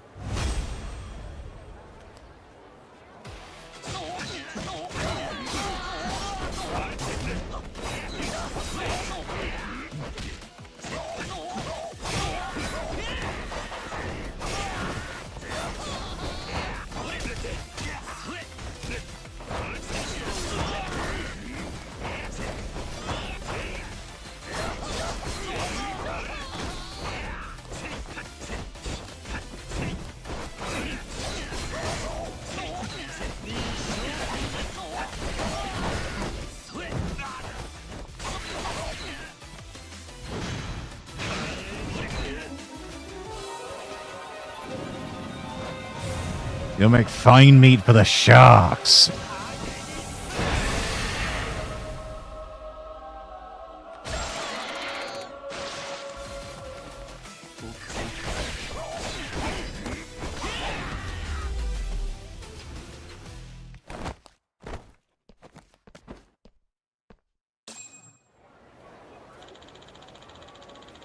Do we have to wear clothes now that we've caught? Yes. Yes, you do. Go wash off all that lube. Filthy degenerates.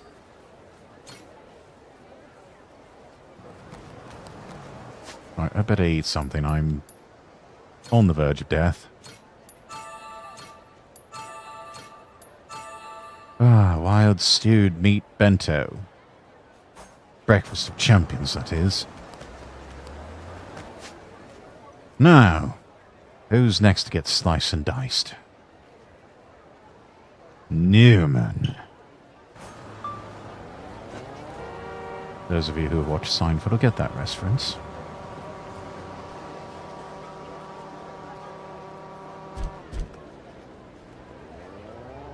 Out of my way, construction sign thing.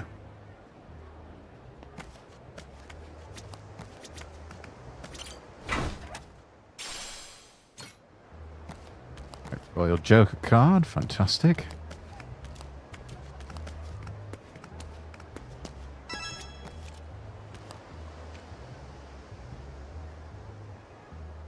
Bit late for Halloween, isn't it, lads? Newman. Master of Shadow. A group of knife-wielding slashers who attack innocent passers-by. Anyone unfortunate enough to step into their territory gets surrounded, tortured, and eventually knifed to death. Don't take them lightly. Oh, so they're like the Stabbists in London. It'll be a pleasure to take them down.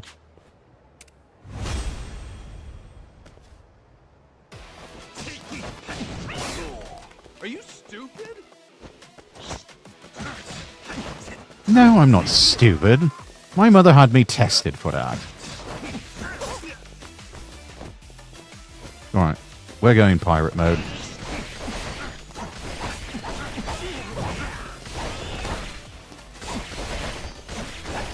I'll show you real slasher.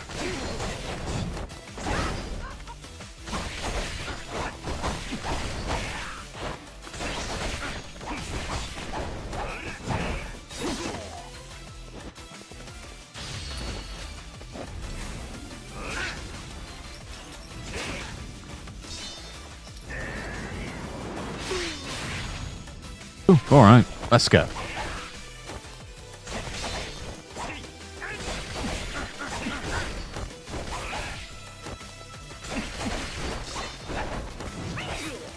Are you stupid? I just told you I've been tested for that, and no, I'm not.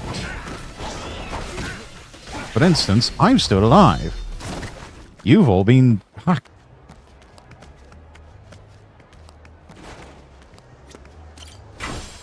You go waltzing around and your fancy cosplay there, acting like you're some sort of superhero or supervillain and thinking you're tough shit, going around randomly stabbing people.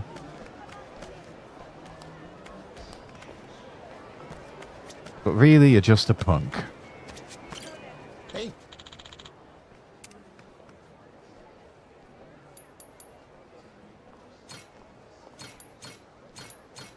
Oh no. I can't buy anymore. It's a pleasure.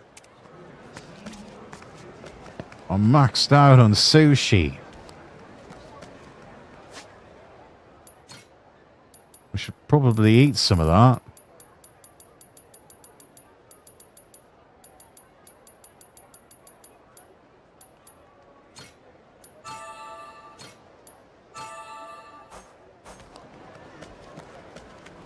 There we go. Now we can buy more. Hey.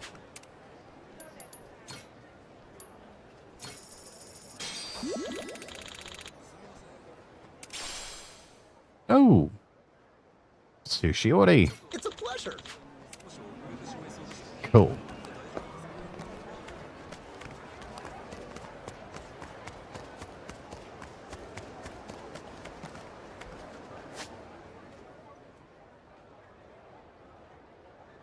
Got Mitchell over here. 16 grand off that bounty. Off we go.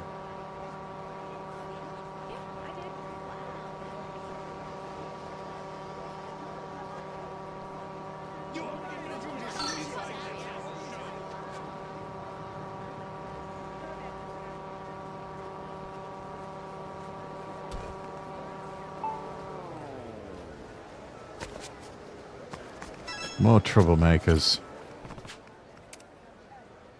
Mitchell. Kingpin Cushion. Leader of a Hawaiian crime outfit, he surrounds his targets with his henchmen and leaves them with more stab wounds than you can count. Try not to get turned into Swiss cheese yourself.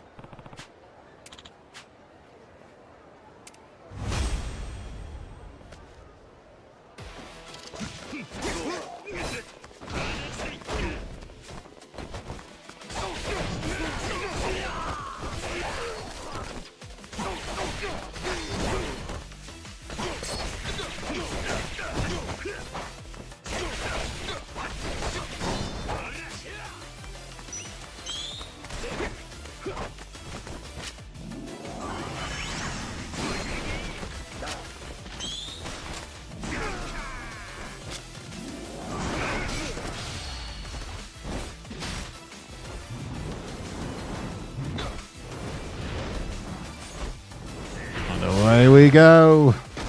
This marks the spot.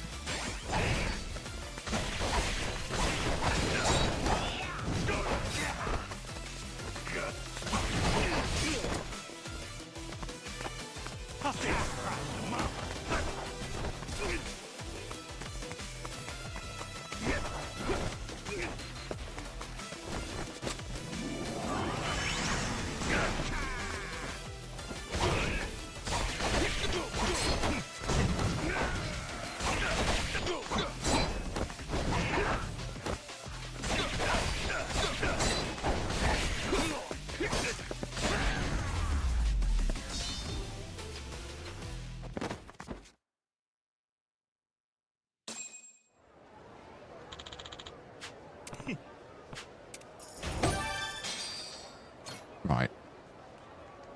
Richer than Rackham. We'll hand Fat Boy there over to the authorities.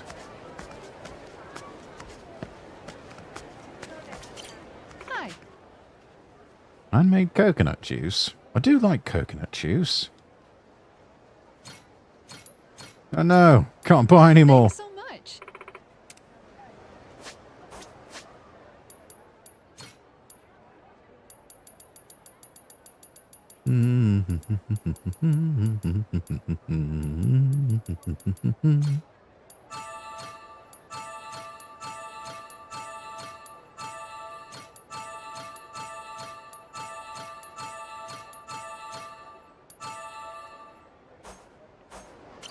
Hi. Buy some more. Thanks so much. Cool.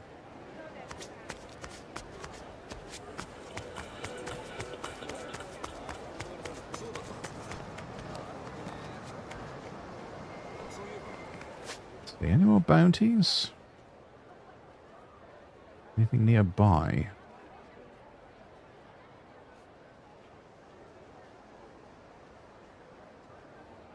There's a few over here. It's Howard, Harper, Porter. Well, these are about $4,000 each.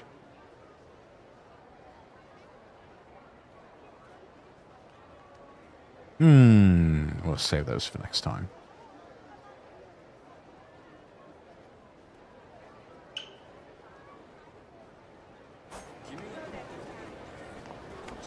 Where's the taxi?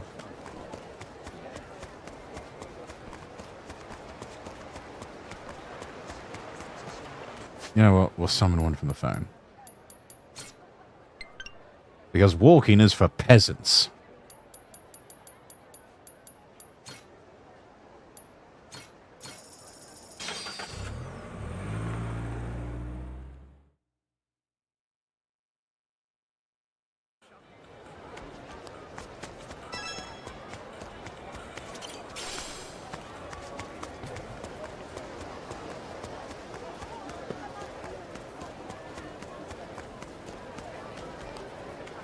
Julie's somewhere around here. What's over here?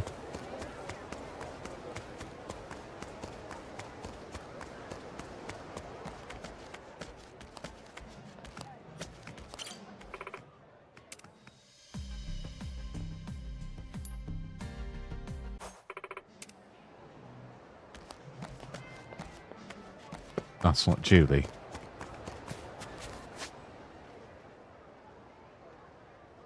I have to go over to that one.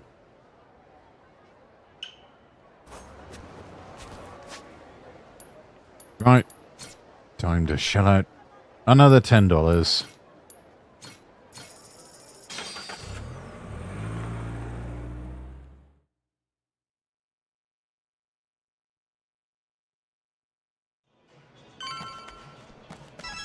There she is. There's our dear lovely Julie. Goromaru's doing well. She's one hell of a ship. Of course she is, with all the assistance I gave her. You want to see what else I can provide? I'd love to try crafting cannons. Alright, let's do it. Let's do an Agesta cannon. Cannon that shoots 2 contaminated shells at a time. They call it the Agesta cannon. Honestly, it looks like a piss cannon. I'm fairly certain that's what it is.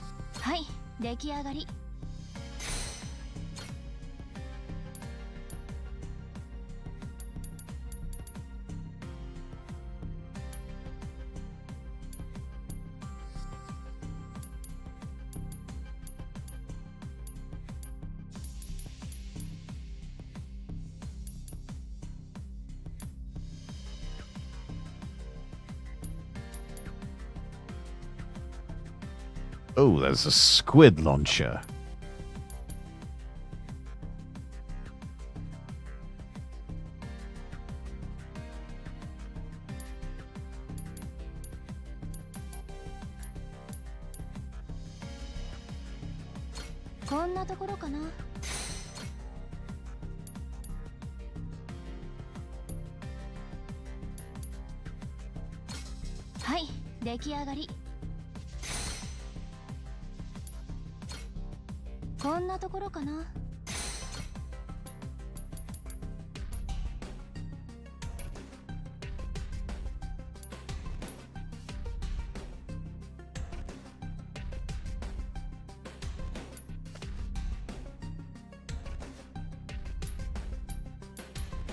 Missed some things here.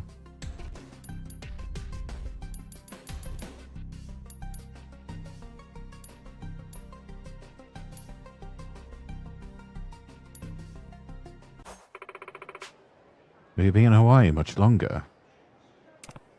Nah. Once I'm ready, heading straight back to Atlantis. I see. Well, come back when you have more materials. It's vital to regularly maintain a ship, but enhancements could make all the difference. Sure thing. I'll be back. Right. Guess it's time to head back to Atlantis when ready. Let's do it.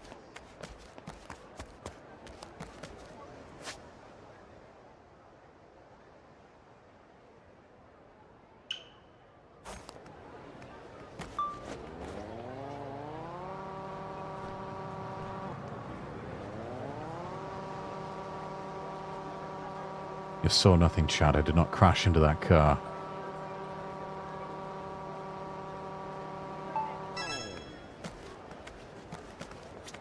How's it, my man? Hey, where you headed?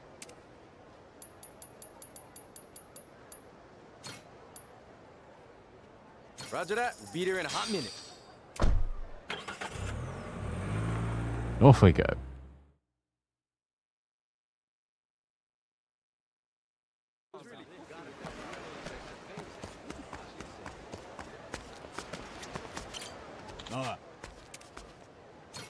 Right, call the ship in.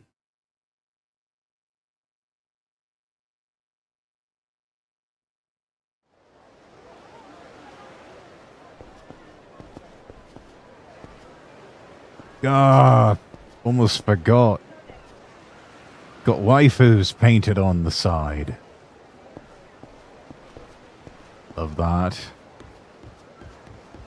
Waifus just make everything better.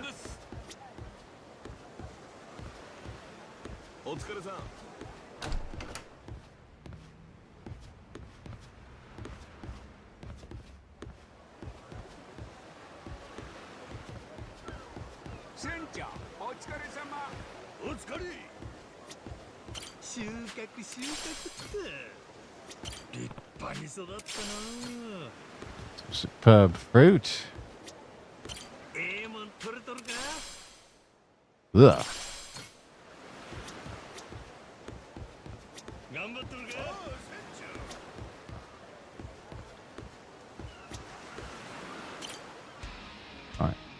sail.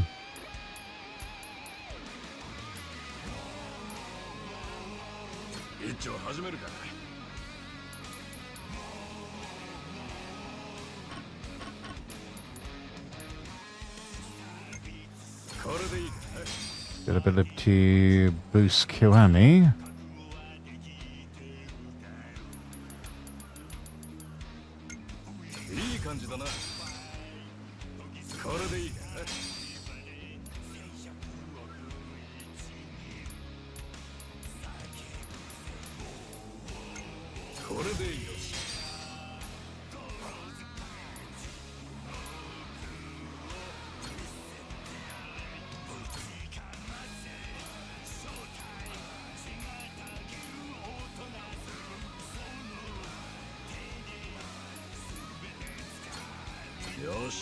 Stop at Madlantis.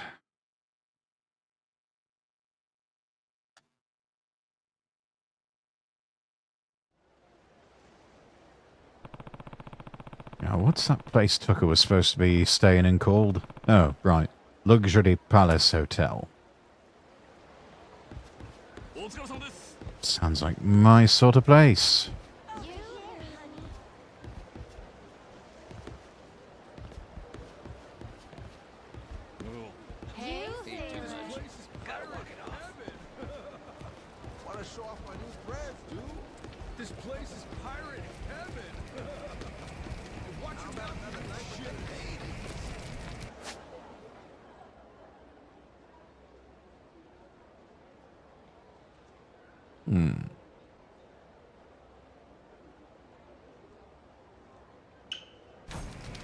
Oh, good.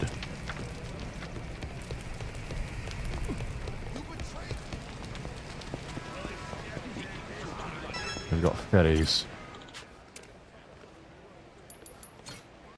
Luxury Palace Hotel, please.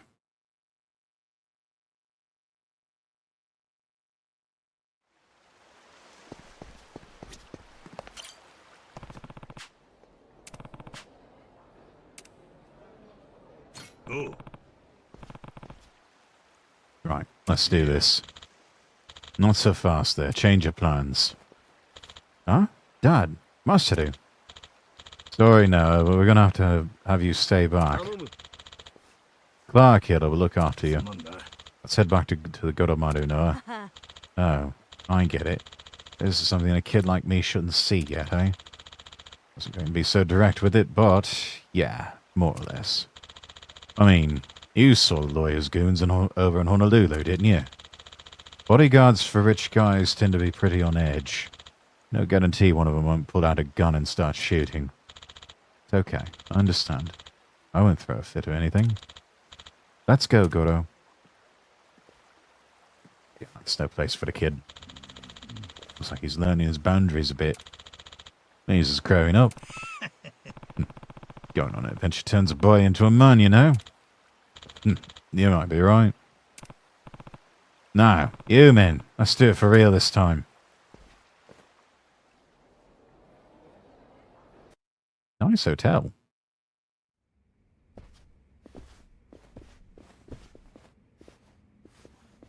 どうぞ、こちらがタッカー様のお部屋です。そうか。いや、えらいスムーズに案内されたな。あらかじめ志垣様、小林様からご紹介いただいていましたので、キャプテン真島をお連れしました。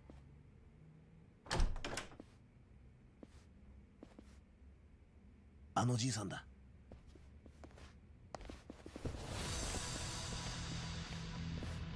なんや。 Fighting already. ええ、もちろん。ならなんでどうがんのや。キャプテン真島。お前らがボスの時間を無駄にしない連中か、まず俺らがチェックする。死んでも悪く思うなよ。なんやそれ。では私はこれで。まあ、こんなこったろうと思ってた。 I mean, it is a Yakuza game, isn't it? よっしゃ、やったるやないかい。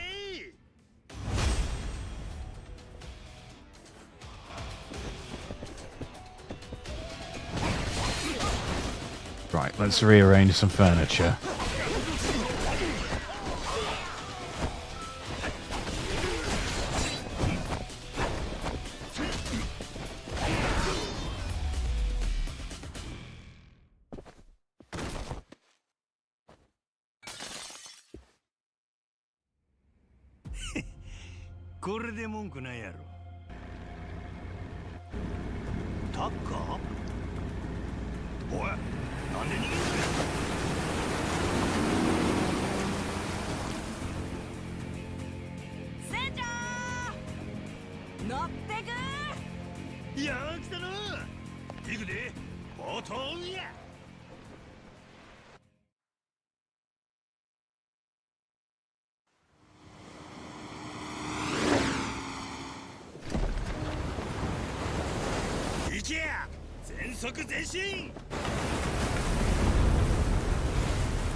Of course we'd have afterburners.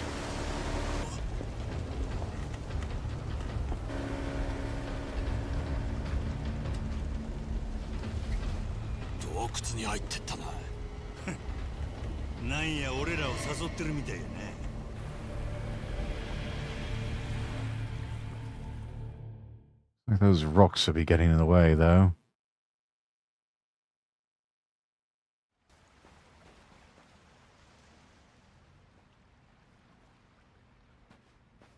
Tackerは洞窟の奥や。秘密の隠れ家でも持っとるんかな。なんか楽しそうだな。とりあえず3人で行くとしようか。何か罠があっても五郎丸まで戻れば脱出できる。この洞窟人の手が入ってるな。気をつけろよ。怪しいもんがあっても触んない方がいい。触ると罠の仕掛けが動くんやろ。床抜けたり、矢飛んできたり。古代遺跡の墓荒らしになった気分。A raider of a lost ark, perhaps?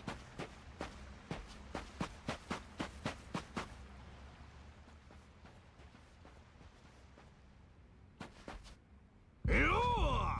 この先は何もないぜ。なんやこいつら。ずっとここにおったんか？ってことはやばい、待ち伏せだ。せいぜいあがいてみな。 I've better plans tonight than die. You, on the other hand.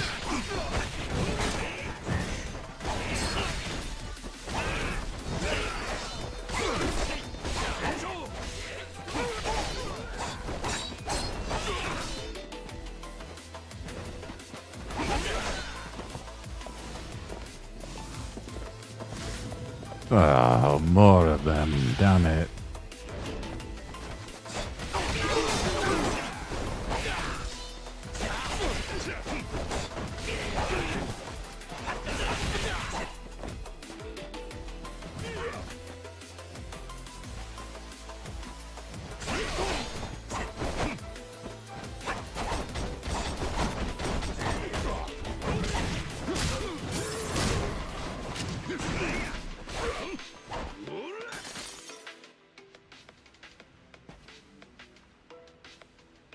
Anyone else?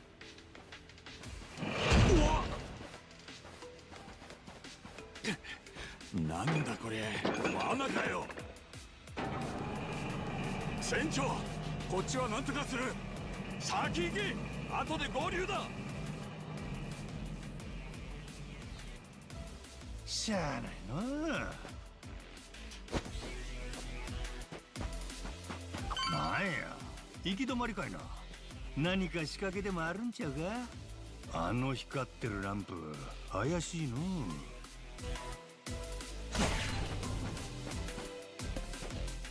Just whack it with your sword.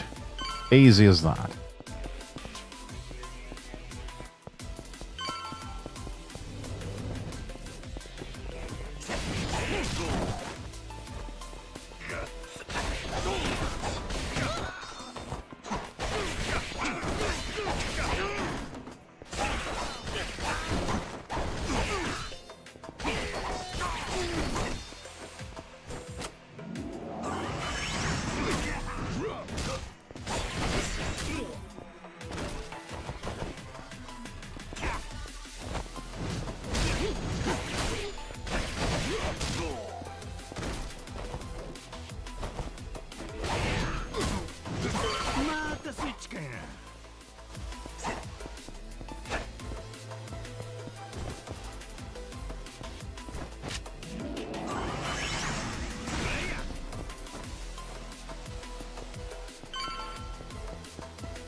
Oh.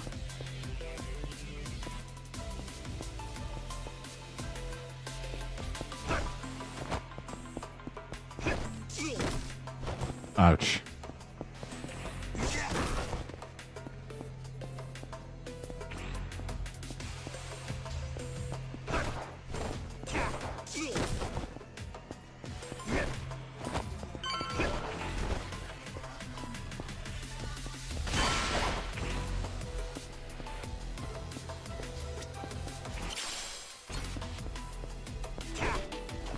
Alright, off we go. Any items to scavenge here? No? Okay, good.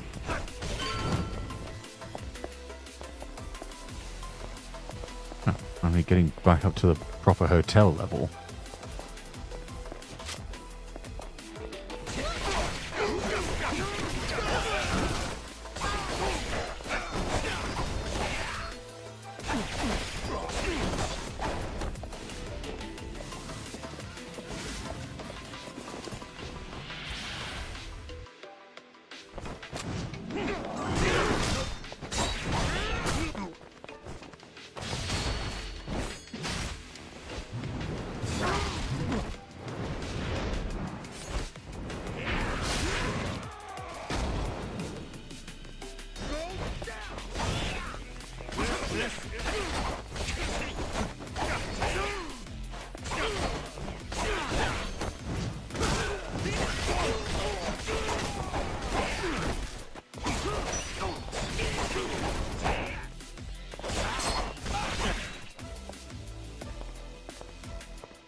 Right, moving on.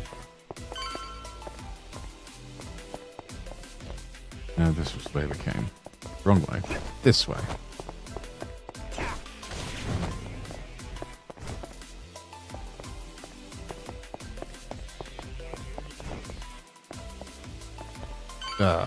More of these things.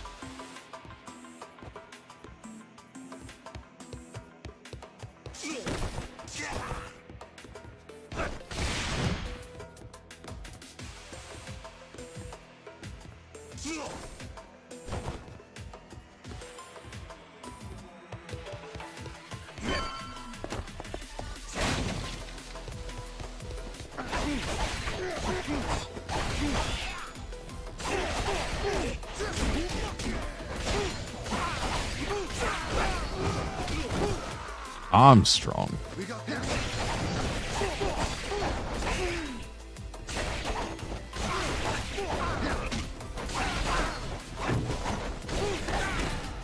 Where's your nanomachines now, son?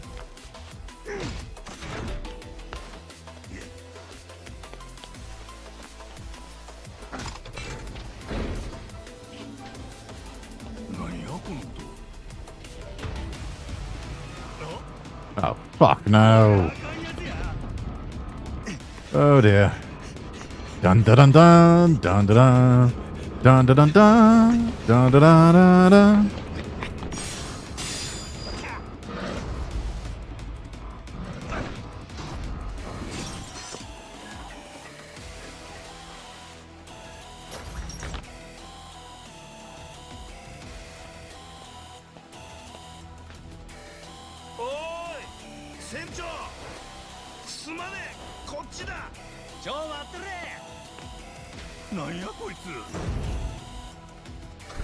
Oh, you gotta be fucking kidding me.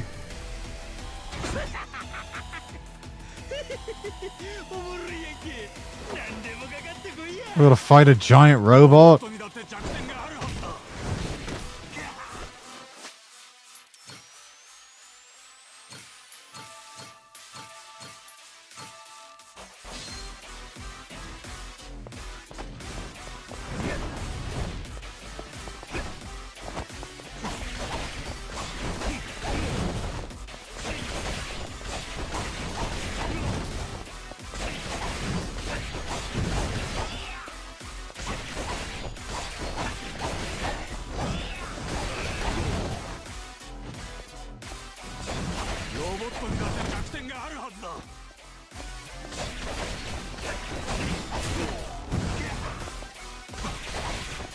Control panel works back.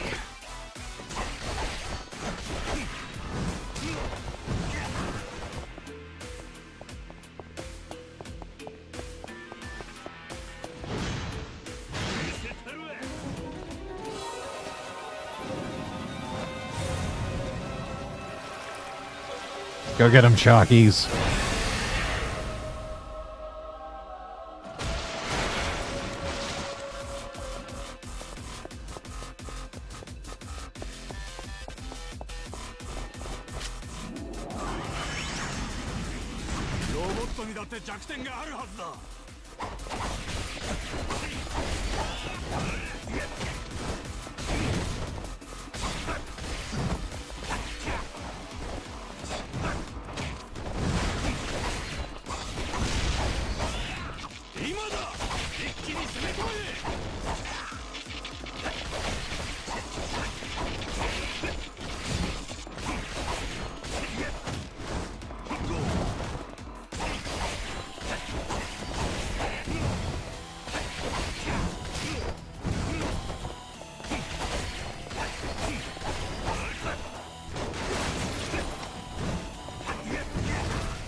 There we go.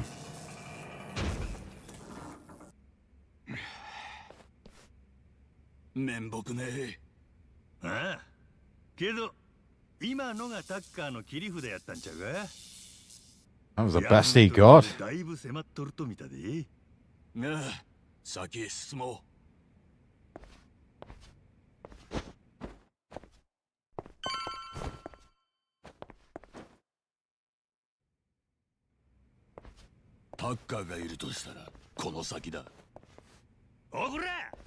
Yeah, that looks like sort of place a buddy would hang out. シャイなじいさんだ。ここまでたどり着くとはな、キャプテン真島。島野の狂犬と呼ばれてたそうだが、噂以上だ。やっと声が聞けたの。テストは合格っちゅうわけやね。ああ、いいだろう。会うよ。そろそろ私も腹をくくらんとな。そんな怖がんなや。見た目よりずっと優しいって評判の3人組やで。Yeah, teddy bears.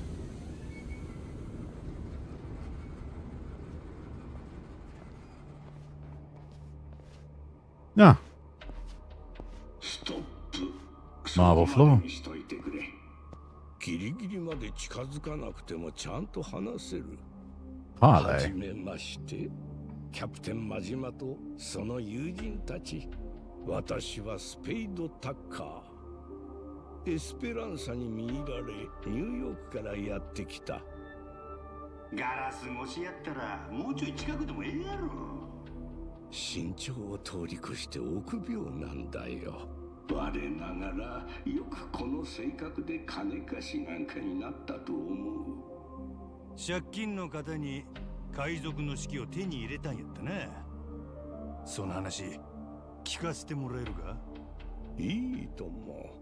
手に入れたのは30年前のニューヨークだ。手のひらサイズ30 years ago. 赤い革の表紙。100ページほどびっしり手書きの絵やメモが書かれていた。エスペランサ Would が have been in the 90s. だったんだろう。その手記を見せてもらえないか。俺らも手書きと手を組んだ。もう仲間だろう。先に言っておく。そちらが何人増えようと私の取り分は8で、それ以外は2だ。どんなもんや？まあ妥当かな。式の情報が確かなら。ただし式は見せられない。中に書かれていた情報は独占することでより価値が何倍にも跳ね上がる。だから内容を全部ここに記憶して物は燃やしてしまった。なんだって。 Of course you did. そこも安全とは限らんで。記憶だって壊れるもんや。 Especially an old man like him. 実体験やで。その通り。だから私のことも大事にいたわった方がいい。宝を探すのにこの老人をのけものにはできないよ。いかにもケチな金貸しって感じだな。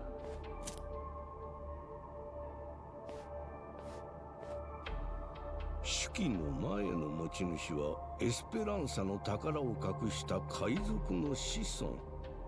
正確には海賊の弟の子孫だったかな。彼は私に手記を取られるとまるで役目を終えたように酒で死んだよ。 Not the best way to go out. 鑑定した結果、手記は200年前に書かれたもので間違いない。信憑性が高いってことだな。うん。財宝を隠した経緯が詳しく書かれていた。手記の主は大きな罪悪感を抱えていて、その贖罪の意味で筆を取ったようだった。どんな罪を犯したって？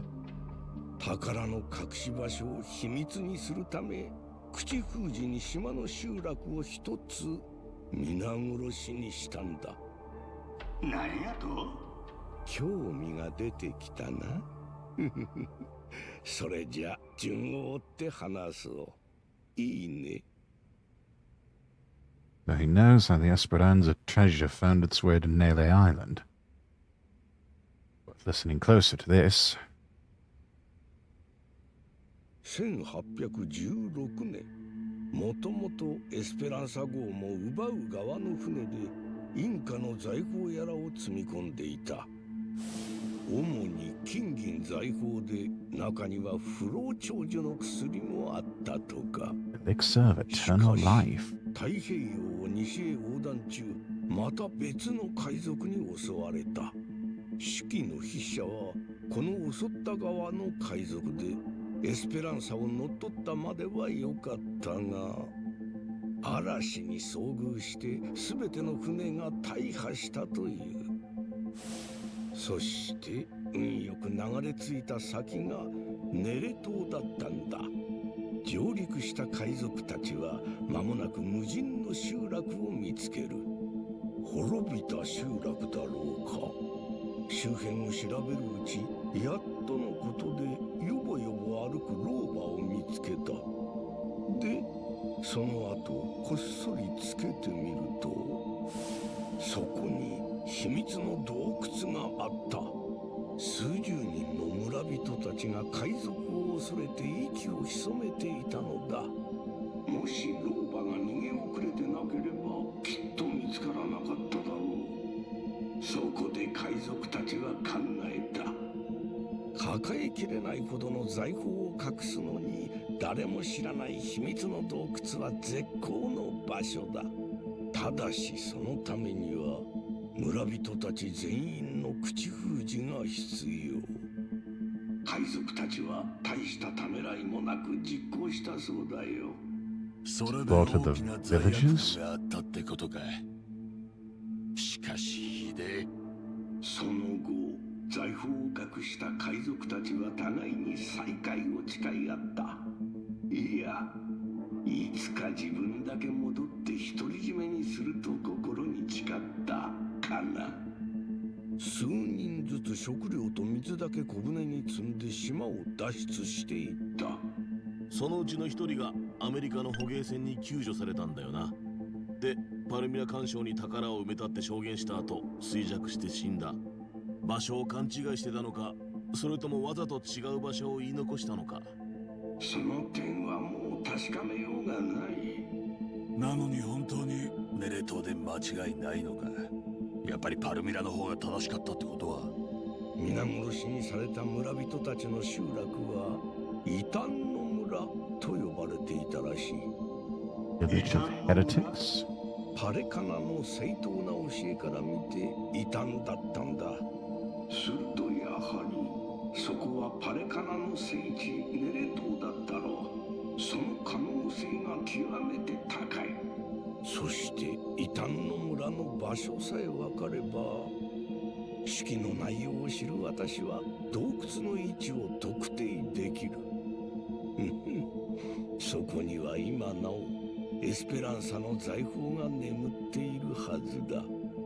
異端の村の場所ってすぐ分からんもんなんか？ Of course not. ネットで検索したって出てこないぞ。パレカナの文献も当たったし、ホノルルシティの信者たちにも聞いたが誰も知らない。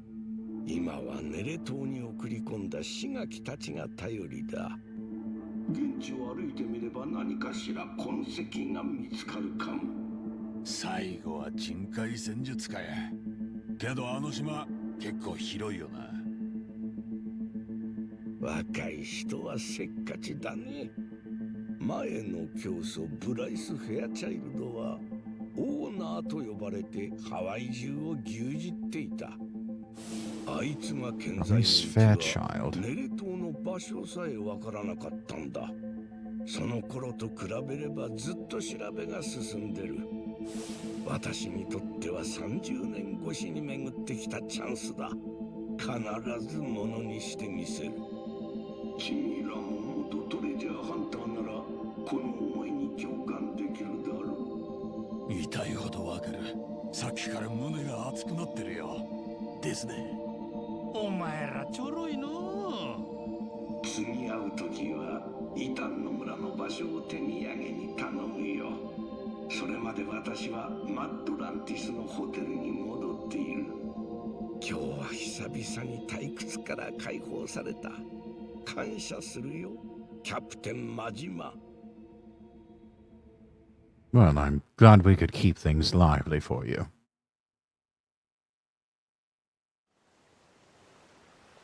それでどう？船長はタッカーの話信用できると思った？おい先短い金持ちがあんだけ入れ込んどるんやで。そんな話乗るに決まっとるやろ。そうだな。エスペランサの財宝にはこの魔力があんだよ。そうやって何度かセネタつかまされてきたことか。じゃあまたダメかもしんないじゃん。まあ、あんまり期待しすぎると後が怖いからな。で、次の行き先はどうするよ船長。やっぱりネレ島か？刺垣と一緒に異端の村を探したいとこだよな。せやな。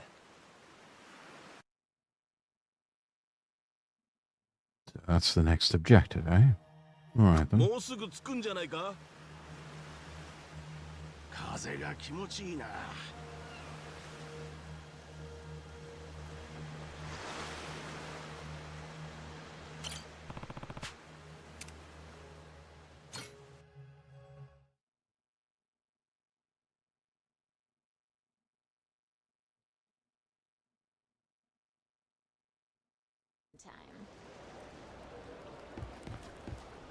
another night with the ladies. Great.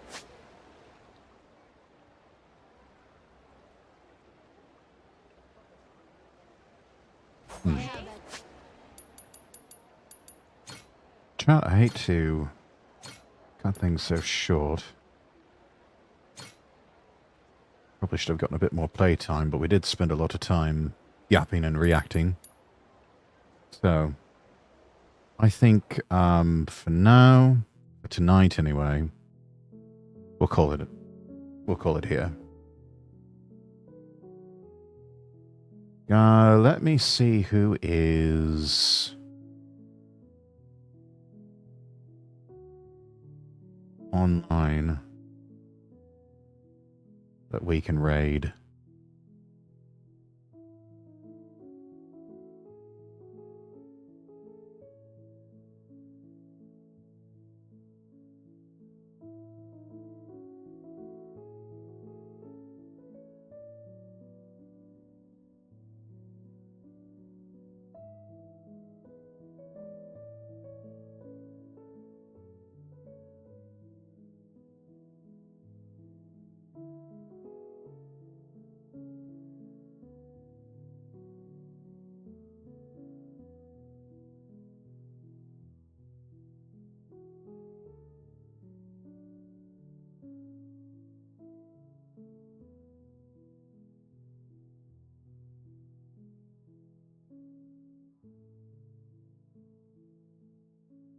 Let's see.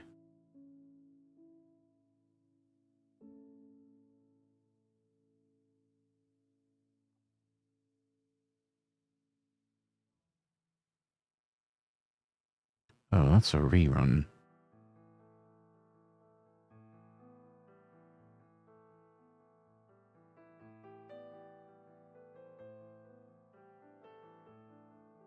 Let's see who's doing what.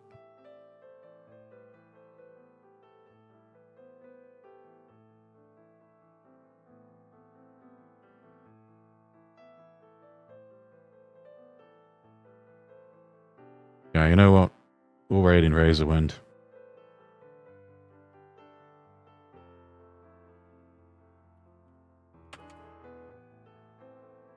Alright. Chat, we're going to raid Razorwind over on Twitch. And then... let me see if we can raid...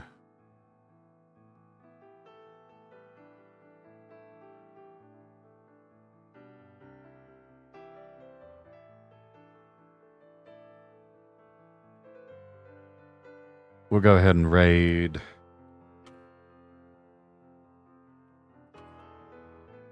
Amalgamite over on Kick. And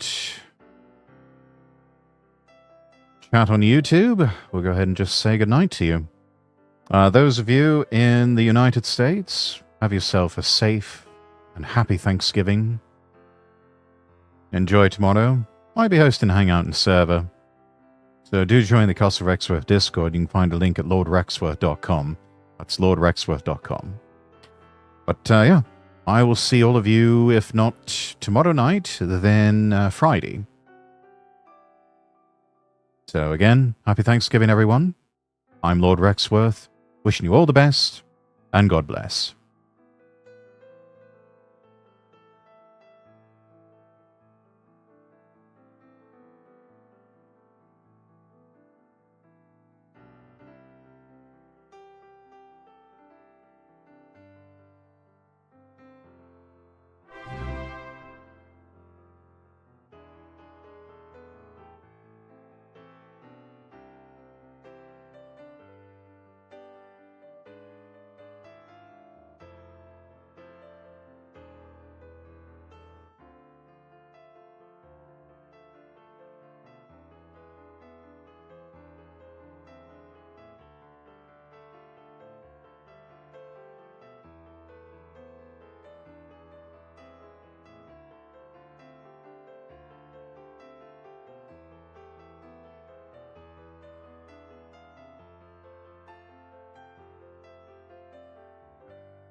Alright, not letting me host on Kick, so we'll just bid you adieu, Kick. Good night, everyone.